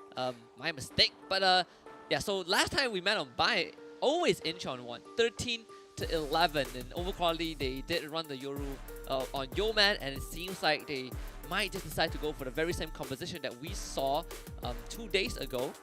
So if history repeats itself, we might see always Incheon in the grand finals. I mean, of course. And the thing is this, I love how you actually managed to lay out exactly the agent selection coming out from over quality as well. And it's actually dead. You're really dead set on point as well. And the best part about it, this is just one of the few rare moments, especially from the Korea and Japan region, where you only find a double duelist lineup. One of those really rare moments you see double duelists being brought into the field here. Oh yes. And in this case, the Euro, although yes, it doesn't really fit to what their usual play style, but the Euro does further enhance their capabilities, especially since Bind is such a very dynamic map, right? Really nice short angles and really tricky places where you can really come up with it, make use of that ultimate as well. And let's be honest, you do need that additional firepower to contest to entry those sites here. So really hard to see who is going to be able to overcome whoever. Yeah, we did see an example of how to run Yoru from Circus. I wouldn't say that is the best example, because Circus were just outclassing their opponent. I mean, they were practically flying off the shelves. Yeah. Toggle was all across the board. Absolutely. but it's fair to say, last time we saw OQ run this Yoru breach, this very standard composition, there were some desynchronizations, right? The utility timing were a bit off, and that's how always Incheon were able to punish them. But maybe this time they've refined it. Maybe they've watched Team Circus's game, and with that knowledge, maybe they can show us how it is, how this composition works at its full potential. But always Incheon, just as usual, have the Chamber, have the Astra, they have utilities to kind of punish overquality if they overextend on this Yoru. I mean, definitely for sure. And with the Sky in hand, Combat, since you don't really have the Soul in this case, they decided to bring the Sky. And she actually does check those close quarters a lot more better than most people here. It looks like the match is ready. The players are ready. Let's welcome back the one and only Lemonade. Thank you so much, by the way, for taking care of my kid. Son, make daddy proud. You okay, Thanks, Dad. I'm so glad my father's here to send me off on my ESL broadcast. He's just like a proud papa watching. There's just like, goodbye. I'll pick you up later. I'll come from the studio. Don't worry, I'm just gonna go to work. But there you go, guys. As we shift away from the brotherhood that is the panel, we are moving back into Bind. Dax and L still together here, and double controller yet again. L, we're gonna see it for both sides. Overquality bringing out the Yoru. It's pretty much the same comps we saw last time around they fought here. Yep, same composition, but always Incheon, they actually managed to beat out the last time. Getting the bind off of just 2 points, really close. And we did put a lot of expectation on Yeoman with that Yoru, but a lot of miscoordination came out. Oh, okay, the Boombot does not get the scan. The Boombot's not on the same page. He's like, I'm just gonna go here, away, hits the corner. But this is gonna be strong here for Overquality. They have that breach to actually contest the B-long angle. Usually, you have to see that because there's a Sky on the other side, but for now, Overquality, they do fend off that B push. It's always Incheon moving towards A instead. They make it towards the default, but Overquality, they're repaired towards the showers here, and a pinch is possible. If we do get the spike plant, there you go, the teleport again. Yeoman loves to do this. Here we have it. Retake coming our way. A lot of flukes everywhere. Overquality, they have some spaces, but not in time. Just run it through with the retake. Yeah, Blooming did take several damage earlier on. Was going to get more from the frenzy taken down. Always Incheon had 4 men to work with, but definitely doable. Chloe, though, their main smokers gets taken down, so line of sight is all left onto the Viper. Ash in a very aggressive position is going to find Yeoman. Now we're left to 3v3. Yeah, their Gavage shots do come empty though from the showers. Pookie will get one response, and Pookie gets a second. Always Incheon. They went in deep towards the site. They even have the tower control right now. And Jan with a sliver of HP. The snake fight will do him in. The Ash, of course, with the ghost behind to make sure that frag does come their way. And always Incheon. A good call to rotate towards that A site. They knew the utilities were coming their way towards B. I love the fact that they also took more of that map control because you need to be really active for always Incheon. That's what they realized last time around when there was a Yoru on the opposite team, and they're using the same lessons here in the same map. Yep, 100%, almost as if textbook. You just gotta do the fundamentals right? Take over site, don't lose too much members, get those controls, and you're basically set, especially on pistol round, where it's basically ground zero. Now they do have the guns for the second round, but again, miracles can happen. Yeah, miracles. By this point, I am gonna be joining the religion of the sheriff after the Soul tournaments. And, well, you can be a high priestess too, and of course, you are also part of now the Blooming fan club, but of course, we have Yeoman here, getting prepared to try and hold things down towards long. Boombot this time cooperates with always Incheon. And the interesting thing about this is they're gonna have a few flashes to use, but they're stuck here right now because of the Astra. The Gravity Well is gonna be into play. Yeoman, though, still sticking on around. Ash just completely disregarded that, but at least always Incheon, they do make it towards that B site. 4v4, and with these guns, always Incheon should have the advantage. Cannot believe that Yoru actually stayed alive so long in that corner, by the way. But Blooming and the rest of his teammates are already making their way onto B. They have the spike down. Everything seems to be in place. They even have the better guns. The guns does not take out Jake, though he is really heavily damaged. Blooming has to fall back off of that fault line. Now empty, he knows. He hears the sound cues. He does see a speck of a chamber. Chloe's gonna find two out of it all. And we have the rest of them going down, coming down like flies. Yeah, strong bait and switch there. Chloe was ready, and just a bit of a distraction there from our changer, from Blooming, to actually set it up so well for his teammate. One thing, though, that you have to keep an eye out here in this game is how Yeoman's gonna be affecting this battlefield. My biggest concern last time for Overquality was the fact while Yeoman did great as an individual, there was just that desync between the rest of the team. They're running the double duelist. They want to go for a 4-1 split. But I'd love to see here for Overquality them setting it up more so for Yeoman and making it easier for them because it's a little difficult for Overquality to anticipate these rotates. They don't have intel besides the Yoru of all people. They have the Breach as their only initiator, and it's gonna be, well, them having to play the guessing game before anything else happens. Yeah, but you know, many would argue it's just about setting up those micro fights. Why do you need the information when you can just push out? But again, very risky. Earlier we did see Yeoman get value off of that corner and B portal, but you know, you have to put yourself in those risky positions if you want to make them work. And always Incheon, if they just check it, they can get it. And so far it's been working out. Yeah, well, always Incheon now, moving towards that A site here.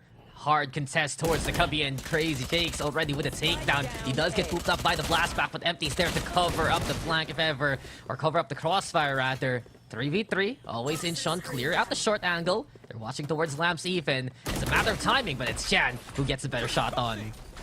All line comes down through and through, but Pookie, even blinded, still gets the angle onto Jan. He's gonna be going down, and here comes the spike right on time. Chloe, last man standing, doesn't even get the spike down. He has the contest, but Banger knows exactly where to watch out.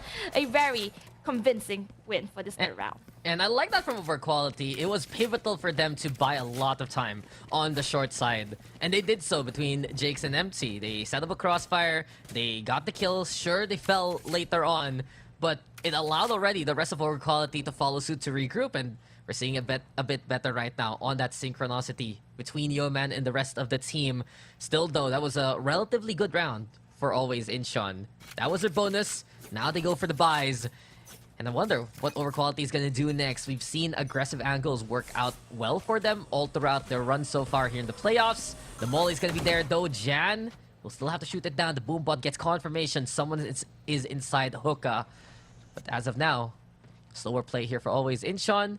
Wait for opportunity, especially if we see this here, a re-smoke even. Really selling the fact that OQ is just right here waiting on the other side. Yep, the Viper screens is down, so they have to play off of timing after the adjustment. Empty does find the other Viper out in A. Showers lurking down alone. So at least they have one pick, and that's no more screens for the side of always Incheon. Now they're playing off of Hookah. I think they did see a little bit of Banger's orange cap over there. It's opting either to smoke it out just to make sure that they get stalled off, and that's exactly what's gonna happen. But they are not just relenting off of that. Utility uses a big flash, but doesn't get the shot. Only with the classic, but a 1-for-1, a little bit too long, lingering on that fight. The flash was perfect, but it's not enough to win out the fight for them. Overquality. They hold things down well towards that B site. So much time, but it was just such a panic there for Banger. But the fact of the matter is, they got that kill towards Showers a while ago, and that forced always Incheon to just go for B. That they had no real other option. They didn't get the opening that they wanted, and they just fall into the hands of Overquality so far. It's still dangerous though. You have to respect that guiding light if you're on that defense. Sakuna will make or break many of these pushes. And this time, he has the Seekers. There's also the Cosmic Divide. It's not the best buy in the world for always Incheon, but they have the Hero Stinger. Go for the shots. Jan, though, way too close. Hero Rifle also in hands of Sakuna. 2-for-2 trade. And this allows always Incheon a bit of space to work with. Huge value. You take off the Euro as well as the breach, but Jakes is going to find Pookie. That's 2 left on the side, so always Incheon. And that's your Astra as well as your Chamber. It's going to be a little bit more slower now, but Empty, he might be getting timing. No, he finds Blooming instead. Great adjustment. Sneak by just to reinsure. Incinerate's going to come down as well. The spike is in the middle. They have to retrieve. Always Incheon. What are they going to do? Astra at the side of B, looking through, trying to find picks. We're just gonna pretend that Snakebite didn't bounce off the wall there, but Chloe, he is lurking into the market if ever. Might get the spot and the shot onto Banger. Now he tells his location, but he will pick up a rifle just for good measure. Snakebite yet again for the stall. Overquality. They'd have already an inkling, an angle rather, towards the objective. They want to go for the close hold here, but Chloe, Dissipate going to be into play, forces out the 1v1, finds Jakes first, but he does not expect Empty to be standing right in front of the corridor. And it's Overquality yet again with another round here. Oh, that could be really good. The position doesn't just allow them a great cost, so they have to play off of each other. Really smart fake out coming in from Chloe as well, just to block it out. Gets one, but unfortunately does not get the adjustment onto the last man standing. really close right now. It's always as though one members are just left alive, and it's whoever can make those micro decisions to get those advantages to themselves. But look at Overquality's arsenal of ultimates right now, just holding off. Yeah, they're prepared now for any moment that they need it. And that's already so convincing here from Overquality. They're happy to just stay with the ults, use it for another fight. But as I said, that's two of them gonna get utilized here. The fault line into the shotgun. We've seen this before from Overquality, and it is absolutely useful for them to get a free pickoff. Not only that, the Viper Spit will force Always Incheon to just consider going towards that B site instead. The duelist stack is there though, and especially here, Crazy Jakes prepared for early contact towards Hookah. Ooh, the sneaky Yo, you love to see it. He is heavily damaged though, and there's no one to heal on his team. They don't have a Sky. Here comes the Boomer, but he gets timing out of the animation. Blooming gets a really great pick off of Jakes, although he's trying to play off a contact. He doesn't get it. Yo man, again, not enough HP pool, no value there. He's gonna go down to Blooming just right after. Here comes the Spike Plan, but doesn't seem to get it because of the Rolling Thunder. Huge. And Rolling Thunder to fight back. Awesome Divide now gonna be the play. Kloy though hanging back behind the wall. And it's Sakuna who finds Jan first and foremost. No one really to help the breach in that scenario. They're using a bit of that silence here for Overquality to get on through to the other side. But Banger finds the timing, gets kill onto Pookie. Luckily for the rest of Always Incheon, they were able to cover those tracks and cover the angles to tie up the game yet again. Big round though from Blooming. They were forced to go towards that B site. He found the timing on Jakes, found the kill onto the low HP Yoru as you mentioned. And from that point on, Always Incheon was able to just disregard the big investment there from Overquality. They used 4 ults in that last round and they got nothing out of that one. Oh man, close. Really, really close. 3-3 now again. It's anybody's game, but at this point in time, at least for one of the teams, they cannot play on full buys Overquality.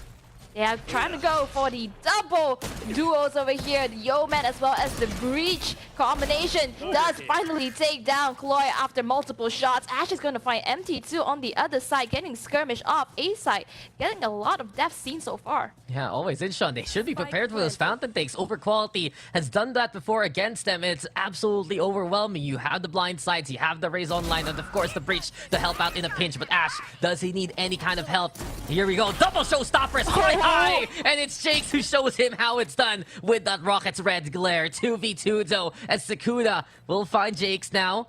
Yo-Man picking up a rifle though in hand. It's still though that post plant in a good location for Always Incheon, waiting for the short angle to get contested here, L. Guardian Light's gonna come through. Skirna's gonna get Jan. What a blink of a moment, just getting that shots at the right time.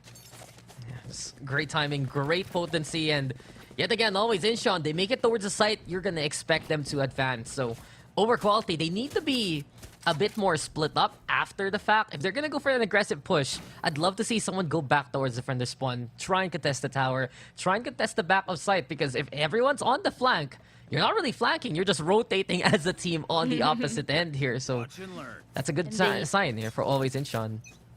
Indeed, that is true. I guess it is just also the nature of trying to get that information. They kind of have to force out members just to get early intel on where the members of Always Incheon is. But because of that, they end up losing a lot of control on site because they leave it open in one entry point. And it's just hard to come back from that. The retake or the big rotation, as you mentioned, it doesn't seem to work. Yeah. And that's a good point, because we talked about it a while ago. Overquality, who else to get the intel besides the duelist? It's not the initiator whatsoever who's gonna do it for you. It's the Boombot and whatever the Yoru has in terms of the gate crash and perhaps even the ultimate later on. But for now, Overquality forcing that contact early, fake out through the teleporter. By this point, Yo-Man has done that trick so many times that Always Incheon will actually just disregard it. Shower take, gonna be the call. The spike is there, as we see the Raze and the Astra just trying to play defaults, look for anyone over-committing and over-pushing. But eventually, Always Incheon is looking for that opening towards the shower. You see it here, a bit of a one-way setup even. Blooming wants to get the snipe on, guiding lights there. The flash comes, but some great utilities from Overquality to dissuade it so far. Ooh, but as they get taken down, mid comes through Oh too. my He's god! gonna fight. Oh no, but they found a root. Not in the right position. Onto the snake bite as well. No, honestly, that was just painful to watch, and Yeoman will finish this job off. I can't blame him because it just might be muscle memory. Don't forget, this is the newest patch, so the rendezvous isn't one anchor to the other anymore. It's that one thing in the middle, and you teleport to it, and maybe out of instinct, he's just like, okay, I can get out of this. Wait, I can't. Man. Wait, I can't, and that had to hurt. I still have to give props, though, to Overquality. The Empty and Jan were absolutely instrumental in that fight because that they broke the sync towards Shower and Short with the fault line and the snake bite especially. They couldn't capitalize on the guiding light for the side of Always Incheon, and just because of that, Overquality now tie it up again. Absolutely, and it's great utility usage that we love to see. Bring it through, but Yeoman, he does not need the utility, he just needs a bullet. Now just rocking in the side of Showers. This unexpectancy of where the positions of the members could be the pivotal moment for Overquality just to bring it forward. Yeah, they have the operator now here on the defense, and with a Yoru, very hypermobile, very easy and safe to rotate using the teleports if ever. Shot rings, doesn't get hit though onto Sakuna. They now know that it's gonna be long here, but Banger finds two. And for Overquality, it's all about this operator getting the final few kills, and there you go, case in points. It's 5 rounds now for OQ.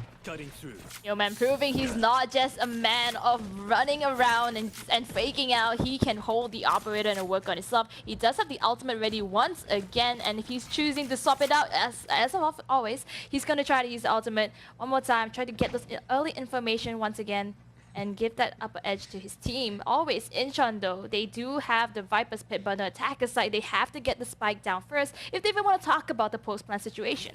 Yeah, isn't that the wackiest thing? Use ult for intel. But, of course, there's also still a play available because you see it there. The breach is with the Yoru now. They're getting ready again to play the fault line shotgun if ever, but Jakes has to retreat. This time, though, he's snuffed out by Ash. Empty on the board. Ash will get 2 so far. And while Overquality is already trying to find the off angle here, Always Incheon has already searched for a site, and look at Koiko holding down the line. Well played towards the market. He'll get one for his troubles, and it's 3v2. Loy is not easily faked out. He goes down but takes great value with him. Now it's coming the retake, but again, they're holding off a flying position, and yes, the sides of Always Incheon, they do not know where to look at, but they have to spike this planted a little bit deeper. They have to play off, contact each other, and utilities. Ash gets flashed off. Banger's gonna try to make some movement happen, but it does not seem to prevail. Overquality knows where to look at. And Always Incheon, it's just another one. Whenever they get that spike plant, usually it's just their victory. And this is gonna be a bit problematic. Overquality running out of anchors, perhaps because of the early investments towards Dimensional Drift. 3 of them wanted to play aggressive, and we see it. It's a whole squad coming from market. By this point, this is where the Astra and the Chamber really kick in clutch for Always Incheon. Despite them being on the attacking side, they have the tools to play defensive. We're watching for things like the trademark, or watching for things like the stars, and that's helped Always Incheon fight whatever Overquality wants to do. Still, the operator in hand through the teleporter. He has a gate crash available to retreat back to heaven, but just because of all those sound cues, look at how Always Incheon will move. They move to go for that B site. They know instead it's going to be all the way towards the back of B if they have to contest the opposition. The funny thing is, the number phased by the sound cues. Yoma's going to find Pookie though. Great movement, just running back to B side. Here comes the Cosmic Divide and the Rolling Thunder. Invested, Always Incheon trying to find those picks. Yoma's going to try to stall it as much as he can. Fire in the hole, but does not seem to find a target. Blooming's going to get Jan as well. They have the side. Cosmic Divide is blocking them off. They need to get the right timing and coordination.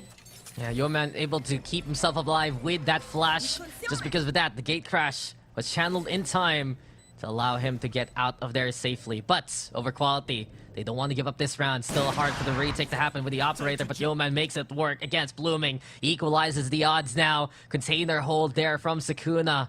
Wanted to surprise the Yoru if ever, but it's a double stack towards elbow. It's all about the angles here, and Yeoman gets a third now. Nice shot yet again with the operator, but time is ticking, and here comes Chloe on the board. Crossfire being set towards the elbow instead. Chloe now in a 1v2 situation, but he can stall. He has the stars to do so. The gravity well is there. The shots ring, and there's the takedown. Maybe another one, but Yeoman will get 4 for his troubles. Unfortunately, the Astra stall is way too much, and the operator's lost along the way.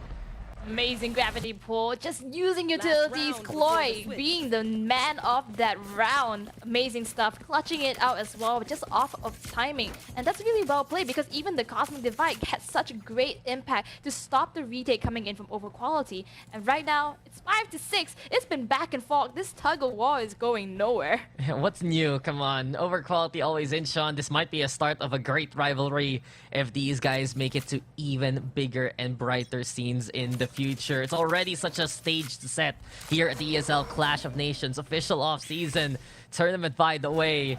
And I've always said this about this tournament. This is where some of these names will be made, but Ash making quick work of Banger, gets control of Hoka, using that judge. Yeoman towards the corner, yet again trying to use a bit of this flash action. The fake out's there to keep him alive. The blindside even to get that takedown. And Yeoman's still there alive to make 2 happen. 2 for 2 now. It's Jan finding Ash. Not as of yet. Always in, Sean stopped in their tracks from putting that spike down here, El. Huge flash, by the way. But now, always in Chun, they're playing a little bit off in a fake out, putting the Viper split, but not actually being in there. Over quality, forced to invest one member just to check that out. The other, though, he's at mid. If he gets a flank off, doesn't get a watch from always in Chun, he probably could get it. The timing comes in, the sound cues come in, sorry. And he's planted for triple, so that means a shower post-plant is coming through. Yeah, here we go now. Prepared again to stay back. Wouldn't be surprised to see perhaps even a lineup based on the position here of the Viper as per usual. And Pookie, well, he's walking towards short, and Jakes will catch him in the act. All left yet again to Chloe. He has been clutched though before. Can he do it yet again? Now we hear the spike being defused. The pull comes to prevent it from even getting halfway. A good paint shells though to prevent the swing from happening. And just Jan instead on protection duty. Chloe though walking on forward. Jakes will fall and he gets halfway, but is it gonna be enough? Jan scrambling to get the defuse on. Over quality though will still get the round and tie up the scoreline at the end of the half. He gets it indeed. Over quality, you get to see again the clockwork's working. They checked him out, find the Viper, walk through mid. They know he is not there. Chloe can only play from showers. He tried to stall, but unfortunately he just lost a member way too soon. Could not play that post plan. And now back to square zero, 6-6 and pistol round. Wow. Did we even play that first half? Did that actually happen? It seems like it's a mystery to me, but it was a good moment there for over quality when Jakes found the takedown onto Pookie. If not, that would have been very, very decisive for always Incheon. Chloe has been such a bother all throughout this game. He's been the one watching flanks. He's the one who's been clutching out for the team. His gravity wells especially have been instrumental for the stall.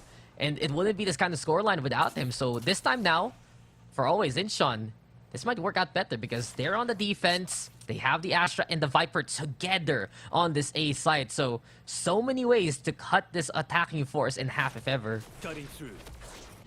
Yeah, but with that said, we have Yeoman now on the aggressive position of attackers, and when it actually worked out, it was when they came online after swapping off the sides. Then again though, always Incheon, they proved that they understood how this is going to be played out. The plan comes in, but look at the positionings and the priority being contested. Oh, Q crazy, Jay's going to find 2 though, so that's going to be huge for the defenders, not getting enough members to contest this 3v3. They still have a fighting chance. Gerna is going to get a huge shot with the frenzy onto Banger. Yeah, Sakuna with another one there, and always Incheon now equalize the odds. It was a great take towards Lamps, but Sakuna just able to outshoot the competition. And Blooming, what was that flick? There's the takedown of Jan. Come on, you were tracking him the whole time. Blooming just looks at you and winks you goodnight. What a shot. What a clutch, honestly, for both Sakuna and Blooming. That was just absolutely mechanical difference there to get those takedowns. We talked about the Blooming fan club. Can we have a Sakuna one as well? Oh, sure. You can start it. You can be the president of that one. Sakuna finger? Do not finger club. Well, okay, okay. You know, AJ kind of sussed me out a while ago. Now I'm kind of sussed out here by L, but no problem. No, we're all together here on the same page of Valorant. Yes. Valorant, indeed. Yes. I love great Valorant, and we are in for a treat. Always enjoying over quality. It's anybody's game. Just to remind the viewers, whoever gets knocked out this series is going to be knocked out of the tournament. So a lot of it is in stake. But we are having a showers contest. Over quality is going to get that orb for themselves. Yeah, lower bracket run really. Always Incheon pushed down here by over quality. But in the meantime, OQ themselves falling to their sister team, OQA. But here and now, it's a stinger in hand for Crazy Jakes. Yet again, though, the Sky getting so much value with the guiding light. The intel to just realize someone's playing towards the shower. Over quality overall, looking for opportunity all across the map. Just a few defaults, but yet again, the intel is clear. They know already on this defense that OQ is going for that A site.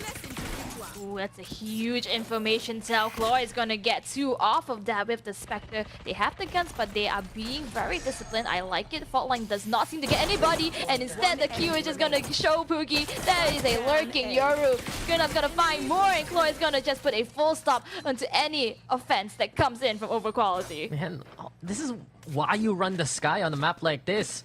I personally am not the biggest Sky believer, but there are great teams that still do use the Agent, and a map like Bind is even better for the Sky itself. You see it now. When you have that Trailblazer, any close angle, you cannot use whatsoever. Guiding Light has been perfect for both the intros towards the site as well as the retakes, if ever. If we're always Incheon, this is what advantage we see from them. Just get maximum value out of utility. It's been the case for Sakuna, it's been the case for Chloe, and this time around, a power position. B-Long is absolute territory right now for always Incheon, blooming over onto the corner. It's Yeoman who falls, and even Sakuna swings to get the takedown. Blooming's there yet again. It's just back and forth as the dominoes do fall. Over quality though, just cannot handle the pressure in that angle. A huge win for always Incheon with that B-long skirmish, just getting Blooming to the right position without knowing who's gonna swing you at the right time. Over quality falling down one by one, and now it's just a Viper trying to retrieve the spike, doesn't even get the shots. Empty. He is empty with options, nothing else that he can do. Yeah, nothing else but die here. It's a 1v4 scenario, absolutely pinched by the opposition. And look at it yet again, always Incheon, always together as 2. Doesn't matter if you get one, there's another shot, there's another head ready to rear back at you. Nicely done here by always Incheon as they win their bonus. There's gotta be top 10 scenes you do not want to see when you peek out. Yep. 2 members stacked up above each other. I mean, if you get the readjustment, you can control the spray, maybe, but not in that situation. And you still have to respect the whole setup here right now of always Incheon. They can get away with so many of those flash peaks into repeaks just because they have the chamber still, just because they have that Sky, and over quality right now, B-Long might not be the place to go because this is so overwhelming in all honesty. Look at the shotgun, and luckily for Yeoman, one ability blocks off the bullet from the operator. The blind side flashes his own teammate, sure, but well, it's like a monkey paw still stuck in your hand. You're still alive, but at what cost? Empty though, finding Pookie in response gives a chance for OQ to rotate. Never mind, that's the spike down. This is gonna be big, and Yeoman panics, tries to pick up the objective, cannot handle Blooming coming up to him. And whatever over quality was able to make happen on the other side of the map, it's already disregarded by always Incheon. Overwhelming is the name of the game. Ultimate also gets invested by Sky just to make sure they have information of where they're coming from, and that's information turned into value. Gonna get 2 off of that. Booming gets taken down, but it's Jen against the one Sherry, but he gets it! He gets the shot! Well, a little help from the pain shell, sure, but in the end, it's still the pinch waiting to happen. Always Incheon, they just gotta be a bit more careful now as they wrap up the round. Should pick up the operator for the next one, and it's another win here for the defense. Over quality, this seems to be the problem here, L. They're running out of options on angles that they can take. You're playing the Yoru. I'm expecting more of the gate crash to be value. I'm expecting more of the fault line to allow this kind of openings, but they're just basically dry peeking into such a heavily fortified spot by Always Incheon, and that's why they just die so easily. Now the rifles are out, over quality, still have a few chances to get back on the board, and of course, some clutch ultimates necessary. The Rolling Thunder, the showstopper, might open things up, but never mind. Immediately, the first page ripped off by Blooming. It's so difficult for Overquality to even make a dent because the times that it actually worked out the previous series that these two teams met, it was when Always Incheon were just playing default defender positions. This time round, they're taking a more aggressive approach, trying to push out and get those early skirmishes. They know they have a Sky for that option. Yoru is finally on to sight, gets Blooming, that's Operator taken down as well. Big flash coming, Juryom's gonna find Pookie playing around with the smokes. He is being a little menace that cannot be stopped. Yeah, and this is why we see the Yoru on his hands. Perfect flash into the takedown. Laps now heavily contested. 3v2 scenario though, Always Incheon. They still have to cover both sides of this A side. Shower and short. Absolutely dangerous here. Flash comes yet again. Over quality, just looking for advantage here into the peak. And it's going to be timing on the swing. The blast back though to force Jan in the bad spot. And it's going to be Ash with the takedown. Yeoman ready, makes the trade happen. Sakuna fights back. And the showstopper, the ultimate persuader. Here comes the rocket and down goes Sakuna. Over quality survive and they're thinking about it. Up, no up, no up for them. Man, it's so close when it comes down to that. I applaud Sakuna for trying, but really there was not much options. He had to try to go for the defuse. Showstopper is already invested. He knows he had to do or die.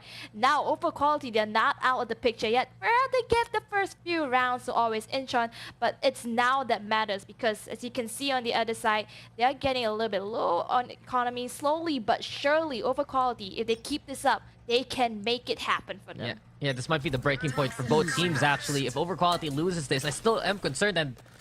Okay, interesting. That's a very interesting Poison Cloud. I don't think it's going to get any value, but hey. Distraction. Turn it on. Maybe it's big brain for a Sova Dart that's not even in the game right now. But hey, Overquality, they do have already a bit of the site under their control. They're putting that fake out to be a bother, a flash, to allow Yeoman to get a pick off along the way.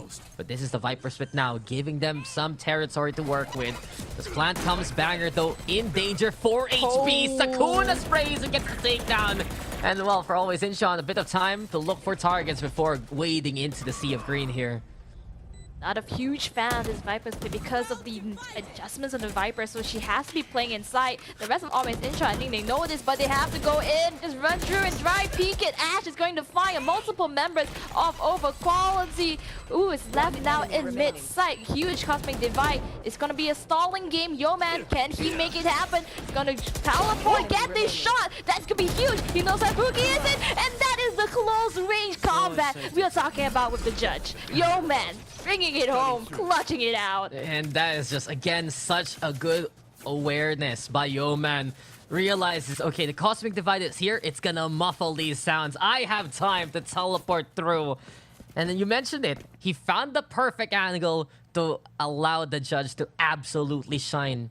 I honestly thought that was Always Incheon's win because they got that pick off early on towards Banger. They had that man advantage, and despite some good efforts from Overquality, I like how Empty timed it right when he peeked outside of the Viper Spit, when he heard the audio cues of the footsteps. But the clutch comes from OQ, and they still stay alive to fight another round. And that's the thing, in this matchup, it's always been about who can outclutch the other. These games have been very close because it really boils down to individuals versus individuals at the end of these rounds. But here we go again, Overquality looking to go for the overwhelm towards that A side. They have the advantage this time around with those guns. Sakuna, a sheriff only in his hands. Jan has the judge on the opposite end. The guiding light is there to try and get some intel. The spike isn't planted as of yet. And Overquality just trying to bait Always Incheon out to peek them.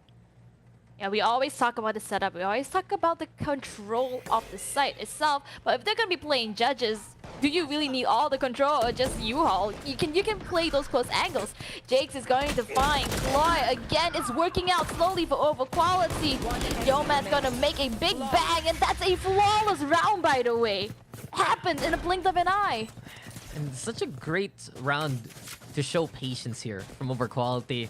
We were expecting them to just rush on in, feel confident. They've learned their lessons though from that last map and the last series they had versus Okio Academy. And they respected the fact that the showers was being held together by Always Incheon. They expected the flank to happen eventually. Jake's covered both the entrance towards short and the entrance from market to remove 2 immediately from the equation. And then from that point on, it was just such a confident take there from Overquality. We're getting a more balanced act this time around by Overquality. Some, I'd say, critical errors before here in the second half at the start, especially towards that B long side. But as of now, they're picking, choosing, and winning their battles in quite an intellectual way. Yep, no one spotted out on B long. They sent this guy all over to A, just try to get that early skirmish if they want to try to break through the site. I think they realized that it's always been letting them come through inch and inch. Overquality is going to take it over. I think they realized the Viper's Pit is not letting anybody through. I like those slow rotate over. It seems as though they're going to try a hookah if they're going to go over to B. No one in combat yet, no interaction, no contact. Yeah, the Viper's Pit is there to, again, on a map like Bind, it's such a strong ability, such strong ultimate to dissuade the opposition from going to that site in the first place. No mid to rotate around, no Overquality. Do they just push this and try and swim in the sea of green? The Seekers are there too. Pookie, though, has the angle towards Jan. He's just following the left by this point, and it's quite a showcase from Pookie. You're fighting in his territory. You're fighting in his kingdom. And you expect this king to give it up? No, sir. I'm surprised they didn't put anybody with a flash just to try to flush Pookie out. They know that the Viper's Pit been up for a very long time. She's probably lurking, and Pookie runs away with 4K just off of that method. Always Incheon, they're not out of it. They're not out of it yet. I wonder about that decision from Overquality. You're just gonna wade in like that? Look for the Viper?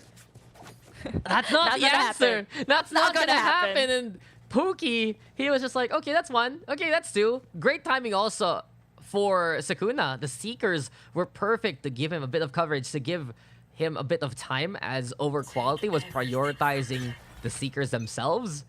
And it was just so easy for Always Incheon. I was saying that Overquality was having some great fights and some great decisions in the last few rounds, but they go back to square one after what we just saw there. Why go that way? Yep, Overquality, they're not out of it yet. They have their economy. On the other side, their Blooming does have the operator still held on, but no information. Huge operator strike is going to just come through, just create some space. Smoke's going to be dropped and cut the site up into half. Flash is going to be thrown around, guiding light, but not going to get any value yet. Here is the huge rolling thunder. It's going to indicate a fight. It's going to happen after shot, forcing Yoma into a corner. Going to find Chloe flashed out, but he's going to be taken down. Skuna playing the discipline game, getting the shots one by one. Finds Mega, but he gets taken down instead. Fuse coming through. Time is ticking. Huge. Now covered up by the poison orb. Crazy Jake gonna find Ash. 3v2. Oh my god, collateral! Blooming, where did that come from? What a shot! What a player!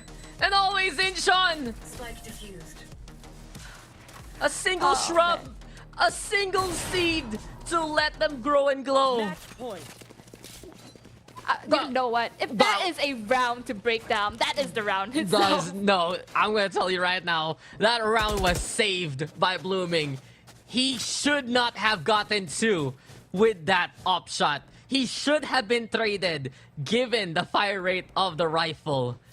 But it was just incredible to see him make it so easy with the 2K there. Just because of that, it allowed time for this remaining teammate to win out the round, and what looked to be perilous, what looked to be dangerous, it has just become Always Incheon's. This might be it here, L. It's match point now for Always Incheon, but yo man, he's still ready to fight. Pookie goes down to the judge. Jake's a showstopper, and the last hurrah is not there yet. Overquality still wanting to go for more here. Yep. But for quality already onto site, they are not giving any ounce of victory. They're always inch without a fight. Ash is going to find empty, very much doable. 3v3. Cloy still has a lot of utility left, but he is tagged down to 35 HP. He's going to try to set up for his teammates, play off of it, but we have a flash out that's not going to get anything out except a stall. Ash is going to find Jen. Always inch not out yet. Big smoke's going to come through, but he is flashed out. Oh, for quality, they are not out of it yet. They needed the heroes there, and Overquality provided it with Jakes as well as Yeoman in that scenario. Again, when Yeoman is able to play a bit of that subterfuge, he's very effective. 25 takedowns above and beyond everyone else right now. Some great smokes from Banger, good setup there from Jan. Empty also helping him out, and if he can get close with that Gategrass, it's just such a secure kill, and then he is able to upgrade it. If Overquality is able to sync up in time with what this Yoru wants to do, these rounds can go so much easier for them. But if they walk in dryly, if they walk in to always Incheon and their defenses, that's where the trouble truly starts. It's not the best buy though here for always Incheon, but don't forget that Blooming's still there. Rifle in hand, gets one. Jakes will find another towards Hookah here. 4v4, split push gonna be the call. Yeoman trying to contest as much as possible, and Overquality looking to make it to this B site here. Always Incheon trying to get as much guns out of Overquality. Seems to be getting more than that too, because this is their eco round. They don't have much guns to work with. Overquality Banger as well as Breach is holding it off. They know where the race is. Doesn't get the boom, but gets tagged a little bit. Jan's going to find Blooming, but Ashy is so low, being blocked up by the Incinerate. Not much time left. He has to make something happen, but at the very least, the value is there. They got a lot of the members of Overquality down. That's as much as they can ask for. Yeah, I mean, does that matter though in this context? We'll see the economy later on. Ash looking to play towards the elbow. Both of these players right now on Overquality, watching out for CT instead. But, well, timing is perfect from Jan.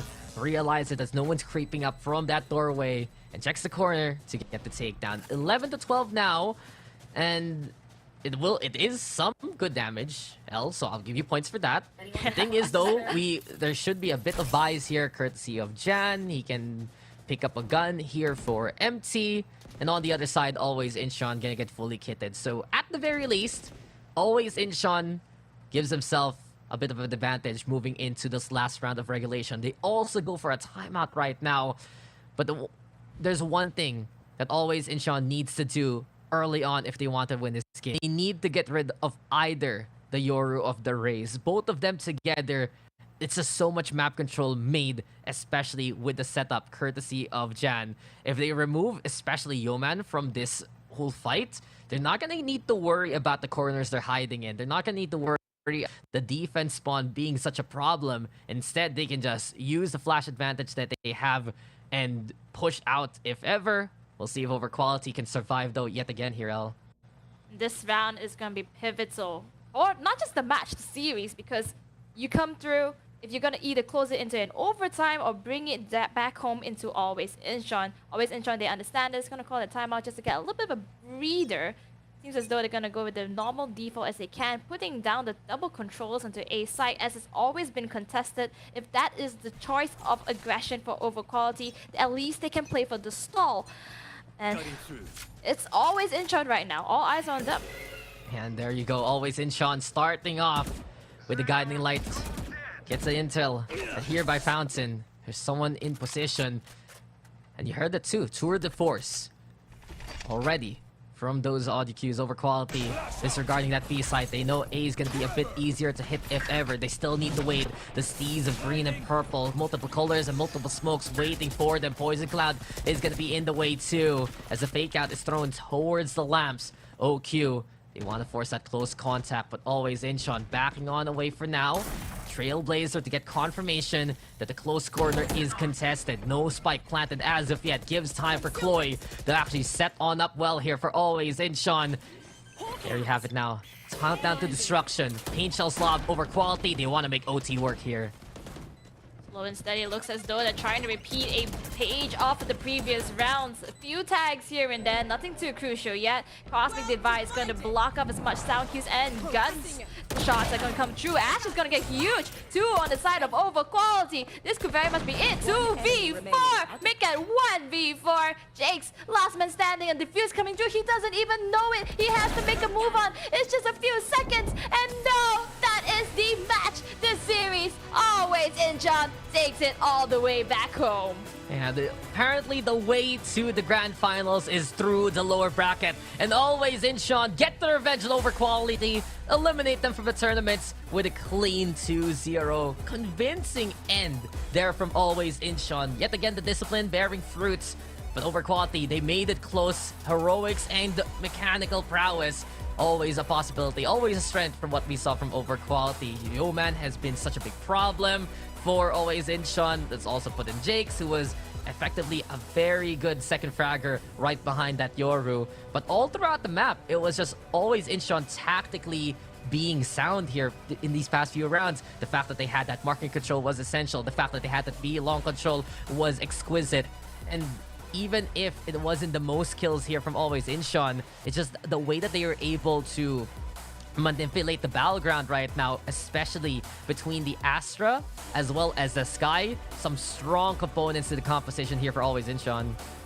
I love the fact that we get to see some switch-ups finally working as a cohesive team. At first, we had some doubts, but they proved to us they knew what they were doing. A lot of skirmishes that happened too, they came off of value, and I love the fact that over quality, they tried their best, but always Incheon knew how to be one step ahead of them. It's just round after round, we get to see how they overcome and adapt to it, and that's what makes great players. Ultimately, though, we won't get to see the over quality academy rematch, but always Incheon, they are inching forward once again.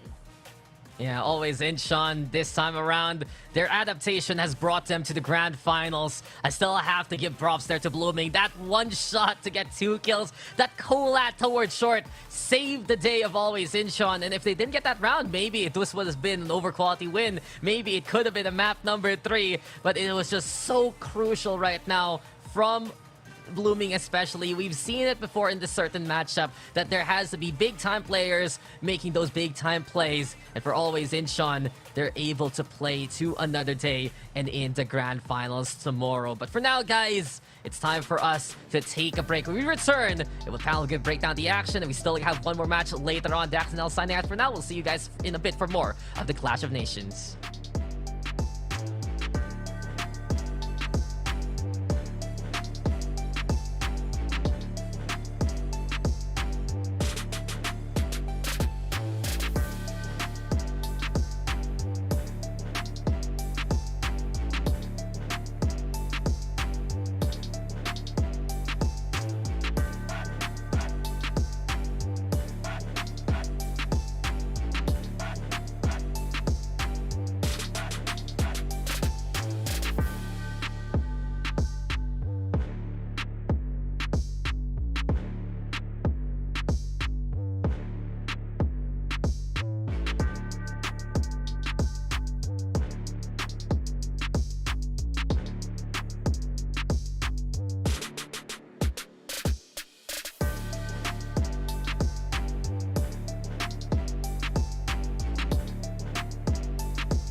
So clouded waves of love, wording left unsaid.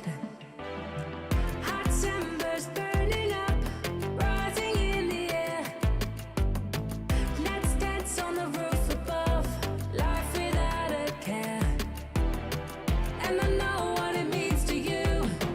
Do you know what it means to me? No chances, take the lead till we blow it up. Face the fires, come back for more. Looking for the execute. A stellar blast though from Sing leads the one. The scan comes in and Wellens will take advantage. Two already. Fighting one. Fighting two. Actually, regardless. Here's with the paranoia. Still gets the pick regardless. No bit shots in that actually, but here's the 4K already. Can we see our first ace this game? Is the question no. As Cliff will be sealing the deal. Revenge is a dish best served cold. Let's put that bottle down first. My name is AJ, I'm the Mustacho. Welcome back to the Clash of Nations, where we just saw Always Incheon get that 2-0 victory over their adversaries, the one and only over quality. Let's bring on our analyst right back here with us, the one and only Husky and Yolo Lee. Talk to me about the numbers and the stats of that matchup, guys. What went down? Well, the prophecy did not happen. We're not going to get the ideal OQ versus OQA in the finals. Yep. Always Incheon. I mean, they did all quality a number on Fracture and on Bind. And history has repeated itself, but this time on Bind, Always Incheon were just so much cleaner. I mean, definitely for sure. And it did really, and the thing is, it was so close. It was pretty much the tug of war between both of those two teams. It really just finally came down to just individual skill plays. I'm not talking about utilities or anything at that point. All utility had already been expended. That round really came on just trying to read and game sense. It really stings, right? Because, over quality, they both buying matches that they lost to Always Incheon ended 13-11.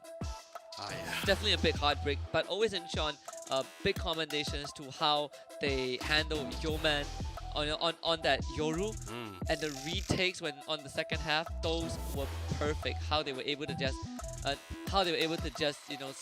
not retakes, the attack side on the second half was sublime. How they were able to not only get on site, but how they were able to constantly punish over quality. Don't forget about the isolation that they constantly made for certain key players as well. Every time a utility comes out, everyone falls back defensively, but suddenly on the blue, when they want to regroup, they always get caught out during mid-rotation or get denied for regrouping with the rest of the team to reinforce in one of those fights. But anyway, of course, this is going to be the series scores. The game did end up being 2-0 in the hands of Always Incheon.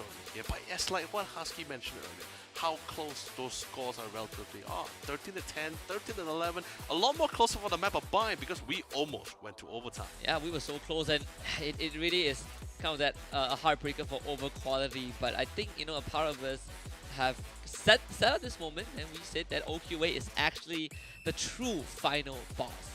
Even though they have the name Academy in the team, they are actually the greater force. So we will get that fateful matchup tomorrow. In fact, we have 3 grand finals tomorrow, which is a crazy thought if you think about it, right? It is. For Japan, Korea, for OC, and for SEA. But Always Incheon, they get to take a break. They get to, be happy with today's result. Over quality finishes 3rd.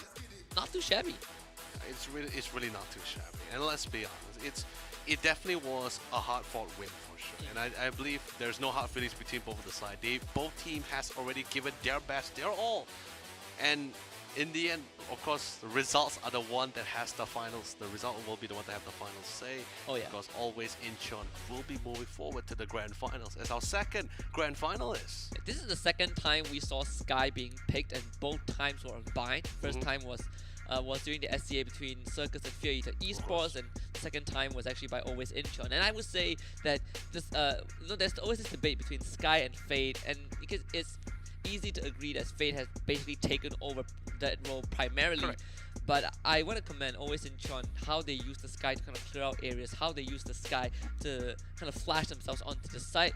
It's kind of a breath of fresh air, right? Yep. This was what was done before Fade was a thing, and now we get to see it again, and it was done properly by AWI. I mean, it's not just not allowing them the flash that allows it to entry into the site. It's also her abilities, the trailblazer that allows it to clear out those really tight corners. Something similar to what you would normally do with the Sova Sky Drone here, but alongside in this case, not only are there close angles, but the Seekers really play a crucial part, especially whether it's retaking or entering into the site, because you really need to know exactly where they are. Yeah, and for this map, Ash once more just showing us what he's made of on that race. At the end of the day, I think AWI coming into this series, we expected it to be very close. We kind of talked about how Cloy on that initiator was a very crucial part of the roster, and how he was always the consistent one, the clutch master of the team. I think this time he not only demonstrated that, but he was also able to let his duelist shine. I mean, which also somewhat reminded me something, right? So remember that I believe there was a little bit on the second half, but I think we're going to be talking about that a little bit much more later. Anyway, my friend and of course fantastic host AJ, that's pretty much it for us on the analysis side for that final series here. What do you think on your end? Well, before we throw it into a break, let's take a quick peek at the brackets once again to see the journey as to how these two teams got to the grand finals. When things started, it was OQ Academy that beat down Scars 2-1, and Always Incheon, on the other hand, they got beaten down by Over Quality, and they got pushed down into the lower bracket finals. Always Incheon managed to beat down Scars 2-0, and you know, usually you would think that you would have lesser matches in the starting parts of the playoffs and then more and more games towards the end, but it's the other way around here. Back-to-back 2-0s we've witnessed as Always Incheon finally managed to get that perfect execution of revenge against Over Quality to book their spot in the grand finals to face off against OQ Academy. Just like Aski said, that's going to happen tomorrow. Not just that one grand finals, we've got a triple grand final set up, and I cannot wait for the day to come. But we have one more series to go, and we need to fly our butts back into Southeast Asia to get that match completed. It's going to be the upper bracket final, but that's only when we come back from a short break.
Planets are aligning, stars are brightly shining. What a great timing for everything, everything. Planets are aligning, stars are brightly shining. What a great timing for everyone, everyone but us, us, us. While I'm running, you stay still. You say you want, I say I will. Our paths never seem to intertwine. Still, I wonder if you ever could be mine. And I call we are the same, but you're like water, I'm like a flame. The only common place we will ever find is in my mind. Time fading while we're waiting for this to turn back around. Mistaking, rotating for us to forward path.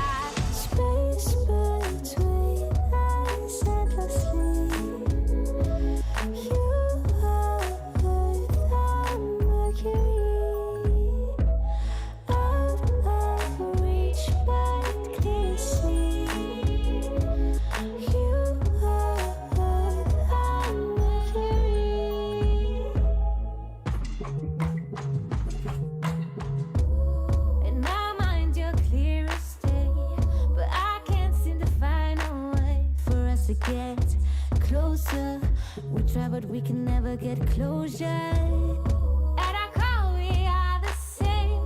But when I'm gone, you will remain. All I ever wanted was to see your face, but we were never moving at the same pace. Time fading while we're waiting for this to turn back around. Mistaking, rotating for us to forward path. Space between us endlessly.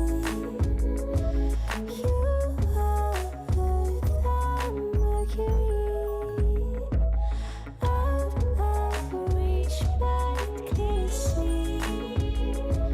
You are the Mercury.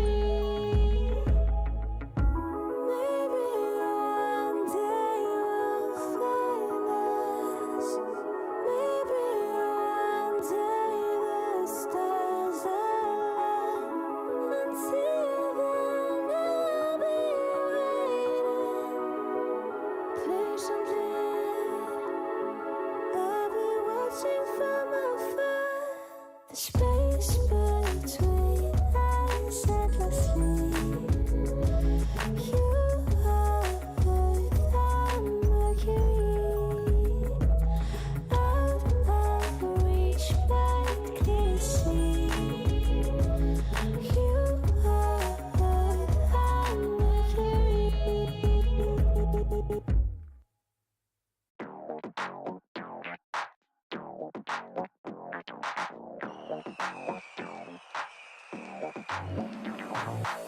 You left me there.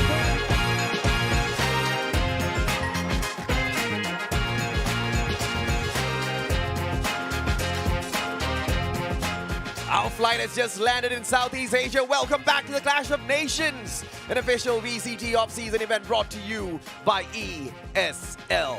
My name's AJ. I'm the Mustachio, your host for the day. We also have two panelists on the desk with us here in the studio, the one and only Husky as well as Yolo Lee. They're excited to kick this next match off because Southeast Asia does produce quite a lot of crazy talent when it comes to esports, and these boys cannot wait to give you the juicy details about them. It's the Valorant silver screen once more. This time, we go all the way to Thailand. Full sense against Made in Thailand. This is the series of the decade. Nothing can beat what we're about to witness next. And I know I've been saying we hope to go Game 3 and all the series have ended 2-0, but this one, I think, really deserves a Game 3. We're looking at Fusen, a roster that has still, have most of its core members from the very beginning, up against Made in Thailand, who is a slightly fresher roster, at least when we look at the current members. So I want to see how these two Thai Titans stand up against each other. I mean, definitely, it's a really great match to really think about it and to watch as well. Because remember, you do need to take into account the history, right? Made in Thailand has been in the esports organization for various game titles for the longest of times. Absolutely. Including the FPS, where they have actually made pretty prominent rankings for themselves and reputations here. Whereas, of course, Fusen just made it themselves 2 years ago. But then again, they 2 years old of an organization was able to create one of the best, craziest team ever to be seen and played in Thailand as it is here. Yeah, if you guys want to know what crazy is, look no further. It is Fusen against Made in Thailand. On Fusen's side, John Olsen, Lemmy Snacks, T, Apinya, and of course Yokohama Forest. Is this Chalala? I think we'll find out in a bit, right? And of course, Made in Thailand with Kadum, Conquer It, Alone Fields, Beta, and PTC. Best part is some of these players were teammates at some point. Pretty former players, and them being specifically, for example, PTC, who was previously from Full Sense, which he recently shifted over to Made in Thailand. But although yes, we did have to say goodbye to PTC, but we were then introduced to a very nice and young, talented player, and that's going to be Apinya himself, alongside with T, who actually joined relatively early this year. Yeah, and you know, when Full Sense played against Team Circus, actually Chalala wasn't playing, it was actually Bombura. So we will see if this is the roster that we are going to get for today. I assume that's going to be the case. That's why we are talking about them. But regardless, Full Sense as an organization, as a Valorant team, is one of the most prestigious names that we have seen in the APAC region. When we talk about Full Sense, when we talk about players like John Olsen, Lemming Snacks, it instantly rings a bell. You hear about John Olsen, you hear Full Sense. I mean, it's not. I mean, it's not just Valorant. I think just anything in the FPS genre, they have produced pretty prominent FPS players in their specific regions. So this is gonna be quite the fight between both Full Sense and later on, which is gonna be made in Thailand. But then again, we did not only are we talking about, since we were on the topic on historical facts here, we do also need to take into account where of in terms of experience here. Oh, yeah, Full absolutely. Sense, at least 3 of the members who has been pretty on the rise and have been I guess you could say involving themselves in their respective tournaments that we have seen, major tournaments as well. Yeah, and of course we gotta look at their opponents made in Thailand who has a lot to prove today. Kadum, Congret, Alone Fields, Beta, PTC. Because Congret also has been around for a very long time. If memory serves me right, he did had a stint at Foxy Arokadai, which was also one of the Thai teams that that was prominent in the Thai VCT itself. But right now, made in Thailand, definitely has cooked up a storm. So far, their run in previous tournaments had been relatively clean, right? When we look at the Africa TV, AFTVC Invitational, they were 2-0ing some of the biggest names. They took down Bigaton, they took down Boom Esports, you know, the powerhouses of Indonesia. That means that Made in Thailand has a lot to prove and a lot more to show to their fellow comrades from Full Sense. And I think all eyes are definitely going to be on PTC and Congre, because these two names, they definitely have some familiarity with those who have followed Valorant for a long time. I mean, definitely, for sure. And this is actually going to be the series where we see actually where does this current new roster of Made in Thailand actually stand when they go against Full Send, a team that's not only experienced and well-versed in all kinds of composition and tricks, hat tricks that we all know in the Valorant scene. Yeah. We'll see whether Made in Thailand, what kind of tricks that they have to offer. PTC would have a lot to say because he was in Full Sense, and right now he is right now he plays for Made in Thailand, and the latest replacement in Full Sense is actually Apinya. So you kind of have this a bit of a rivalry between these two individuals, but in these two organizations, when we talk about Valorant, you cannot stray too far away from MITH and Full Sense. But when we have highlighted people, members in Made in Thailand, but when we look back at Full Sense, we talk about John Olsen, and I just want to kind of re-emphasize a bit, right? He did play a bit of a flex role when they went up against Team Circus. He played Reina in one game, KO in the second. But when he's on the duelist, this guy, one of the most proficient duelists we have seen in Southeast Asia, especially hailing from the land of Thailand. So we're in for some skull-crushing action. I mean, definitely for sure. I mean, let's just remove the idea of fragging, because we already know how his fragging capability, right? I mean, we don't have to question that. We already know how he definitely can deliver as a fragger. But the best part about it is the fact that I love his adventurous nature, right? To try out the other ages that's currently outside of his designated pool here. And what this does is, although yes, it does make him sound like the master, the jack of all trades here, right, and master of none, but this does keeps a little bit of a variety, a little bit of a more variable and more option for his teammates to play alongside when it comes to composition. It no longer has to be static composition, or standard composition, which we commonly have been seeing on various maps. And I think we are also looking at Made in Thailand. Just quickly to say that we're looking at someone like PTC to kind of really hold the fort as a sentinel, right? One of the a very efficient sentinel player in MITH. You kind of wonder, is that going to really show true? Because once more, patch 5.12, PTC, huge chamber player, no longer will be able to play the chamber as you kind of want him to. And of course, Full Sense, this is the updated roster, and instead of Yokohama Forest, we get Bumburapa, and that was the guy that also played with Full Sense when they went up against Team Circus. So same roster from last time, and this was the team that 2-0 Team Circus, that really punished a squad that was hyper aggressive. So they know what they're doing. And Bumburapa as the controller player, as the smoker, this guy is it's a force to be reckoned with. I mean, like, just now you also brought up in terms of the usage of the chamber on the hands of PTC as one of the dedicated sentinels, right? And even there was a recent interview being made by Ye who was previously ex-Optic, right? He had this to say in the interview regarding chamber, right? He said that currently chamber at his current place is considered sort of dead to him, right? Because of the play style. And let's be honest, he also has been playing a lot of chamber ever since he came up for a year long. So although some people will have a little bit difficult time to shift back to the previous meta or without the existence of the chamber, he does take this as a positive light where he doesn't have to see him any more longer. But anyway, let's quickly get to the map selections here to see what are we dealing with. I mean, we have Haven, we have Fracture, we have Icebox, Haven to kick it off, a very standard map to kind of really test the fundamentals, right? Free size, all about the retakes, and it's full sense pick on Haven. They are incredibly confident, and it's a map that they are familiar with as well. And afterwards, we have MITH taking Fracture for map number 2. And if we ever get to the deciding map, which I pray that we get to, we're gonna go to Icebox. I would say one of the best proving ground for these teams, right? In fact, when we talk about full sense at MITH, I don't want to see big open maps like Breeze. I want to see close quarter. I want to see Fracture, Icebox, Haven, these kinds of maps. I mean, this is also the same time where we really put to the test without the existence of the chamber to see what kind of competition or how well they have already adapted without having to play the chamber in those various compositions in this kind of maps as well. Utility heavy, utility dependent, but most importantly, maps like Icebox as well are the kind of maps which also sort of invites and favor very aggressive players as well here. So I'm really interested to see how well they play. Most importantly, I can't wait to see the Killjoy being brought to the map of Haven. Yeah, just to echo what you said, what you mentioned just now about the interview with Ye. I mean, if El Diablo himself says the chamber is dead, chamber is dead. No chamber. Yeah, do not go against El Diablo. pretty much this is chamber at this moment. He's pretty much dead. Did you print this before?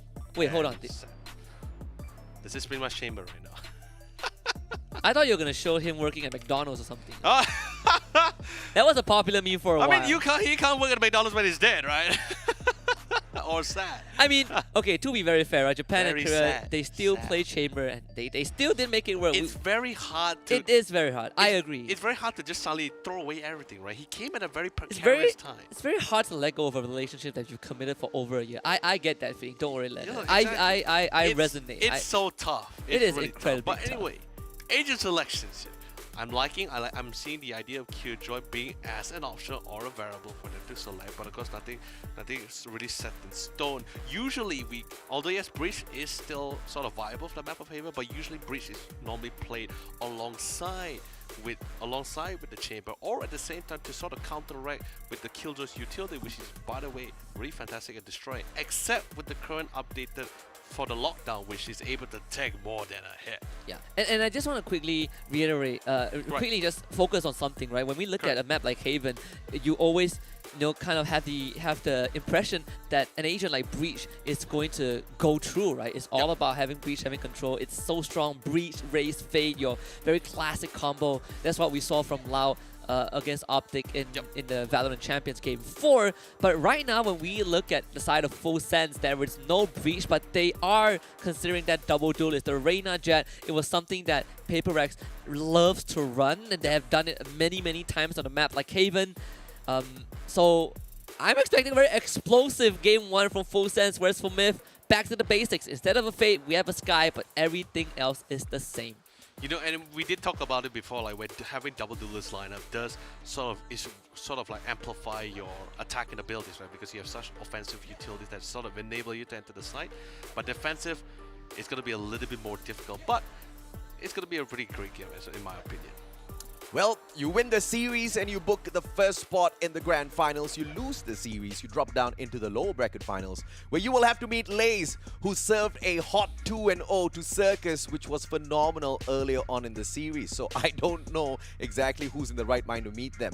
But you know what, ladies and gentlemen, boys and girls, we know not who will win, but we do know two people who've got a story to spin. Our amazing casters, Dax as well as a Lemonade.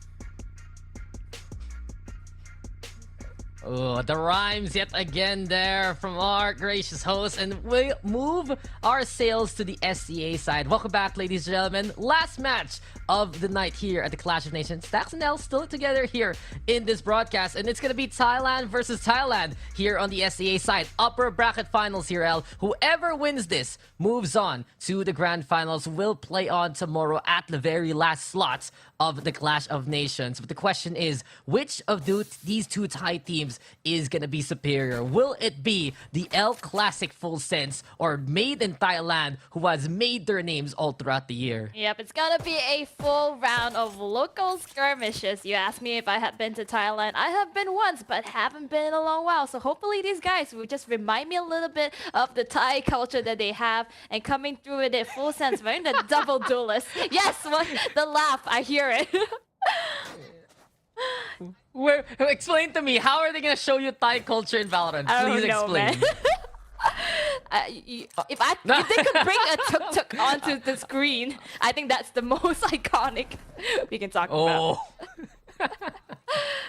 Oh my god, maybe suddenly there's gonna be just a motor and it's like a motorcycle in front, and then it's like it's like cargo at the back. But guys, we're getting ready to get into this game.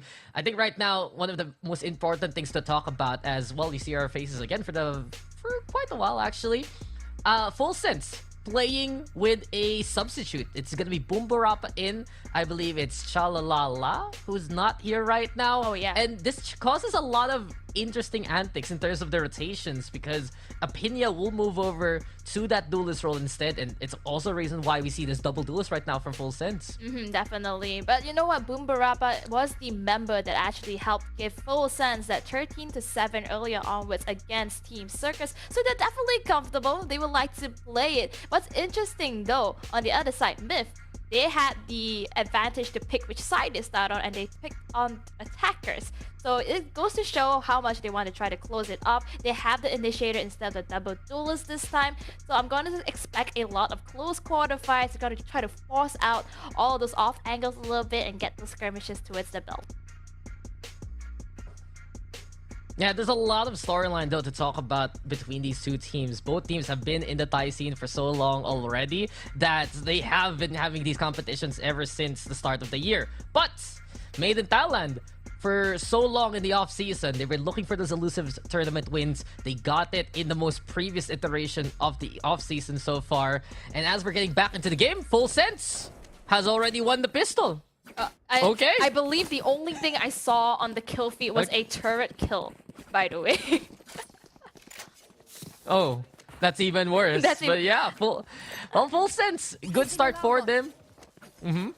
Yep, exactly. And I guess spilling the tea already, I guess it's something they didn't want us to see. Myth, at least you save your pride a little bit off of that. But yes, 1-0, we go into the second round. Unfortunately, we don't get to see the first one. A few buys coming through, Spectres as well as Bulldogs. I like that we see this. Myth though, they actually invested on the Marshall onto Kadoom, trying to get some value, but unfortunately, Full Sense, they're not going to bite the bait. Oh, the shame there for the pistol, but hey, it's Full Sense now playing aggressively. Apinia getting the face of Beta, Lamy stack on the board too. PTC though, fighting back. And this is one of the most important parts of this matchup right now. Made in Thailand now has PTC on the roster. You used to be part of that Full Sense squad that made it to that world stage, that made it to champions from LCQ. And as of now, it does become 2v2. They do have the spike moving towards that A site. Alarm bot though will say hello, so they didn't realize in the flank that the Full Sense members are trying to get behind them. Boombarapa, NT. Looking at least for any other kind of rotations. Made in Thailand though, they're thinking about moving away from that A site. Do they go for B though? I think that's dangerous. If they want to go for the far rotate, going through CT side, it's possible here for the attackers. They still got time, and it seems as though they might opt for the C, and that's a better option considering that B side there's an alarm bot also set up on the side of Full Sense. Boombarapa is just going to hold up the garage. Don't think they're going to go through there. Going to look to go for the plant. Both of these members on the side of Myth Thailand, it is really low for them because they have 40 HP and lesser to work with. So they have to push out. They have to play off of the Pika's advantage. Spike planted. Oh! One enemy remaining. Yeah, there you go now. Barappa brings the boom boom pow. And 2 for him to wrap it up. Well played though by Full Sense. They were basically stalking their prey. They did not full commit to going for that A retake without waiting for that sound cue. They had a few of those angles to anticipate the rotation from Made in Thailand, and there you go. Full Sense now gonna be up by 2 in this bout. I do want to say though, before anything else, that given recent history, Made in Thailand, this is a very strong map pick for them. You have their signature Sky into play, you have the signature Breach, and we've seen so many times PTC and Conga Red setting up things well for Kadum. But Full Sense, their history also is in this map. It's been great for them all throughout the year. I believe an 80% win rate in major competitions ever since the start of 2022. But let's not forget, they still have lost PTC along the way. It is Full Sense looking to reclaim that full glory. And especially a win against Made in Thailand, that's going to be telling, as now it's the defense's bonus. The story is gonna be sold up into a long Kadum. Not exactly finding the shots onto Pinya. 12 HP left. Forced to just fall back. He has a tailwind available but does not use it. Seems as though the aggression is being retreated at the current point. But Lone feels he does sense some danger up until long. Here. And well, there you go now. Alone fills with the takedown 4v1 scenario. LF2T in this regard, but Made in Thailand, they have already made quick work of everyone on this A site. They should be able to get it here. T, at least trying to go for the rotate, but from what I saw, Made in Thailand, they just anticipated Full Sense and their aggressiveness. They have the flashes to use anyway. They were prepared for it, and as of now, they have the advantage. Full Sense opting to go for a little bit more aggressive position, although they don't have the firepower that they needed. But I guess it's a risk they needed to take, but unfortunately it did not pay off. T, his information, his position has been sold. It's just up to the decision of Made in Thailand if they want to push out, but it seems to be respect just ringing throughout the map. Yeah, well, Full Sense, they can't touch this whatsoever. The Guiding Light just to confirm no one's touching, and Made in Thailand, very convincing third round to win it anyway. This is the power of that double initiator. And here we see it. Will be them getting the victory. Full Sense will lose the Bulldog at the very end. And I do wonder what the staying power of Full Sense is going to be here. They have the single killjoy and that's it. Double duelist. You're expecting aggression from Opinion and John also. And these guys need to pop off if Full Sense wants to stand a chance on this defense. Been pretty difficult so far. Full Sense taking a little bit more of a split approach, having multiple people spread out through the map. B-side is mostly left open due to the alarm bot just holding it off. But Made in Thailand, they're smarter than that. They're gonna go for an A push most of the times. They have the guns now, but they are expecting bullets in return at this current round. Ooh, already a skirmish starting out in A long. And immediately down, a Pinya stellar shot onto Kadum. Rolling Thunder gonna be the call even, and the Pinya still staying in his lanes. Boom Barappa with the kill also. Full Sense right now. This time ready for it. This time executing. And a flawless read for a flawless round. Amazing stuff coming through from Full Sense. Just perfectly executed. Boom Barappa now has his ultimate ready. Not too sure if that's gonna be in any advantage towards them at this current point, but of course information, everything comes into handy. Timeout is being called by Myth, probably just to recuperate, but pretty early I would say. But you know what, every single timeout matters. And this is such a call by Made in Thailand for good reason. They're getting answered so quickly by Full Sense. They need to rethink their plans because usually when you're playing that double initiator, you need some space towards the site to work with. You need a bit of time to set up those utilities. But Full Sense now, they have the tools to be aggressive so early on. If that Jet and Reyna come together as one and get the right read at the right time early, then that's perfect for Full Sense. We saw it a while ago towards that A site. Boom Barappa, though, such a strong second gunner. And I was concerned that having basically an old member of the Made in Thailand roster from all the way back in 2020 being active yet again. It's been such a long time. He mostly became a streamer for the organization, if I remember correctly. But this time, he's stepping up to the plate. We'll see if he can continue on here. And this might be good for Full Sense moving forward. Hey, streamers can be good shots too. They can be pro players as well. That's what's covering my whole YouTube feed. So, Boom Barappa. I mean, he used to be. Yeah, okay, he used to be. I wish he still does, because I would love to watch it just to get some tips and info on how he plays. Yeah, well, as of now, Kadoom here, trying to go for the shots. And Made in Thailand, yet again, to prepare themselves for this A take. Trailblazer going to be the play. Kadoom is there trying to get in position, and immediately they do get dash out here. Apinia will be over on score, and PTC Beta on the board, and it's going to be John Olsen now fighting back. Dismissed to get on the way. 2-for-2 trade. Boom Barappa again though. Watches the flank, gets in position. And we're using it from the shadows apparently to just be as potent as can be. So well played now to full sense. Still not done though. Boom Barappa. Even getting a third. Teleporting towards the side, and it's T with the angle to get the takedown. 4-1 here.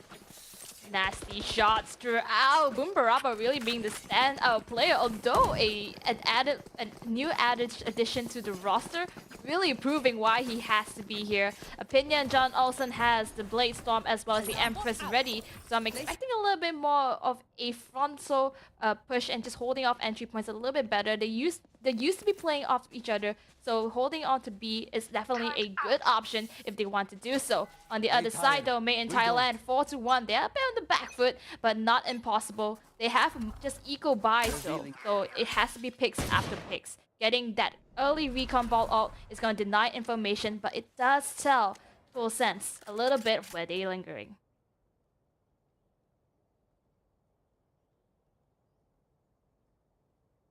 A little bit of discipline throughout the map. Not exactly getting any skirmishes yet. I like the different approach just because they have no idea what's going to be approaching them at this current time. We see Made in Thailand not exactly going for the A push once again, but this time getting as much information that they can. Yeah, well, as of now, full sense here. Up to hold down that B site, putting a lot of utilities at the angle. We do get the smoke so towards A as soon as they hear the footsteps coming. And it's John Olsen now throwing out the Leer. The smokes do come again. There we have the shot though, and full sense with the first frag.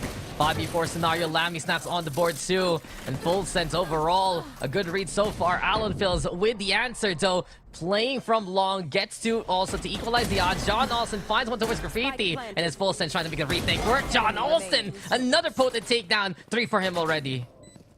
Slowly but surely, we have last man standing on Made in Thailand. He's gonna try to play for the post one, but doesn't have the setup right at this current side. Smoke comes down, and T is going to find his head before he finds his. Really convincing from full sense. It is a eco round though for Made in Thailand, so a little bit expected, but at the very least, you got the plan down, you got the money. Now moving forward, 5-1. Ready ultimates for 3 members on the side of Full Sense. Don't think they're gonna invest in it at any time soon. Myth does have the lockdown as well as the from the shadows available, and then attackers. You know how that goes. You have to play those mind games moving forward. Seems as though the Made in Thailand though, trying the A push didn't work out, and they're getting a little bit hesitant. The mental games that comes true from Full Sense. It's been fortified so far. Not much can be said, and not much can be said and done. Slow information being pushed around. No skirmishes just yet. You can tell that Made in Thailand, they're trying to play really methodically. They know that they've already lost 4 rounds. They're a bit on the back foot. They have to play as slow as they can. Gets the information though onto Conquer It. So having multiple members left on A side, playing a little bit frontal is not going to be to the advantage though, because Kadoom's going to take down John Olsen. That's going to be the Reyna. 1 duel is down, another one to go. Lammy is going to try to get the refrag. Doesn't have the right information though, but Kadoom is going to get the timing onto him. Lammy's down, and that's 2 men. An opening for Made in Thailand to go for and execute onto A side if they really wanted to. There's no members left, but they're using utilities, checking, pre-firing. They pretty much have the site open for business. The rest of members of Full Sense holding it off, actually going for a pretty long windy route on the side. Killjoy flanking from the back, but doesn't quite find anybody. I think at this current point they realize they can't exactly go for the retake. Gonna try to get those exit fights that they have. But so far no movement coming through from Full Sense. Yeah, Full Sense just gonna be still saving here, basically. Made in Thailand, commanding take this time. And that's the difference when you get those anchors so early on. Full sense, they tried to hold towards that short. Made in Thailand with another one there. Alone fills a great takedown over onto T. And it's better late than never. Full sense has gotten some stellar reads so far on the defense. This time, though, it's Mitt who makes that A take work. Unfortunately, they just lost out 2 key members in the side of Full Sense early on in the round. That was the Reina as well as Lammy onto the Sova. You get the information that they're there, but then you lose out these members that are basically fighting powers and playing a retake. Made in Thailand got a good round off of that and basically put themselves back onto the board. Now, Ultimates ready all around. Very much doable to just get this team rolling and going on. Yeah, Full Sense, they do still have so many ultimates to utilize. The lockdown versus lockdown action, that's something to watch out for. Biggest concern, though, of course, is Full Sense. They do have that Sova, so they're going to have the Hunter's Fury to break that lockdown. Made in Thailand, they do not. And from what we've seen from the Aftershock, it isn't as potent against the lockdown anymore. Current patch, by the way, for the Clash of Nations. So Full Sense, they might be able to use that as an advantage to scare off Made in Thailand from trying to use that lockdown to open up the site. And you can see it already. The garage take is the call. There's aggression towards the window, and T who gets the first takedown. Kadum, though, makes the trade work. But John Olsen, he's just there to fight. Kadum answers back, makes it 3v2. But the speed of Full Sense and how they play, it's looking quick as they hold towards backside. Bumbarapa, though, perhaps too ambitious towards the logs. Lammy stacks on the board, tries to go for the transfer, and eventually he gets the takedown on Kadum as Full Sense gets another one. Oh, it's such a close call, but you do have to play for those gunfights, combat-centric. You have your key utility players already taken down. You have to make the space, but they decided they don't have to plant the spike. They can just take them down themselves. It's really great to see the cross that they have there. Lammy and Pina did it really well. Yeah, well, Full Sense.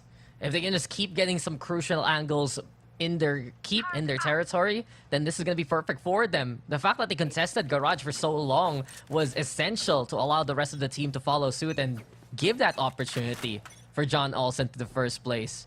So Made in Thailand, it's pretty clear-cut what they want to do. They have been running this style for so long, but the Pina already has the number of Katum, a good start with the operator, and he's dipping in towards lobby again for another one. It's pretty interesting to see because, you know, we talk about these twos coming from Thailand itself. Oh, but the tag, though, that's a huge Hunter's Fury. Dodges the second one, but the third one's going to fight alone. And that's going to be a Killjoy lockdown gone. Flawless round indeed for Full Sense. What a way to start the game. Yeah, Full Sense looking back on track to the form that we've seen them all the way at the end of 2021. What a shot by Lammy Sachs with the Hunter's Fury. And it was just a matter of position. It was a great opportunity there for Full Sense. The double tag with the single bolt was enough to give more opportunity for Full Sense to close out that lobby. And it really just goes to show the sense of familiarity. It can bite you in the back. It can bite you in the butt here, basically. Made in Thailand, it's a stellar way to play out Haven, yes, but Full Sense is just getting in the way of their plans over and over again as Kadum now brings out the blades. Exactly my point. These people, they know how each other plays. Look at the way they're actually respecting it, though. They're not running through. They're not just going to make aggression. They understand each other's playstyle and playing around it. Kadum trying to make space for his team, but unfortunately, Bumbarapa is going to find the crosshair onto the Jet's head. And here is the lock that we've been anticipating for, trying to get the C execute. Plan is coming through, but John also is going to find Stills. So that's been no Killjoy against Killjoy action. Yeah, the numbers advantage yet again here for Full Sense. And Made in Thailand will retreat here. Lockdown buying a lot of space, gives control back towards logs here for Full Sense, but the Rolling Thunder is the call. Does it get the connection? No, it does it off to John Olsen. Apinya, the backstab doesn't work. He just dashes in for the shorty instead. Doesn't get any targets so far. Eventually, though, able to recompense with the first takedown. PTC's there on the other side to get the kill as Bumbarapa defuses. It's 2 here for PTC, but no chance. Runs out of bullets, runs out of time, and Full Sense with another one. Amazing stuff being seen. Those skirmishes is what I'm talking about. It's when they get close. That's when you can see the movement from the teams and how they're playing off of each other, that they can actually put the fight into their advantage. 8-2. Who would have thought? Full Sense, even with Bumbarapa into the roster, they are running away with the ball. Bumbarapa is doing incredible right now. But for Full Sense, just this ambition to play this double duelist seems to be the right answer. We're not going to be seeing the chambers anymore because of the new patch. Panel has been talking about that quite a lot. And while some teams still run it, in this case, we see it here for both Made in Thailand Full Sense. They want to go for the Killjoys, and Kadum, he's there to get rid of Bumburapa. Made in Thailand, they live and die by the impact of Kadum. If he's having a bad game, it's difficult for the whole game plan of Made in Thailand to follow suit. But this is going to be some great kills. PTC on the board. Shock darts also avoided by Beta so far. And it's going to be convincing here for Made in Thailand here. This is gonna be crucial. 5 men left standing, very much doable. Lammy is going to get the tag onto Conquer It, so that's going to be at least someone they know into C long. But there are 4 members left on the other side. They have to check every corner, and with 3 men, they have to play in superb coordination. And we're looking at John Olsen to probably carry his weight and more. And there you get the first kill. One of the most crucial and clutch players in this roster. Usually see him on the Jet, but this time the Reyna is where he'll try and shine. 2 for John Olsen as his whole team has crumbled alongside him. And Lone Phils, he's repaired. They've been watching over for CT for so long already. And Made in Thailand finally get the 3rd round. But this is such a, I'd say, worrying scenario here for Made in Thailand. For every 2 to 3 Full Sense gets, it's 1 here from Mid. They get a good execute from time to time, but more often than not, it's Full Sense getting either in the way or getting the right timing, with John Olsen and Bumburapa having an off angle Myth wasn't prepared for. Could be too little too late for Myth just to come back on. It is the last round. If they get the momentum at the very least, they can try to bring over that mentality. But then again, Pistols is going to reset them really, really soon. Here is the ultimate going to be invested by Sky. Going to put in the information, just try to push them back a little bit. Conquer is going to find T off of that, and PTC is going to find John Olsen. That's going to be huge. There's 1 Reyna down, and that's going to be the site open for business. Oh, here we go again. The Bumburapa takes the flank, takes the from the shadows to go to the south side of Long. And it's Myth now, trying to make things work. Beta though on the board, lockdown to buy them so much space here. And it has to be a front-to-back manner. They know that C-Long is still contested by Bumburapa. 1 over by C-Link. Spike now, gonna get planted as Bumburapa crawls on closer. Bumburapa going with the swing, doesn't quite find the shot. Beta's going to get it. Recon Ball's going to just expose Beta's position, but he's trying to try to fake it out with the sound cues. Lammy with the Odin doesn't quite find the mark. Beta's going to shut him down. Made in Thailand closes the first round with 8-4. Now, pistol rounds, can they continue this momentum? Yeah, well, it's unlucky there for Bumburapa. He thought he got the paranoia to connect on them, but it wasn't Beta who got hit. It was Alone Phils, and from that point on, an easy duel there for Myth. Double up towards Lammy Snaps. And yet again, a hard hit there towards that C site by that time to keep them alive. And speaking of time, that's how instrumental it was there. Because they had that lockdown, John Olsen couldn't push into the site yet again and use a kill to get away with it. Because of that, Myth, they got repositioned. They also knew that Bumburapa was still coming from their flank. It's still worrisome though, because now they're gonna be on the defense, and it's Full Sense with that double duelist feeling red hot with Apinia and John Olsen. If it's gonna be a strong hit towards this A site, it might be crucial for Full Sense to use to win this round here. Here, seems as though history is trying to repeat itself, but Full Sense this time on the offense. Made in Thailand, they're not going to take an aggressive approach of pushing it out as though Full Sense did previously. This is interesting to see though, because it is pistol round, so it's anybody's game, and Full Sense, they are really respecting it. We have the Recon Bolt that's going to find the Jet. They know 1 is that. He has the tailwind away into safety. That's a signature ability just taken down. Conquer It playing off the short. Fault line's going to fall through, but doesn't find anyone. Kadum though gets a Pinya. Yeah, Kadum gets a Pinya, but he also doesn't get refragged basically by Lammy Snaps. Shrugs off the bullet there by the tail end. Full Sense retreating. They still do have John Olsen to try and lead that charge, but the lurk there from T, caught out by Kadum. Bit more convincing this time from Myth. Paranoia to answer the aftershock. ETC still on the links as Bumburapa goes up close and personal versus Alon Phils. Second hit for Bumburapa. Lammy Snaps is there too, and he's still fighting back. It's 1v1 now as Beta tries to come in clutch from the middle. Recon Dart though broken. The spikes all the way by the backside. And Beta's just trying to find the angle here. Puts out the smoke. Time's ticking. And Lammy Snaps, he's gonna cross through it. He's trying to be aggressive. but he needs to go towards that spike. This rotate, though, 10 seconds very left. long for Beta. A matter of timing necessary. Should hear that's his B site now. I'm sure Beta knows that he's in a bit of the advantageous Spike spot. planted. Lammy's gonna go for that spike. Lance is gonna play off of this. He does have the HP value. Lammy has to try to get the first shot.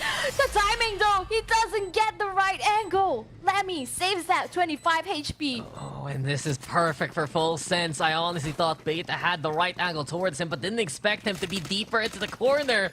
And Full Sense, they still get away with that one. They lost one so early on, and they lost their lurk player, but some huge kills again from Bumbarapa. Lammy Snacks was there to keep up the crossfire on, and the rest is history. This is looking strong for Full Sense. And are they trying to make it seems like they're trying to make a statement here, L. PTC, you left us, sure, but we're gonna be better without you now.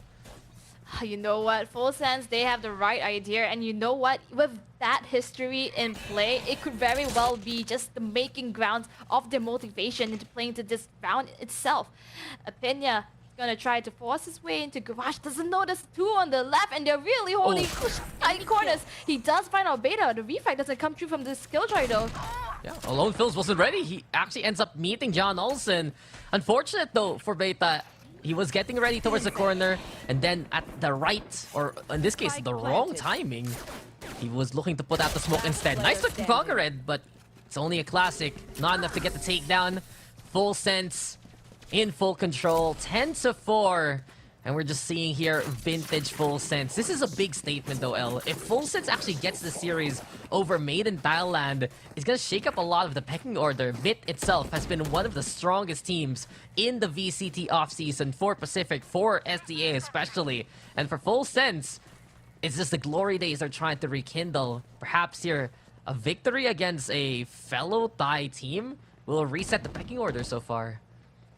Definitely. I believe it will make a statement, but that's just the name of the game. You try to play as best as you can. Whoever's on top could eventually come down no matter where you are. And especially since we are in the off season, what better time to train this out than now?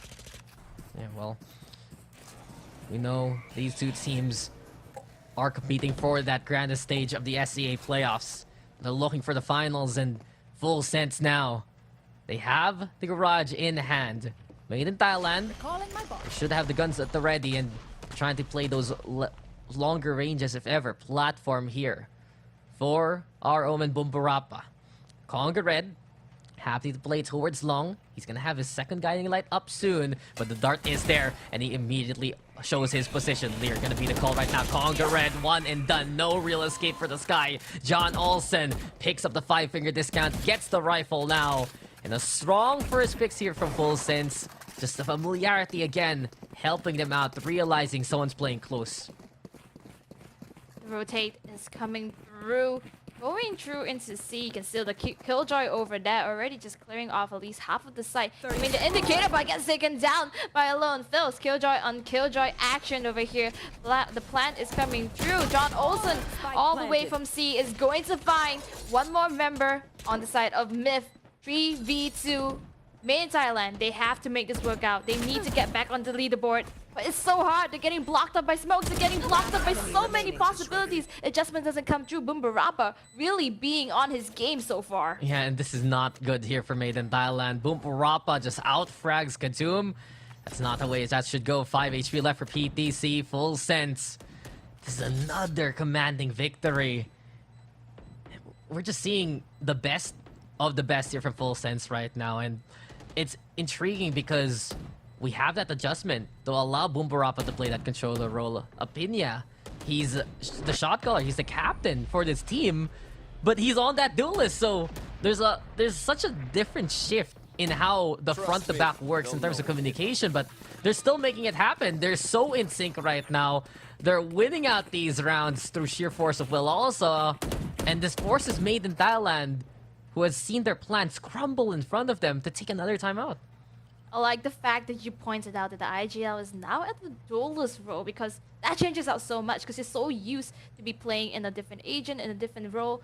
And now that you're playing front to back, it's really just getting that 1-2 go and bringing your whole team into coordination. You have to work your You have to work your role into making it happen. And this time round, Full Sense, they've been making it work time and time after again. Made in Thailand, forced to call that time out just to recuperate a little bit. But at this point, it does seem a little gloom. The glimmer of hope is just dying down a little bit. Made in Thailand, if I were them, I would just focus on going into the next map. It's just wild right now that the Pinya is just so flexible. He has dipped into the duelist role from time to time, especially in this tournament.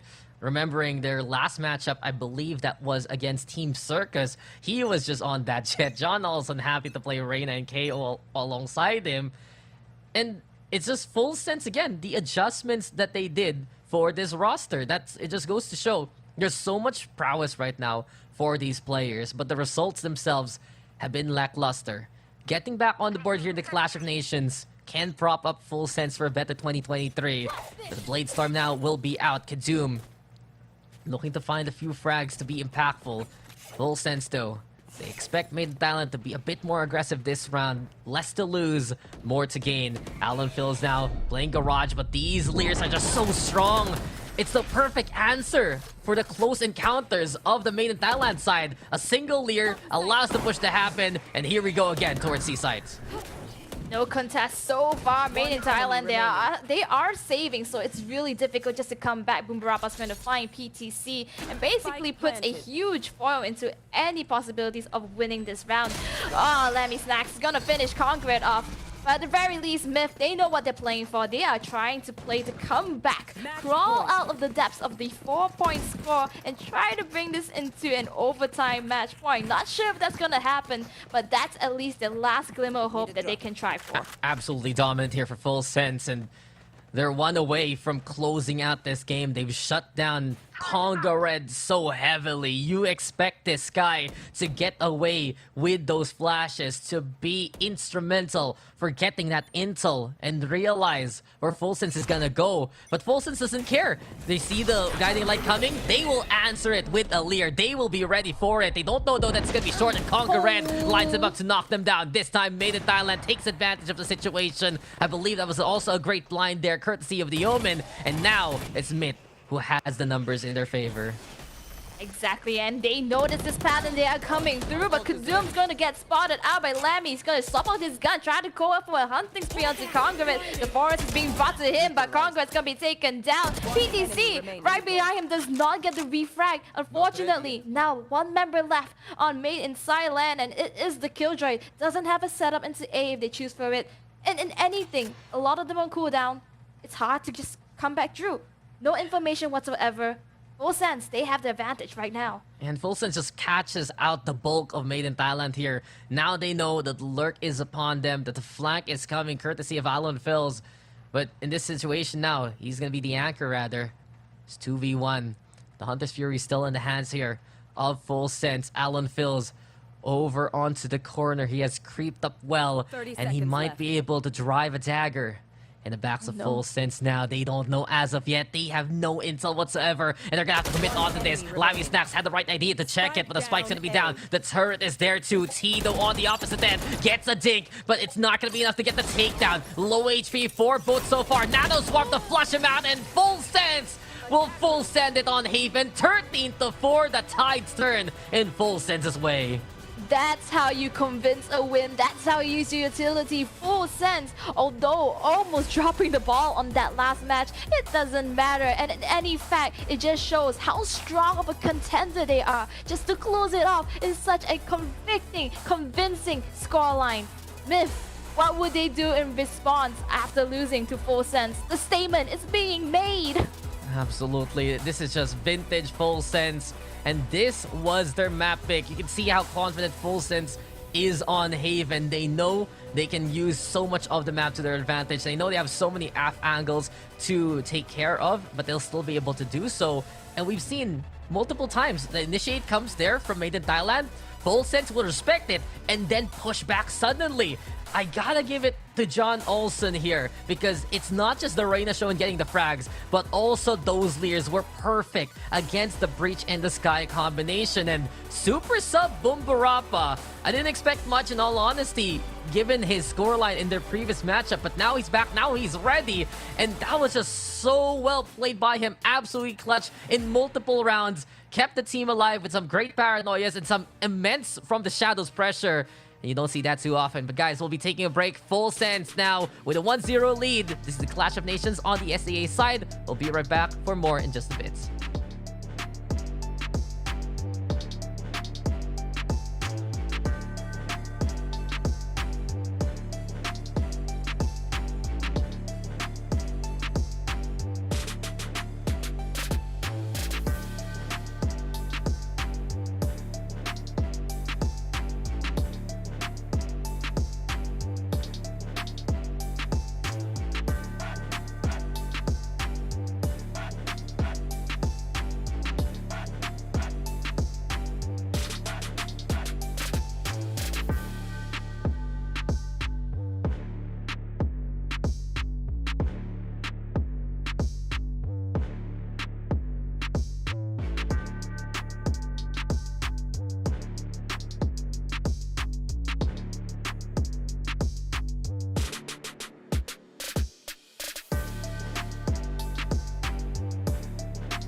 You know that I got it, yeah.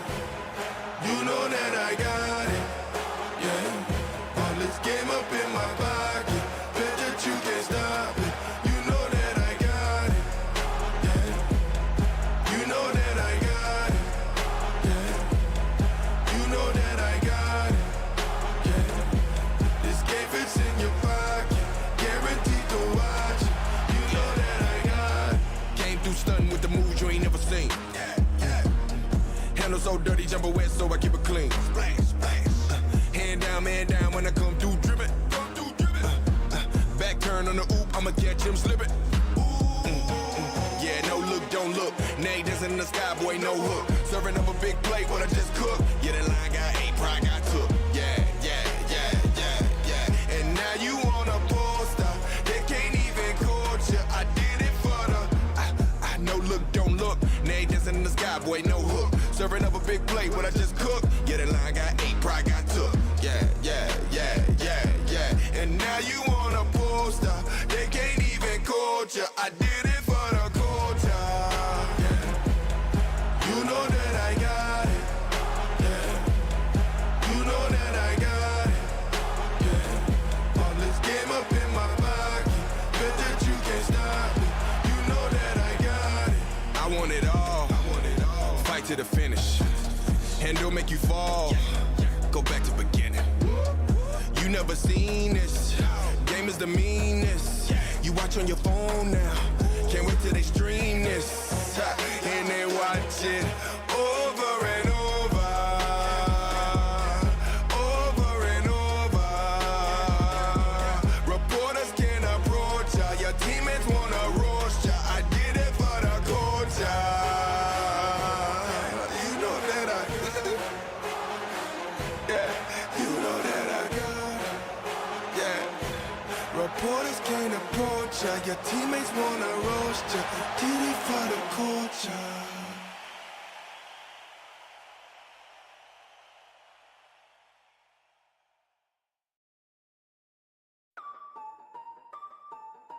Bounce. Everybody love a comeback. Gotta love a good comeback. Now you witnessing a comeback. Everybody love a comeback. Gotta love a good comeback. They say pressure bust pipes. So what's the win without a comeback? So what's the win without a comeback? Hustling every day to win. Now you witnessing a comeback. I'm not the one that you should play with. Better stick with who you came with. You ain't a thug, you a plaintiff. And I might jack dangerous. Moonwalking through a jam. Thread a slide for the bread. Watch him pray on my downfall.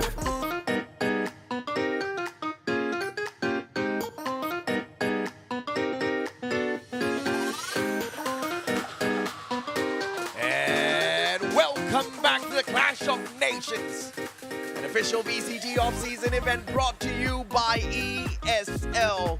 Question is, could today be a day of 2-0s all the way? My name is AJ, I'm the Mustachio, and we are at the brink of closing the show early. I'm excited because I need a little bit more sleep for myself, but let's see if not the analysts think that it's going to end that way. Husky, Yolo Lee, talk to me.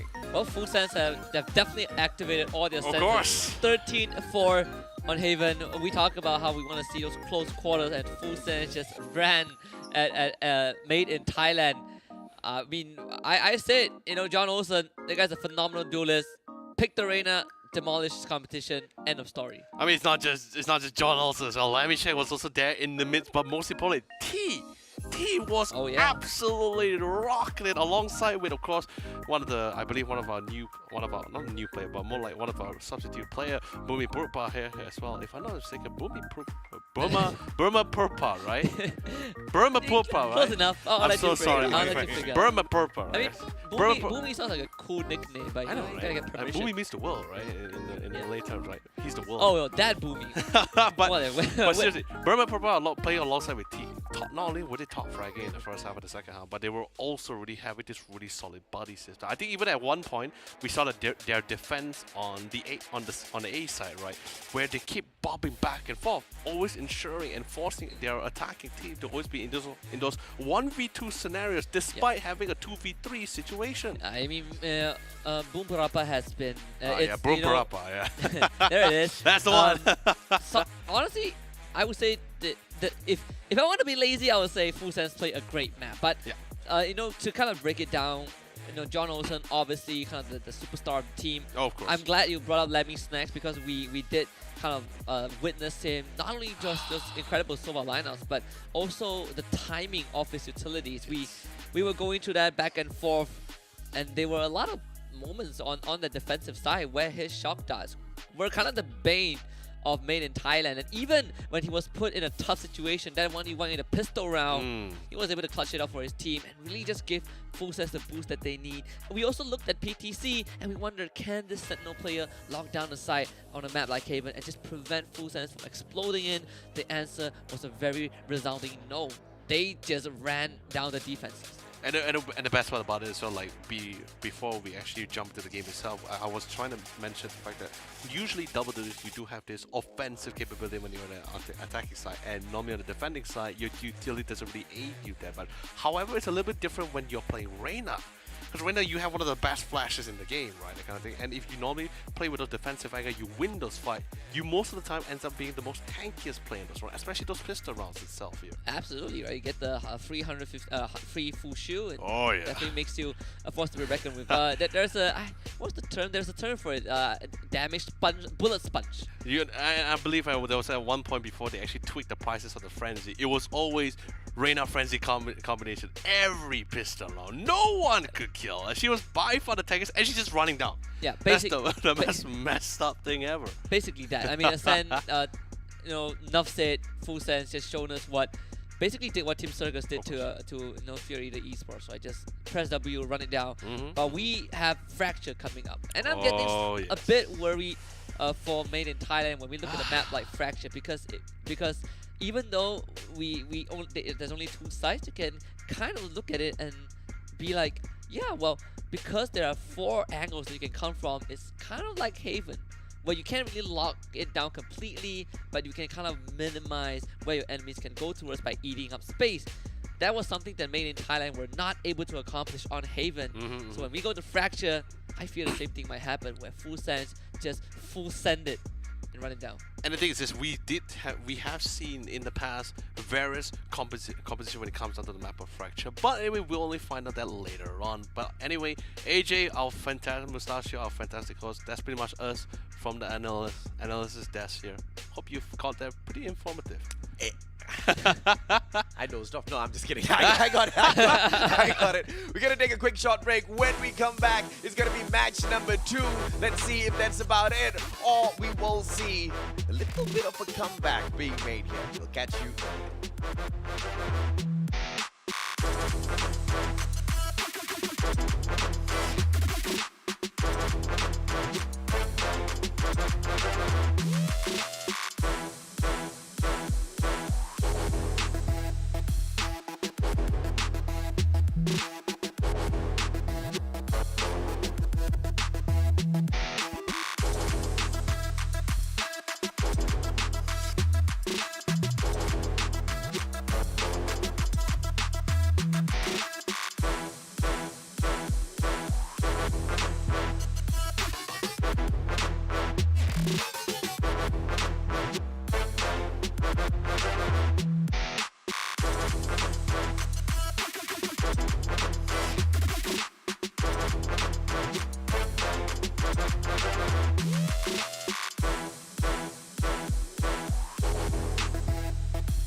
Sing leads the one. The scan comes in and Wellens will take advantage. Two already.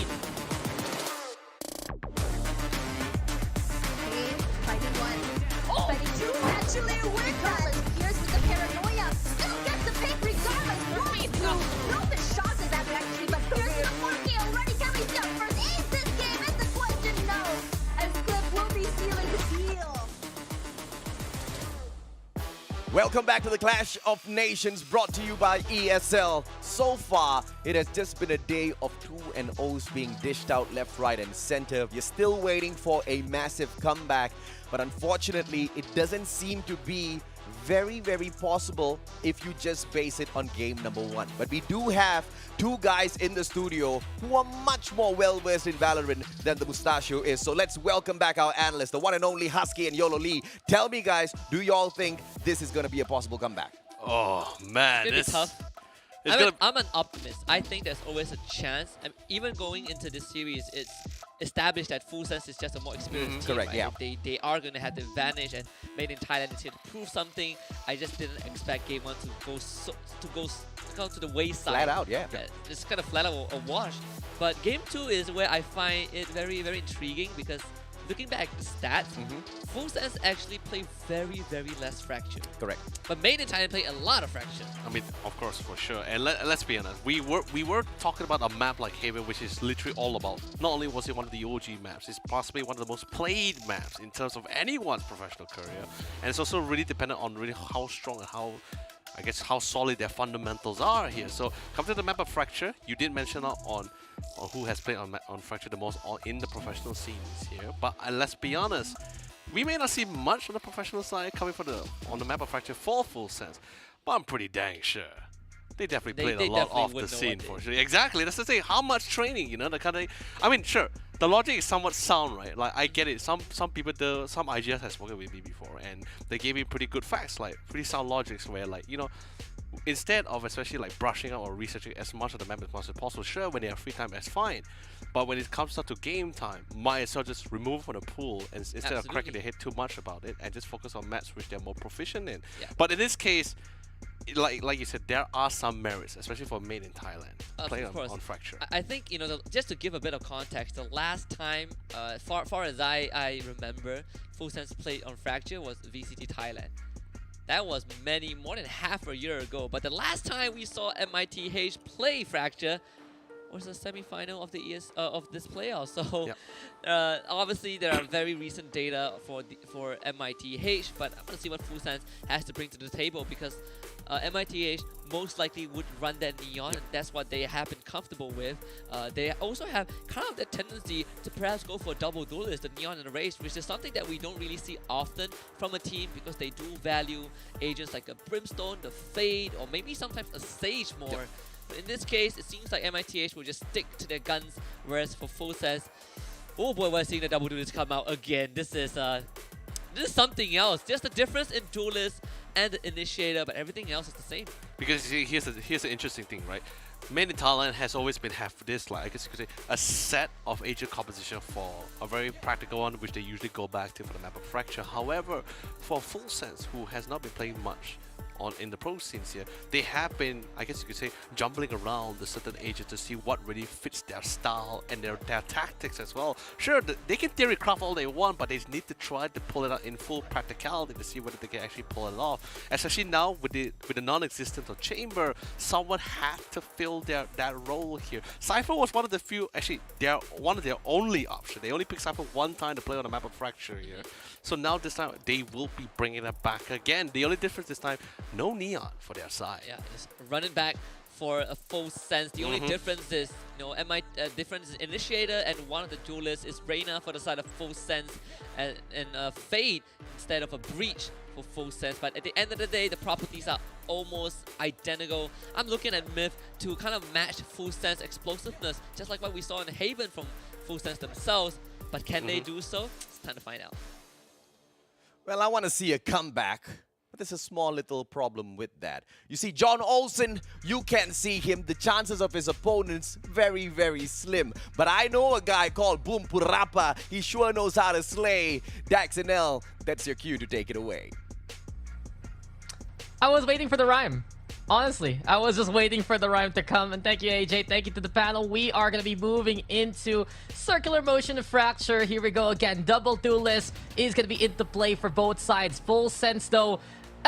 You kind of have changed your name in this matchup and in this tournament from Full Sense to Full Send. It's that Jet and Reyna again and again to bring out the action. But if my eyes were correct from a while ago, the most important parts of this Full Send roster right now is that John Olsen, I think, is back on the signature Jet, which puts Apinya on that Reyna instead. They're also going to run T on the Cypher. So Full Sense, we saw it, the panel mentioned it especially. They haven't played this in so long already. Let's see what they can do now on the defense. Yep, and it's noted that this is made in Thailand's map. Lammy Snacks on the screen playing the Fate this time instead of Sova, but it does provide the enabling power that we've seen before. Already a skirmish starting off at A site. Sands is going to be the area of contest. Bumbarapa's going to find one as he gets taken out alongside his teammate T. Again, Epinia and Lammy Snacks going to find two more. 1v1 left. They're just going to exit out.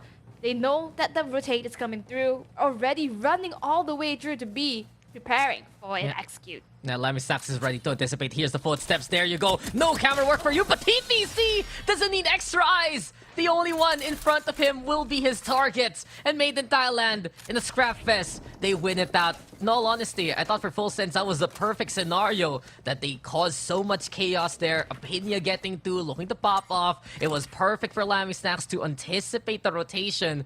But BDC just better the shots, and Made in Thailand, they get away with that one to win out the pistol. Yeah, even the rotate coming through from Lammy Snacks, we really thought that he called the right thing just to rotate fast enough. But the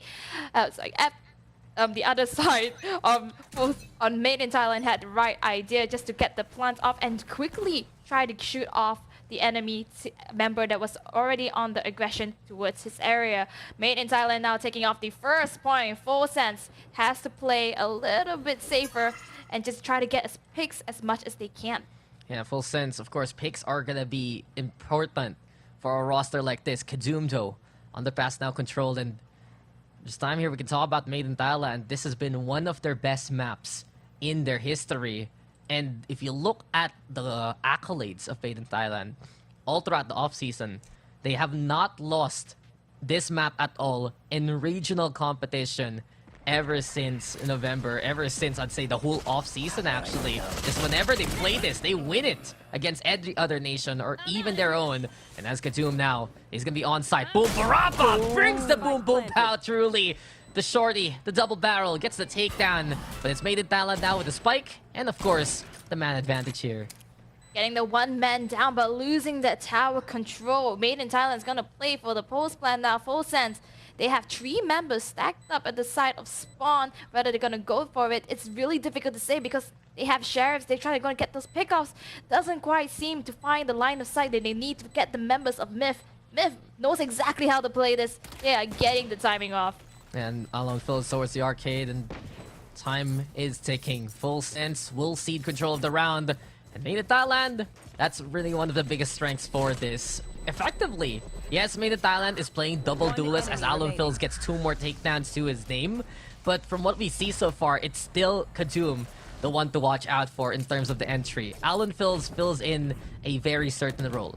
Not only just that second fragger, but they love using things like the paint shells and the boom bot to get some really good confirmation and, of course, some kills onto corners. That's one reason why they still run the Raze here. You'd expect a team like Made in Thailand to play something like a double initiator instead from how they play on the other maps. But it has worked for them for good reason. This is the comfort, and they really know how to extract so much out of the utilities here with the comp they're running right now.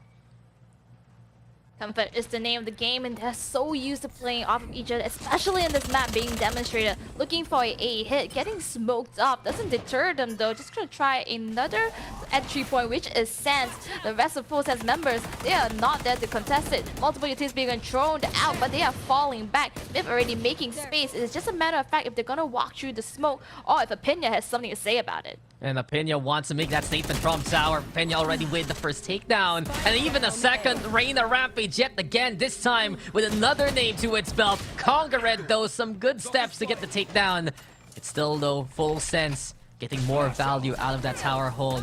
Here comes now the fast lane into play. Kadoom sliding in to try and get the action going. The aftershock for coverage. He gets a takedown, but John Olsen, the anticipation from Dish is even better. It's John Olsen now with the high ground. Conga Red backing all the way towards the side. PTC's there to keep control of the hallway as the retake comes. They get the plan down, they have the cross, but again, we already have one member getting so damaged, so it's really playing off of each other, but Boom Barappa is different plans. PTC is gonna find with the Spectre, the next members of Full Sense. They are running through, playing off of each other. PTC has to make the swing, he hears the Q, he doesn't see him on it, so he knows it's not half. He just has to play a timing game. Oh, no, that was the right time to go home, but unfortunately, doesn't get the adjustment onto the head. Yeah, nice try from PTC, and I got scared there for Full Sense. They lined up almost perfectly. If PTC just peeked that and sprayed that correctly, that would have been the round there for Made in Thailand. But Full Sense now holds things down, and this is where we're gonna see the buys come online from Made in Thailand. Good bonus for Myth after everything is said and done, but they still need to be wary of those 1v2 scenarios where Apinya now is the threat. He has the Empress, and we've seen the orb control basically from Full Sense using that Reyna, using how the Leer in close quarters to much success. Can Myth handle that this time around on this map? We'll see the very early Dish skirmish here now. Like the fact that Myth is actually switching up the tactics a little bit. We have the Leer and the smoke coming through just to put themselves into safety. Full Sense does know the aggression is coming through from Dish, but doesn't see anybody anymore. Myth, they get some information into all of that. No one get taken down yet, but raised into half HP. They're holding it off. They know someone's gonna get itchy, someone's gonna bite the bait. I mean, it's double duelists. They have to be aggressive, and they get the kills anyway! Full Sense! Spike down, attack They still got the takedowns. That's just mechanical prowess in action. Apinya and John Olsen, the best shooters in this kingdom right now. Myth was prepared for that. 3 of them were looking at that angle. But perhaps it's the way they swung, the way that they got those shots so early on. Full Sense, they don't need the plans, they just need the takedowns. Boom Barappa on the board versus PTC. And what looked to be surgically crafted there by Made in Thailand has fallen all apart. It's all Kadoom now, but the spike is all the way on the north side of the map. And how does he even get through it? A gauntlet in front of the Neon here. He does have the utility, but what good does it make when it's literally on the far end of the environment? Apinya is going to take down Kadoom. And Full Sense really coming in with a convincing round over there. The double duelist just pushing out the Dish, getting the right timing and playing off of each other. It's as though they are a well-oiled machine. Yes, it is Made in Thailand's map, but Full Sense, they have something to say about it. Yeah, and the coach Myth has something to say about that. Time out immediately. No surprise, because I was also expecting at least some trades to happen. Not a complete wipeout there by Full Sense, but lo and behold, it's Full Sense now able to equalize, and this gives you a bit of time to kind of consider the differences of the usual Myth comp to before. Since the chamber nerfs, they have swapped it over for the Cypher, and usually you have PTC there lurking, crawling towards the other side, using the trademark, of course, and the rendezvous to get in good positions for the re-rotate if ever. But the Cypher is a little bit different. You can leave the tripwire, and you can see how close he plays with the team now. Goes for the off angle. We saw it a while ago in the 4-1 split between Sands and Hall. But it does make a big difference here for Made in Thailand, and the way Full Sense is playing, full contact as early as possible in the shortest distance, that's still the worrying sign here that Myth has to deal with. Yep, and certainly with the Cypher, especially on the attacking side, yes, you have the trips, yes, you have the watch, but most of the times when you get onto site, it's mostly for post-plant. It's really hard to gather this information. You get one site covered, but that's it. You have to go into your spy cam and leave it over. And notably, a lot of the teams on Fracture, they actually opt for the Killjoy instead. PTC on the Cypher is going to be a little bit different. He does have ultimates available just to get more intel, but with that being said, would this execute the same way as a Chamber? I have my questions. Yeah, we'll see. We'll see here. Made in Thailand, their success has been usually on the back of PTC going ham with that Chamber. It's so different right now in this regard, and as we're still waiting for the game to get started, this double duelist on the side of Full Sense really feels more like a double duelist compared to how Myth runs it on the usual show. Perhaps here, there may be a case for Kadoom and Alan Phils to try and contest Apinia and John Olsen as much as possible. But that Lear has just become such a big detriment. I've been talking about it even in map number 1, but you don't see Lear value like that too often. Full Sense is just really exploiting it as much as possible. Well, sending it as you suggested earlier. In Thailand, though, they have seen some successful takes and executions. I believe they just get the right timing and the pickoffs. They can do it. We have the ultimate, the overdrive from Neon online, trying to make way, but he gets taken down by T already as soon as he pops it down. Apinia has been a menace. Nobody inside of Main Thailand can come through Sands. He is the man over there, and T with him to back up. John Olsen's gonna find Congruent, and PTC's gonna go down. A flawless victory for Full Sense. No contest whatsoever. Yeah, there's no fights in Made in Thailand there. The spirit has been burnt. And Full Sense, another one for them. 3 big ultimates ready here. The Reina Empress. Apinia, if he wants to frag out even more so, might as well keep the momentum. But the one I'm watching out for is the fact that Boombarappa's prepared with the Orbital Strike. If Full Sense sees Made in Thailand get in there, the big laser from above, it's a way to dissuade. It's a way to incinerate if anyone is there on site. In Thailand, though, we've seen this before. Bit of the split action, north and south now. Both sides of the map being contested here from it. They're just trying to find any point of weakness that they can get on through to the other side. Alon Phil's also now creeping towards the dish. But Full Sense, they have some pseudo-aggressive angles towards halls. You can see Apinia is even playing by doorway, but most of it is factored in where you have T on the anchor, and there's waiting to see what decision Mitt's gonna take here. Full Sense, just slowly but surely fortifying the wall and the defenses that they're used to. It's becoming so difficult for Made in Thailand to just break through. Earlier on, as we saw, always Incheon as well as over quality. Run the same thing with the Neon, and only when they get the value off of the overdrive, then they can get momentum change. But unfortunately, Made in Thailand was shut down the moment they clicked onto the ultimate button. And now Full Sense, they have a lot of stuff set up into B side, and that seems to be the executing site that Made in Thailand is looking forward to. Yeah, Rolling Thunder though to call it early from the underpass, preventing any kind of peaks. But Alon Phils blows up his own teammate. Kadum goes down, and Boombarappa, we were talking about a while ago, the Orbital Strike was pretty much a Chekhov's gun, and Boombarappa able to fire it. Boombarappa's there too with John Olsen and Apinia, who already makes the pinch works. All left now to the Breach, who played from the tunnel, and as soon as he sees the lights, he will go even further into the clouds. 4-2 as Full Sense again. It's just getting redundant right now. Full control on this defense. See the jitters in Myth. They're starting to get hesitant. The miscoordination in that is absolutely crucial, because then that's members lost. That's Full Sense signal to go through with everything they wanted to do. Apinia still holding on to the Empress, not even needing to pop it out. It's just been round after round. Again, it's getting redundant, like you mentioned. Yeah, and the return of Full Sense into active competition started really here in the Clash of Nations from last month. They've joined a few tournaments along the way, but seems like now they're a well-oiled machine, and they are the name to fear one more time from the Thai scene. 4 immediately for Full Sense. I blinked, and everyone was dead. What could PTC do against his former team? Pretty much nothing by this point. PTC holding on to a Sheriff, and with a Cypher, it's gonna be super difficult to make a crack. At this current point, it's just about getting as much picks as he can, but he doesn't even want to get run down by the members of Full Sense. A flawless victory is going to be coming through. It's entrilling them, and if this encapsulation just continues on, Full Sense is going to run over Made in Thailand just like a well-oiled machine. Wow, and thrilling and calculated. Seems like someone's been playing Scrabble on their off time. PTC! Oh, 1, 2, 3 finally gets a tap on. Apinia, though, says hello to the man he effectively replaced. And here you go.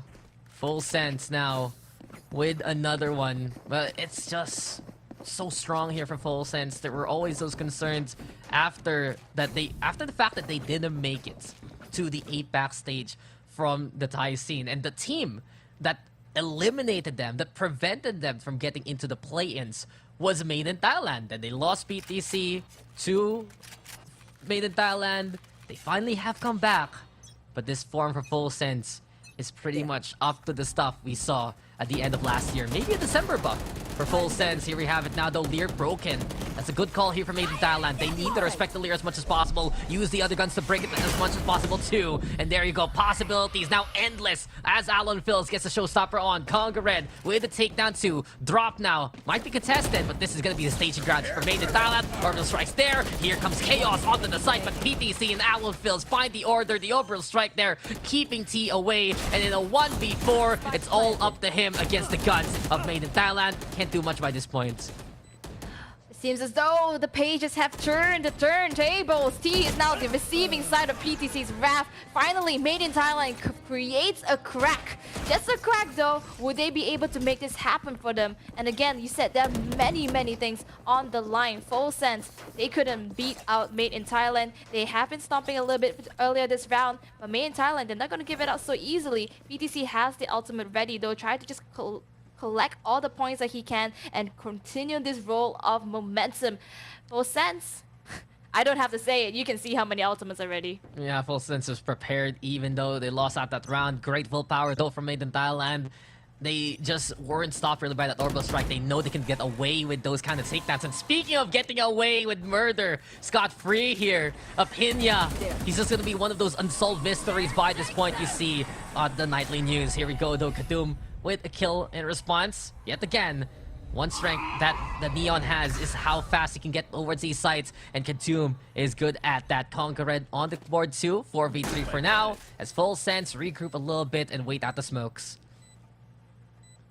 Smokes is gonna dissipate just as we said it. Now Full Sense is trying to find anybody's gonna get a little jittery. Two members on the side of Myth. Conquer's gonna be taken down at the site. Now it's only Beta holding it off, and now it's just an A main skirmish. They're gonna run it over alone. He has to try to get the right times, but doesn't get John Olsen as he floats and updrafts around. Yeah, there you have it. Full Sense. It's another one. Timed it right this time. Sure, Kadum was gonna be a threat, but they knew that they had the advantage as soon as those smokes are gone. You got John Olsen. He's ready to kill. He's ready to frag out.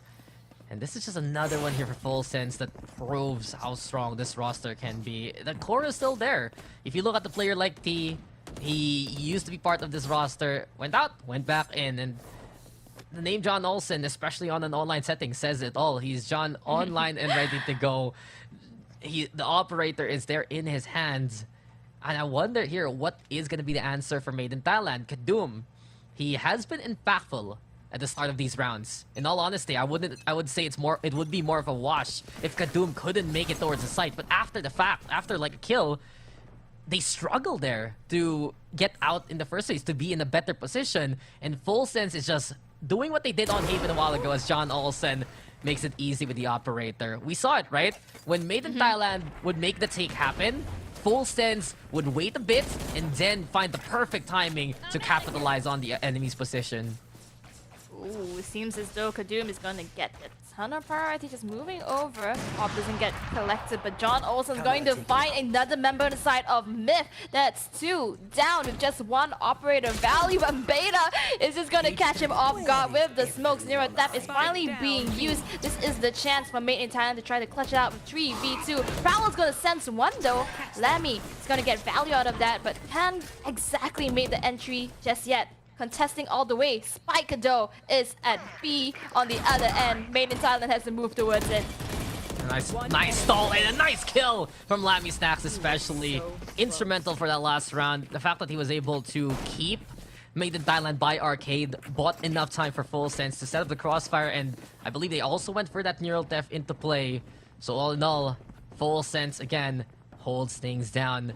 The only key point Made in Thailand was able to make there was the lurk by Beta, waiting for the smokes to dissipate. So at the very least, it gave them the chance. But John Olsen, man, the operator was just there. Both sides covered up. And if they cannot answer this op whatsoever with the stuns, they have the breach in the Neon to try and stop this. John Olsen will just get away with bloody murder again. But caught in the act, backs on out, and Kadum is there to bring out the sirens and bring out the 2K. Seems as though this is the only weakling that can make a move on. Made in Thailand is going to capitalize on that fact. Takes out 2 key members on the side of Full Sense. That is going to be John Olsen as well as their fate. It's going to be huge for them, but seems as though they're going to try to go for a rotate. Not exactly going for the aggressive push. We do have a Pinya though, getting the information out of it, but the only information he got is that alone is going to take him down. Yeah, well, Made in Thailand. It's another takedown here. They now can go for that A site relatively for free. And you mentioned the dish, pretty much their weakness. It's pretty much also because of the geometry, I'd say, of how dish works. The fact that Stun was able to catch out John Olsen was huge to shut down that operator. And perhaps that's the distance that Made in Thailand needs to play against. But we also can't forget about the fact that the Pinya a while ago used that too to scare them off. This should be, though, a convincing Made in Thailand round.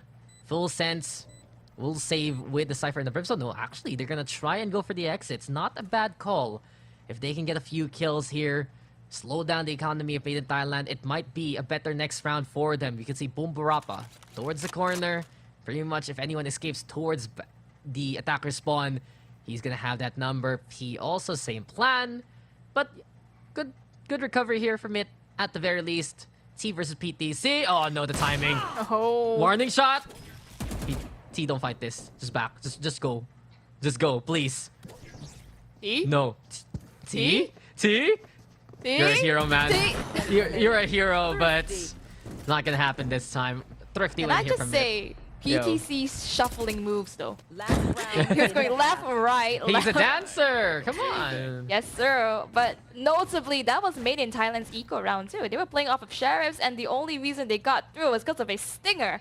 A stinger broke through your defenses. Yeah, I mean, the Stinger did do wonders, but I still have to put it towards the Suns there. I was literally calling for it. Where are the stuns Made in Thailand? And they give it to us. Handed on the silver platter. It was perfect to catch out the Full Sense aggression. And it was also such a good target prioritization from Made in Thailand. They got the kill first onto the backup of John Olsen, and then they caught John Olsen trying to retreat towards drop. So opportunities like that, not wasted at all by Made in Thailand. It's their signature. It's their bread and butter. But the problem right now is they're down in the dumps in terms of the scoreline because Full Sense don't usually give them their opportunities. If Made in Thailand gets it, they will take it. But for Full Sense now, control again has been the name of the game. And just that sudden burst of aggression or sudden point of contact has been so strong for Full Sense on this defense. Yep, and just off the bat, Full Sense, they're actually getting 7-4. Yes, Made in Thailand got the last round, but they do have the upper hands in terms of points. And this is going to be the last round, by the way. They're going to swap over to the attackers in just a bit. And usually, Fracture, you would say the attackers have the upper hand. But then again, it could just be the nature of the composition that they're playing. They have the Fade, they have the Cypher, a little bit more defensive. They can use this information gathering into their advantage. On the other side, though, I do worry a little bit how the execution of attackers will be for Full Sense if they want to close off the game. Yeah, then, well, Made in Thailand, later on, they're going to be on the defending side. And I'm going to look again at what PTC can do with that. And of course, that breach can be strong with that long-range distance. Crowd control, if ever. The operator, though, in the hands yet again towards tower here for Full Sense. Made in Thailand, they felt confidence towards Dish, but they realize now that there's no one there to call it home. So instead, we get the classic PTC lurk. Trying to crawl in through A. Only problem, as soon as he opens that doorway, John Olsen is there to have his number. So big threat gone already for the side of Full Sense. Happy to remove the Cypher from playing the off angle. And this is the perfect opportunity as Myth has the Labyrinth of T prepared, or rather Full Sense has the Labyrinth of T as John Olsen gets 3. Oh, very much well could be an AT. Is barely tagged but gets taken down by Beta. So that's gonna be some value for Made in Thailand. Last man standing, rolling down and gets invested, trying to get the spike down. Spouts are still there, but it's not enough. Opinion's gonna take Conqueror down. But John Olsen, though, what was that 3K? He got the first pickup, move over to the other side and got the other two. Kadoom could not even come close. Yeah, it was a good burst from Made in Thailand, but you forget that you're walking into the Cypher's lair. And we talked about how that setup's going to be so good at stopping them in their tracks. It was a great set of trades, though, and we also saw the Orbital Strike slow down Made in Thailand's rotations. But unfortunately, they're at the end for Conga Red. Throws out that Orbital Strike, or that Rolling Thunder, rather. And Apinja just sidesteps and has his back against him. So 8-4 now. And this is a perfect opportunity for Full Sense to try and close things out. You're running that double duelist. You want to be on the attacking side. Punish any aggression. Alon feels might be that first victim. He does go for intel though. Gather it as much as possible with the boom bot. Again, my only biggest concern right now for Full Sense is that they don't have the breach. So sure, they can clear out some short angles with the fade, but not so much in the further distances. They do have opinions there if they want to try to go for that execute and initiating, though. We do have a breach that's just going to hold off the middle site, but they're already there. Tower control is still under Myth, but they're not looking in the right place, though. He might get timing alone. It's going to get caught out by Opinion. That's going to be an opening fight. Only realizing now Kadoom turns around and doesn't get the kill whatsoever. The refight doesn't come true. Secondly, it's going to be used. Doesn't quite find him, but they already have the site. They're going to start the execute. Yes, a head scratcher there from Made in Thailand. They gave up A main so easily, and no one was watching from that side of the tower. T, though, finds two, as Full Sense already has the control towards the site itself, and will wait for the rest of Made in Thailand to come in, cutting through that CT side. Beta, though, Molly, thrown, just at the very least, slow down the peak from the tower. Opinia waiting for PTC to peek. The jump is there, at least. Doesn't get hit on the head, only tagged by his toes. Still though, onto the site now. PTC looking for anyone towards the tower. Beta on the board versus Lammy Snacks. Beta's on defuse, but well, the rest of Full Sense are here. Beta tries, but Pinya will go for the deny. And this is now the pistol one by Full Sense again. That was so close though, almost really could be anyone's game. I was holding my breath, Opinion was really low. But luckily, the bullet connects into him. And Full Sense now taking the first round off of pistol.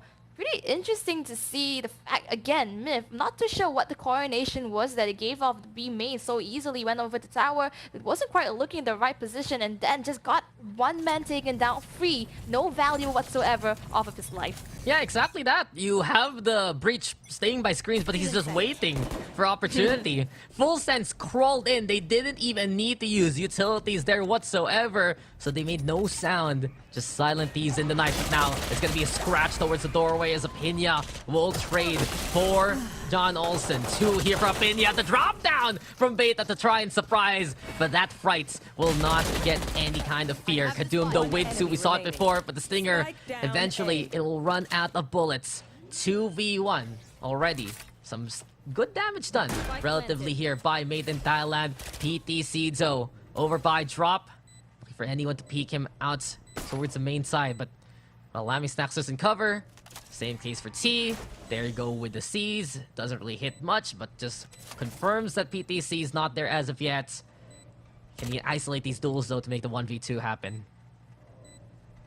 Very much do so, but he does not have the cyber cage available. T is going to be the first person he meets, and the Bulldog is going to take him down. Oh, it's just a great cross, very fundamental. Full Sense going to take the second round, and now all eyes on this round itself, round number 15, because it is going to be the buy for Myth to come back. And it's really how Full Sense plays this. It's going to change the momentum. If they lose it, Made in Thailand, they could very much just take off the next 4 rounds. Yeah, great point there, El, because if Full Sense wins this again, I wouldn't be surprised that this series is over. This happened last time on the Haven. Full Sense won their bonus, and they just started winning the game, perfecting their second half on the attacking side. Will it continue on with a relatively similar composition? We shall see. As Pinya looks to crawl again towards B main. I like the adjustment though for Made in Thailand. They need to have eyes over here on B main. The turret, no, the camera rather, gonna get broken. Beta. A nice swing from Canteen. Takes the opportunity to get that takedown. John Olsen though, oh look at him, he's playing past the gun. Juggles it over, gives the better weaponry towards his own teammate PTC, and this is Full Sense now. Down a man. Truly a team man. usually see Duelist just running inside and forgoing his teammates whatsoever, making sure they play to his tempo, but he's just taking care of him. They are going over a really slow rotate though. B side does have a trap wire, but not exactly in the right place. Utility is gonna be used. Dash, tailwind is optional for him, but does not get utilized. PTC is going to find him instead. Boom Parappa is just holding it off now with the Sheriff and holding it with the... Oh, he got a Vandal. Why didn't he use that? Well, there you have it. Picks up the guns, picks up the takedowns. Boom Barappa now, the only one left. No real space to leave. And that's why you want to run arrays here on a map like this. If you try to play default angles or corners like that, a single page shells will do you in and force you out. So Mitts, they will not repeat the mistakes of the past. A flawless way to win thereby is essential just to keep the economy train going. This is now where we look at Full Sense and what their plan is on the attacking side. I've said my concerns, but you cannot underestimate the power of a hard hit by Apinya, John Olsen together. Definitely. Myth, though, I really do believe they are starting to think about how to defend more effectively. Earlier on, as we saw a little bit of a miscoordination, but this time around, as we have the Watcher at B, continue just holding it off, using those utilities just to flush them out a little bit. Once they made it onto site, they already lost their main duelist, and it's really hard to come back from it. Full Sense, though, they have ultimates available for the next round, and this is going to be their buy round, so they're going to try and make a statement once again, not just for this game, not just for this series, but actually for the whole entirety of the Thailand region. Yeah, well, it's always just been rivals in Thailand, basically. There's so many powerhouse teams in this region alone, and these are the two best examples of that. Made in Thailand, Made here in 2022. This has been one of their best years as they advance more and more to that regional glory. And again, Full Sense. We always talked about Sersha, or in this case now Talon, being that #1 team, and then Full Sense was just right behind them, always within the top 3 of SCA, making it to that world stage. The accolades go on and on. It was a big disappointment for them this year that they couldn't really get much done out of their own local scene. So it really proves how strong Thailand can be, but we're not done here. Full Sense, they still need to try and wrap things up, or for Made in Thailand, a comeback needed to be completed. Local rivalry is the name of the game, and I love the little storyline that we are facing. Apinya trying to get a pre-fire, but doesn't quite find it. Here we have John Olsen, though, with the Vandals gonna take out Beta. Looking pretty good for Full Sense. Made in Thailand, 1 man down, and that's gonna be a Brimstone as well. Smokes gone. Yeah, and smokes are gone, and what else can they do for coverage here from it? Full Sense. The sightlines are there to dictate. Maybe some cyber cages towards his B sites. Can help if ever, but as of now, you're thrown out by Apinya. Picks up the Phantom also. Discarded by the Carcass. PTC on the board, but Apinya is still not spotted here by Conga Red. And there you have it. The takedown decisive. It's 3v2. Intel also garnered by the Neural Theft. The first ping comes, waiting for the second, but this is the power of the Pain Shells. Doesn't hit its mark though.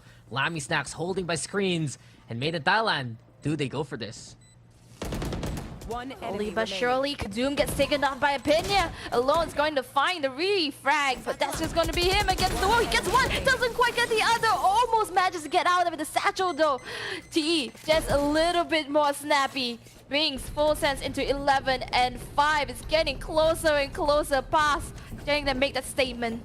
Yeah, a stellar swing there from T. Timed that perfectly. Expected the disengage to come from Alon Phil so he can reset his recoil basically. But Full Sense again. It's in their name. They sense weakness. They sense opportunity. And now they're 2 away to throwing Made in Thailand down to the lower bracket. Well, it's been a blast from the past, but I'm happy to see Full Sense's future if this keeps up. But we're not done. Prowler now. Spotted out by Kadoom. They do know that there is intention to move towards that A site, and they look to staff and hold as closely as can be by Sands and Doors, if ever. For now, though, Full Sense not giving up on this. They have put the lurk for T. He throws out the camera and the tripwire towards the north side, but Kadoom, he wants to be the hero. Fights back, catches out the Pinya at the right time to just duel him himself, and this forces Full Sense to disengage instead.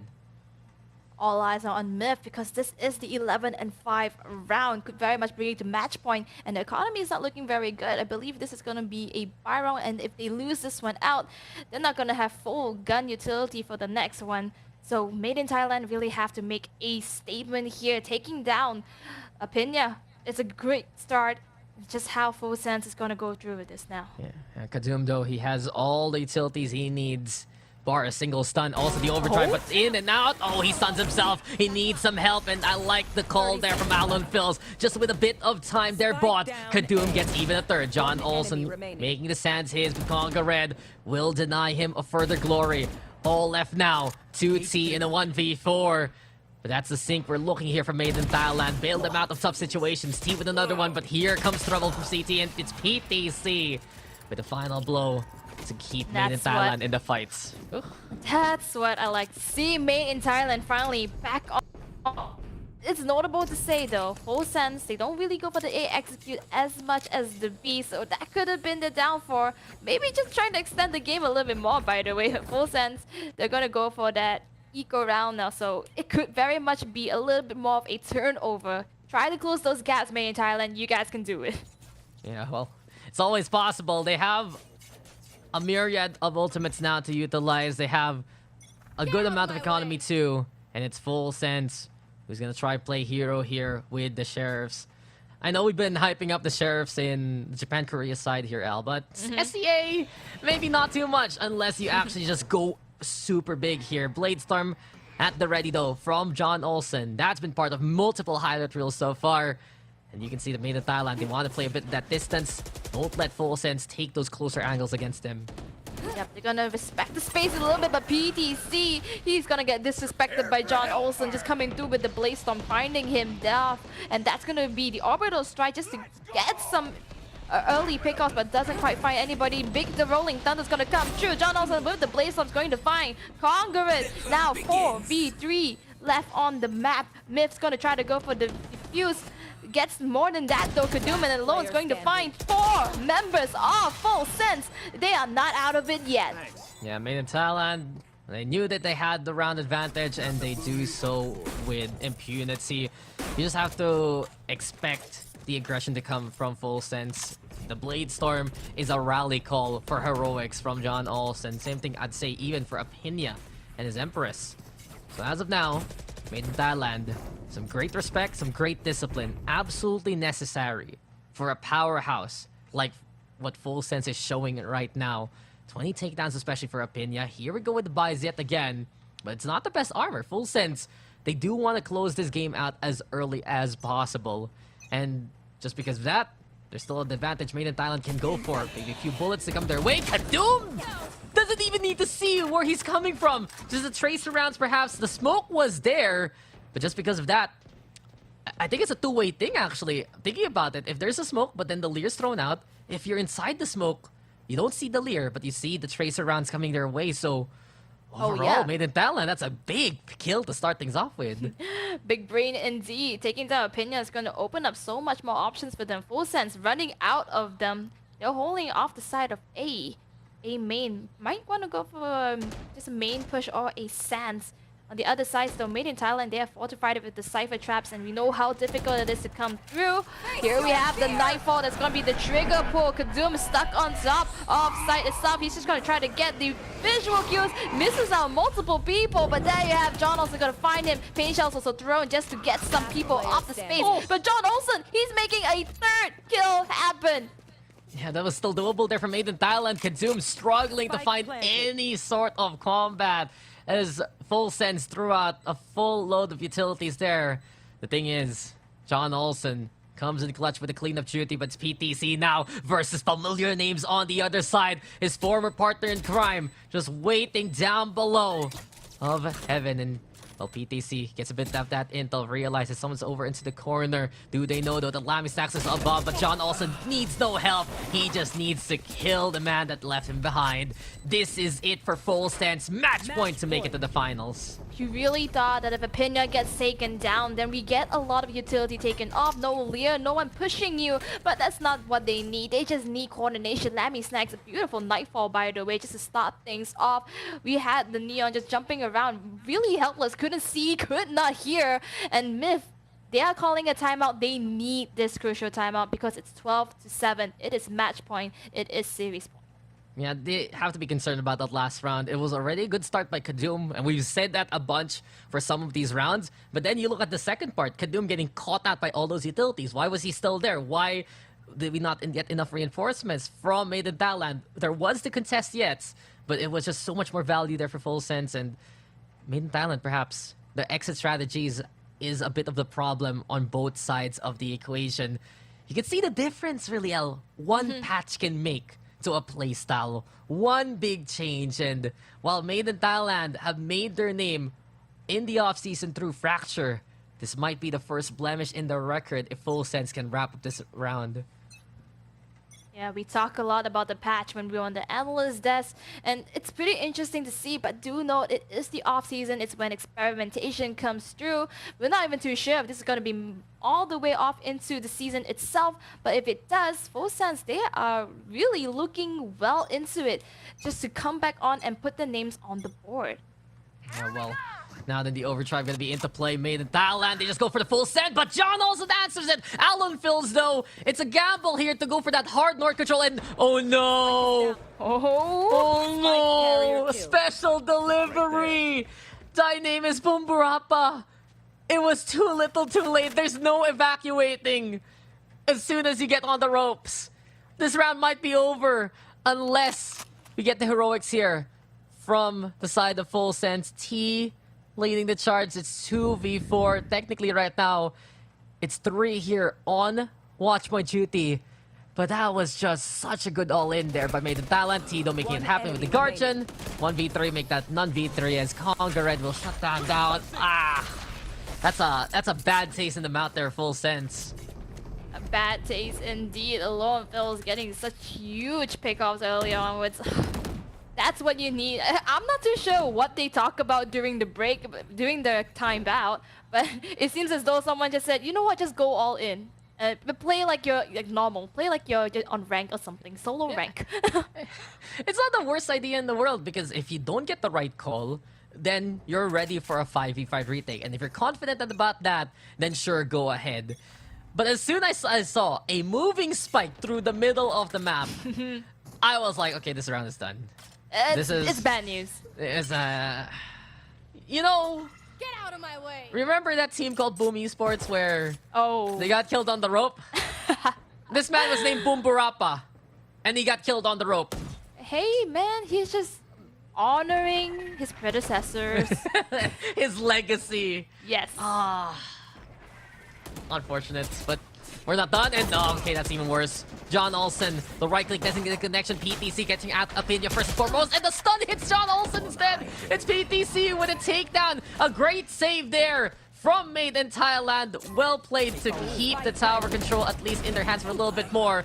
As Alan Phils also blows up Bumburapa along the way. 4v2. Here comes another stun. Yet again, concussion. The strength of Made in Thailand. Lamy Stack still fighting back. It's Steve versus the world, but there is no fighting Conga Red in that regard. Another one here from it. Myth is not out of it yet. Gonna get this defuse, and that's gonna be a momentum changer. I mean, obviously we got that from the last round, and this time round we see that they're actually gonna go and run with it. It's pretty much anyone's game at this point. 12-9. Full Sense, they are really on the brink of closing the series off. They are gonna force to hold off with Sheriffs, I believe, for this next round. Smart choice. They do not want to go into the final last rounds if they lose out without the Vandals, without the rifles. Ultimates are ready, but don't think they're going to be used. Made in Thailand, they're starting to get the right idea. They're starting to learn and inch closer and closer to victory. Yeah, and Made in Thailand this time, they're getting away with some great combos, but also the execution for Full Sense, a bit more scattered in that last round. Such a gamble to just believe in the Blade Storm. But in that spot now, Full Sense might not be the best buy whatsoever. Stinger here in the hands of Pinya. They're trying to clear out drop as much as possible. And we see it here. The lurk on the south side. Forward T. Bolt line though. Big again to slow down Pinya. This is just a way to segregate the Jets and the Reyna from one another. Crawling on through! And eventually John Olsen finds Conga Red in the darkness. It's an advantage now here for Full Sense as the spike's planted, El. Mike is planted, but Myth doesn't seem to have much plans to go for the retake. They don't have the firepower for it. Seems as though they're just going to be holding it off. They can give it up though. This is the round that loses the game for them. If they lose this one, as the orbital strike now into play. Boom Barappa still up top. Kazum though trying to clear out the ground floor here. And then he moves towards the spike itself. Nice kill though by Alon Phils. Boom Barappa's gone. And look at Kadum just stick it anyway. Lammy stacks, a matter of timing. Doesn't trust the team though to get it done. But okay, well it's fine. No panics here. Made in Thailand still alive. Oh, yes. Made in Thailand still alive. I believe they're getting more momentum. A fourth round is in order. Here right now, though, Full Sense, they can go for the full buy, but if they lose this, they're basically having to go into another save round. Look at the creds. This is scraping the bottom of the barrel right now. Yeah, that's the thing. We've always see Full Senses try to get whatever they can from their wallet. Sometimes it's just mods coming out by this point. Luckily for them, though, they do have the full armors. They still can fight here, and I wouldn't be surprised to see just a very scrappy force buy if they lose that in the next one. But Made in Thailand, this has been working for them. The adjustments after the timeout realize again that the linchpin of this offense is the duo of Apinya and John Olsen together. You get one, it's gonna be easier to deal with the other, and Full Sense, they have to respect that. Now they're coming from drop. Conga Red though, low-key, has been so clutch for the past few rounds. His fault lines have been perfect at slowing down the pace here of Full Sense. And Myth trying to bank on that yet again. He has an inkling that might be a threat coming through from Dish, but leaves it off just off the fact that we had Fade on the other side of B, and now that's indicated just dash in, but John Olsen gets taken down by Alone. It's going to be huge, so now that's the main duelist gone. We have members on the side of Full Sense already onto A side, but they're not going to go for the plan. It is so undecisive, undetermined. You have no idea where they are. Alone Fist is still alive, taking down Boombarappa. Opinion is going to find him in return, and Kadum, he is pulling out so much space for his team. They have the site, but they have them dispersed at the same time. Yeah, scattered by the wind and the orbital strike, also forcing Apinya to play away from that spot. Baits it out though with the fake. A 1, a 2, a 3 here for Apinya already. But PTC will shut down the rampage of the Reina. 2 in that chain of events, 3 overall in the round. But this time, he knows that they need to save this gun for the next one. Made in Thailand have made the comeback happen so far. Can they force out overtime, as some crucial and key utilities have been instrumental for this defense? I love the way the Myth is playing currently. They're looking so much more in sync. They have the right ideas. Yes, Full Sense. They want to play a split position, trying to attack from multiple directions. Fine, we'll split them up. Kadum just cutting it through. A flank coming possibility. He's going to deal with it. And after that, Full Sense, they had no idea what they're going to do. There's 2 people on the site. The rest of them are around the map. They can't even go for a post spawn if they wanted to. Yeah, Full Sense. That's the thing. They lost control of really that spike. They lost control of those options, and in this instance, perhaps maybe a rotate or 2 can help them out at closing out this game, because they've been very committal on the site that they engage on. Now then the Prowler will spot out Kadum. That's the strength of the Fade. Kadum can't really stay on that angle for too long. Apinya, though, comes from drop and Full Sense. Now the pitch is perfect. Conga Red on the board, but John Olsen whittles down 2 with the Spectre. The hail of bullets to open up the site and to close out the doorway. It's 4v2 now. Has Full Sense looking to wrap things up. Beta's just trying to crawl here down towards the stands yet again. It's gonna be PTC alongside him, but he doesn't know that Boombarappa's there. Eventually gets to take down Opinion, will make the trade happen. 1v3, it's all up to Beta here, but John Olsen will be the alpha of this firefight. Full Sense with the 2-0 vintage Full Sense. Are they truly back here? It seems to be the case in the Clash of Nations. This is it. This is Full Sense finally coming to their senses, closing out the round. They understand what Myth is coming up upon the sleeves and just decided to beat them at their own game. The pinch, like you mentioned, it was perfect. Earlier on, Kadum really did them a favor, but unfortunately could not replicate in the final round, and that's what we needed. Full Sense, really making the local Thai scene on their feet, off of their chest, just jittering, anticipating who is the next kings of the Thai region. Talon, because they're in franchise. But hey, I think the answer's still there. But maybe second place is what they're looking for. But quips aside, this is just such a good sign for Full Sense. We know these players are amazing. We know the pedigree they've had in 2011, and we're seeing it right now in our faces yet again at the very tail end of 2022. Made in Thailand. It was a great effort. It was a solid run all throughout the offseason, but they finally suffer a loss here on Fracture. But it's a very interesting gamble, I have to say here, El, at the end of the day. Double duelist. Is this really the future for Full Sense? John Olsen and Pinya finding the sync that they need. And what an end to our day here. A 2-0 by Full Sense to put themselves in the grand final. We'll still see Made in Thailand tomorrow in the lower bracket, but that's going to be it for us on the casting side. Dax and El, we'll call it a night. We still got more to come though as a panel break down the rest of the action. And we'll see you guys tomorrow for the final day of the Clash of Nations. Time to sign out for us here. And in just a little bit, it's a panel after this break.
Tell me once, call me fool a couple times. Pay me in, worth a gamble, roll the dice. Count me out of the plans I made tonight. Unfinished business on my mind. They look so pretty when they're scared. Caught slipping, they're so unaware. I just kill the enemy, kill the lies. Kill the bad in me, it's a lie. Killing all the noise in my mind. Heavy and hot, revenge, it looks nice. Kill the enemy, kill the lies. Kill the bad in me, it's a lie. Ripping red flags, wave 'em wide. Wave 'em wide. Knock, knock, open up, I don't bite. Just me going bump in the night. Sleep well, don't close your eyes. Don't close your eyes. Misery loves company and it's your turn. May the doubts last, I'll finish it first. Lights out. Lights out. They look so pretty when they're scared. Caught slipping, they're so unaware. I just kill the enemy, kill the lies. Kill the bad in me, it's a lie. Killing all the noise in my mind. Heavy and hot, revenge, it looks nice. Kill the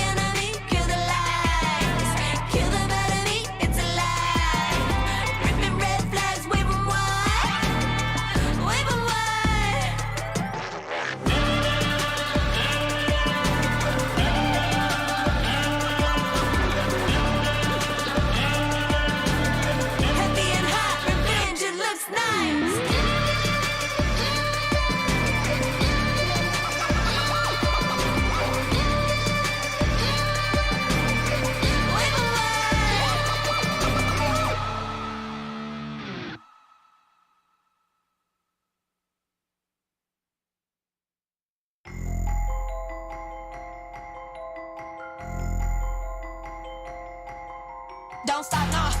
Don't stop now. Girl, you headed to the top now. Imagine rolling with the top down. All the haters wanna chill cause you hot now. Smile and say not now. Yeah, where my queen's at. It's us again like a rematch. Grab your girls, don't detach. We the winning ticket, you just need to scratch. Such a lady, and you honest. You be killing them with kindness. Giving younger ones some guidance. And your grades stay on honest. You should be proud of yourself. Go and smile at yourself. Chin up, chest high, get up, get fly. You so special, you so special. Boom, boom, my sister the coldest. Youngest the oldest, heart so golden. Rolling deep as an ocean. Belly gets swole, creating life we chosen. May have been cracked, never been broken, never been stagnant. Always in motion, can't do folding. The women that's so we make the world go round. To all the girls in the world, I hope you know you on your way up. Yeah, you got it, you got it.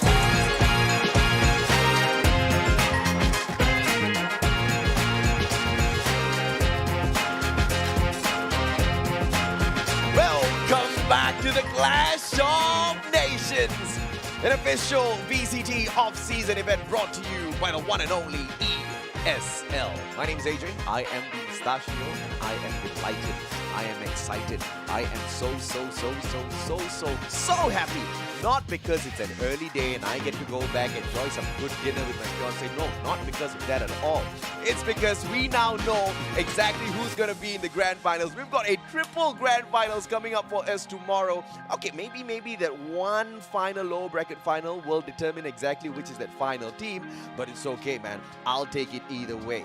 But let's, of course, invite our two very special esteemed panelists here, the one and only Husky and Yololi. And yeah, don't forget your H2O. This is what happens. You're dang right. This is what happens when AJ let his intrusive thought wins. He said everything that he meant, and then he said he didn't. But that was the close game I wanted to see between MITH and Full Sense. 13-11 on Fracture, you know, and I think that the experience that Made in Thailand had on Fracture really paid off, right? It was almost a comeback on that map. I really think the experience they actually gained from this series itself is actually pretty priceless for them. They actually learn a lot from this. Although yes, we do know, I believe the same goes for them. They know exactly where they stand, despite the scoreline, despite the the series scoreline, which is 2-0. It was a very tight and nail-biting round. Many of those rounds was very nail-biting moments here. Yeah, MITH almost came back on Fracture, right? I mean, we saw both teams really utilizing the timeouts. Full Sense were pushed to use their timeout to kind of think about how to restructure the second half when MITH started coming back. And huge props to PTC and Kadum. These two really woke up on the second round. Kadum making so many aggressive openers with on that Neon, and it really felt like he was the tip of the spear for Made in Thailand, especially on the second half, to kind of drag the team to almost take down Full Sense and force an icebox match. But unfortunately, Full Sense just had a very strong lead, and they were able to recompose themselves at the final moment. And of course, on the back of the double duelist, John Olsen, this guy, speechless. I mean, definitely for sure. And honestly, let's be honest, it really felt like each of those rounds feels like a game of chess, right? Like you play one round against each other, you sort of understand and sort of react, and then adapt to it. You be like, okay, he likes to play at this corner, he likes to play at this angle. How are we going to be addressing it? We even saw at one point they went and tried to contest against the breach, and that was what I find it pretty exciting. Each of those times, they had to throw everything that they got, right? Not only the skill set. Even there was even one point where even Orbital Strike was just thrown out just to try to make sure they don't get onto the side. It's like, hey, no, we gotta find a way to stop them back. Yeah, we're out of utilities here. They're like, no, just throw it out, or just throw it out. There were some comical moments for sure, right? We kind of saw a very a mini version of the Boom versus Optic incident on the zip line, instead of. But it wasn't an ace, but it was pretty comedic, and we also had very creative ways of Full Sense to kind of protect the site in post plan, or that long zip line rotation through spawn and all of that. And MIT actually really put their foot down and was able to kind of make this as close as possible, just like what we wanted to see from these two teams. 13-11 by John Olsen and Apia. these two duelists on the side of Full Sense are just built different today. Plus, positive 10 KD for John Olsen, positive 9 for Pinya, and most important of all, plus 5 first blood, first kill for John Olsen. So this guy is getting first blood contact, and he's winning so much more. I think it's because of the fact that we have this opinion with the Reyna that just sort of amplifies his entry, right? Most of the time, you have this really great, one of the best flashes in the game, huge vicinity of the area as well, thrown onto the side. It does give a little bit more coverage for John Olsen when he actually try to dash alongside with the tailwind and even the smoke necessary amount of cover to give him that escalation of a positioning for himself here. So both of them really play hand in hand in terms of fragging. Although yes, the kill score relatively exactly the same, 26-26 overall. But of course, Apinia did play a really key role to enabling John Olsen to get those necessary first frags. And you look at the kill distribution across both teams. On the side of Made in Thailand, it's actually pretty almost, it was evenly spread out between all 5 members. But for Full Sense, it was all about John Olsen, Apinia, and a bit of FST in the mix. You sprinkle that Cypher on top. Lammy Snacks and Boom Burapa, yeah, sure, they had a lot of depth, you know. It was 19 for the Brimstone, but at the end of the day, it's how they kind of set up the duelists to really shine, and those duelists delivered inside of Full Sense. So now they become the first team in SCA to make it to the grand finals. And tomorrow, we'll have Lays up against Made in Thailand. That is going to be a banger. That is definitely going to be one hell of a match for sure. Grand finals, of course, all interesting for all 3 of our, I guess you could say all 2 of our current confirmed grand finalists for our region. Of course, we're going to get our 3rd grand finals after the lower bracket finals to see whether Lays or Made in Thailand will excel and proceed forward. Yeah, and then for Lays, you know, and MITH, they have not met each other before, so tomorrow will kind of be like the first encounter in this playoff. Let's take a look at the leaderboard, though. I think there's a lot that will be changed on this ranking. John Olsen and Apinia, why am I even surprised? Of course they are in first place. You know, John Olsen, just a double duelist taking control of the top spot. But of course, this stat is just between these 2 teams, so you can see who has been having those really big impact frags. And honestly, who can blame John Olsen and Apinia? The only 2 players, both from Full Sense, with a very, very dominating kill difference. Plus 18 for John Olsen, plus 17 for Apinia. Nothing much needs to be said. I mean, definitely for sure. And let's be honest, even with the comps that they're running as well, it's pretty difficult for the rest of the squad to sort of keep up with them. But that doesn't mean their utility isn't really not too far behind to sort of support them as well in their very aggressive engagement and entry into the site as well. But of course, what an amazing series that we have for ourselves here today. Before the I guess you could say Championship Sunday tomorrow. It feels like it's a what do you call it, sensory overload, right? We had 3 different regions play today. We witnessed 2 from SCA, 2 series from SCA, 1 from OC, 1 from Japan and Korea. All of them ended in 2-0, but we did have some very fun matches. You know, for example, the Team Circus against Fear Eater Esports. But we also had some very tight matches. Close ones too. Japan and Korea, you know, OCE, and even this one, Full Sense against Made in Thailand. And overall, it's just a very good mix of relaxing, fun, high octane gameplay, and some very methodical ones. And the best part about it is that we get to see like this huge variety of play styles, right, on how each of the regions actually tackle the games, whether it comes to compositions or how they actually win out the game here. But either way, a really fantastic stuff we have witnessed for ourselves. Can't wait for the grand finals tomorrow. Yeah, excited for sure. I'm excited to see exactly how the brackets look, and just to make it official, just to put it on the screen, to show those 2 names in the grand final. So production, if you do not mind, can we please bring up the graphics to see the journey of Full Sense, as Made in Thailand now needs to see exactly what they can do to Lays, because it's not all over just yet. Made in Thailand had a close fight, especially in the second matchup against Full Sense, but they still can have a second shot at this. But the problem here is they need to get through Lays, and Lays is no walkover squad. They shut down Circus, who was running circles around Fear Eater Esports earlier on today, so you know the kind of action that you can expect in that lower bracket. bracket final. Full Sense, on the other hand, they're waiting super comfortable in the grand finals. I've got no doubts whatsoever that Made in Thailand can make a champion out of themselves, but it's most definitely going to be an arduous journey to get there. On that note, ladies and gentlemen, boys and girls,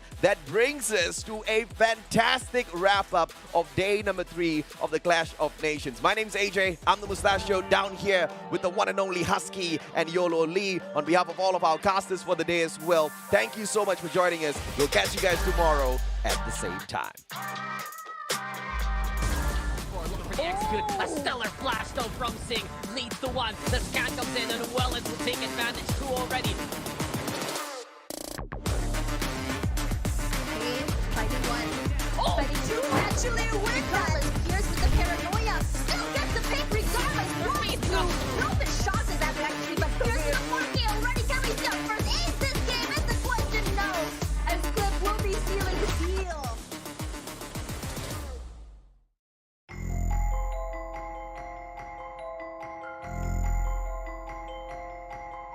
Don't stop now, don't stop now. Girl, you headed to the top now. Imagine rolling with the top down. All the haters wanna chill cause you hot now. Smile and say not now, yeah, where my queen's at. It's us again like a rematch. Grab your girls, don't detach. We the winning ticket, you just need to scratch. Such a lady, and you honest. You be killing them with kindness. Giving younger ones some guidance. And your grades stay on honest. You should be proud of yourself. Go and smile at yourself. Chin up, chest high, get up, get fly. You so special, you so special. Boom, boom, my sister the coldest. Youngest the oldest, heart so golden. Rolling deep as an ocean. Belly gets swole, creating life we chosen. May have been cracked, never been broken, never been stagnant. Always in motion, can't do folding. The women have spoke. We make the world go round. To all the girls in the world, I hope you know you on your way up. Yeah, you got it, you got it. To all the girls in the world, keep shining on your way up. Yeah, you got it, you got it. To all the girls in the world, I hope you know you on your way up. Yeah, you got it, you got it. To all the girls in the world, keep shining on your way up. Yeah, you got it, you got it. To all my girls, listen up. You can be anything you want. You can be a doctor, you can be a pilot, you can plan parties, make sure I'm invited. Just work real hard at your job. If you go to school, graduate on top. To my stay-at-home moms, the business owners, you the bomb. Life ain't perfect, but it's yours. That makes it worth it even more. You gotta love yourself, of course. Look in the mirror, then applaud. All good days ain't promised, but smile through the problems. You fly regardless, confidence, don't leave without it. Boom, boom, my sister the coldest, youngest the oldest, heart so golden, rolling deep as an ocean. Belly gets swollen, creating life we chosen. May have been cracked, never been broken, never been stagnant, always in motion, can't do folding. Women have spoken. We make the world go round. To all the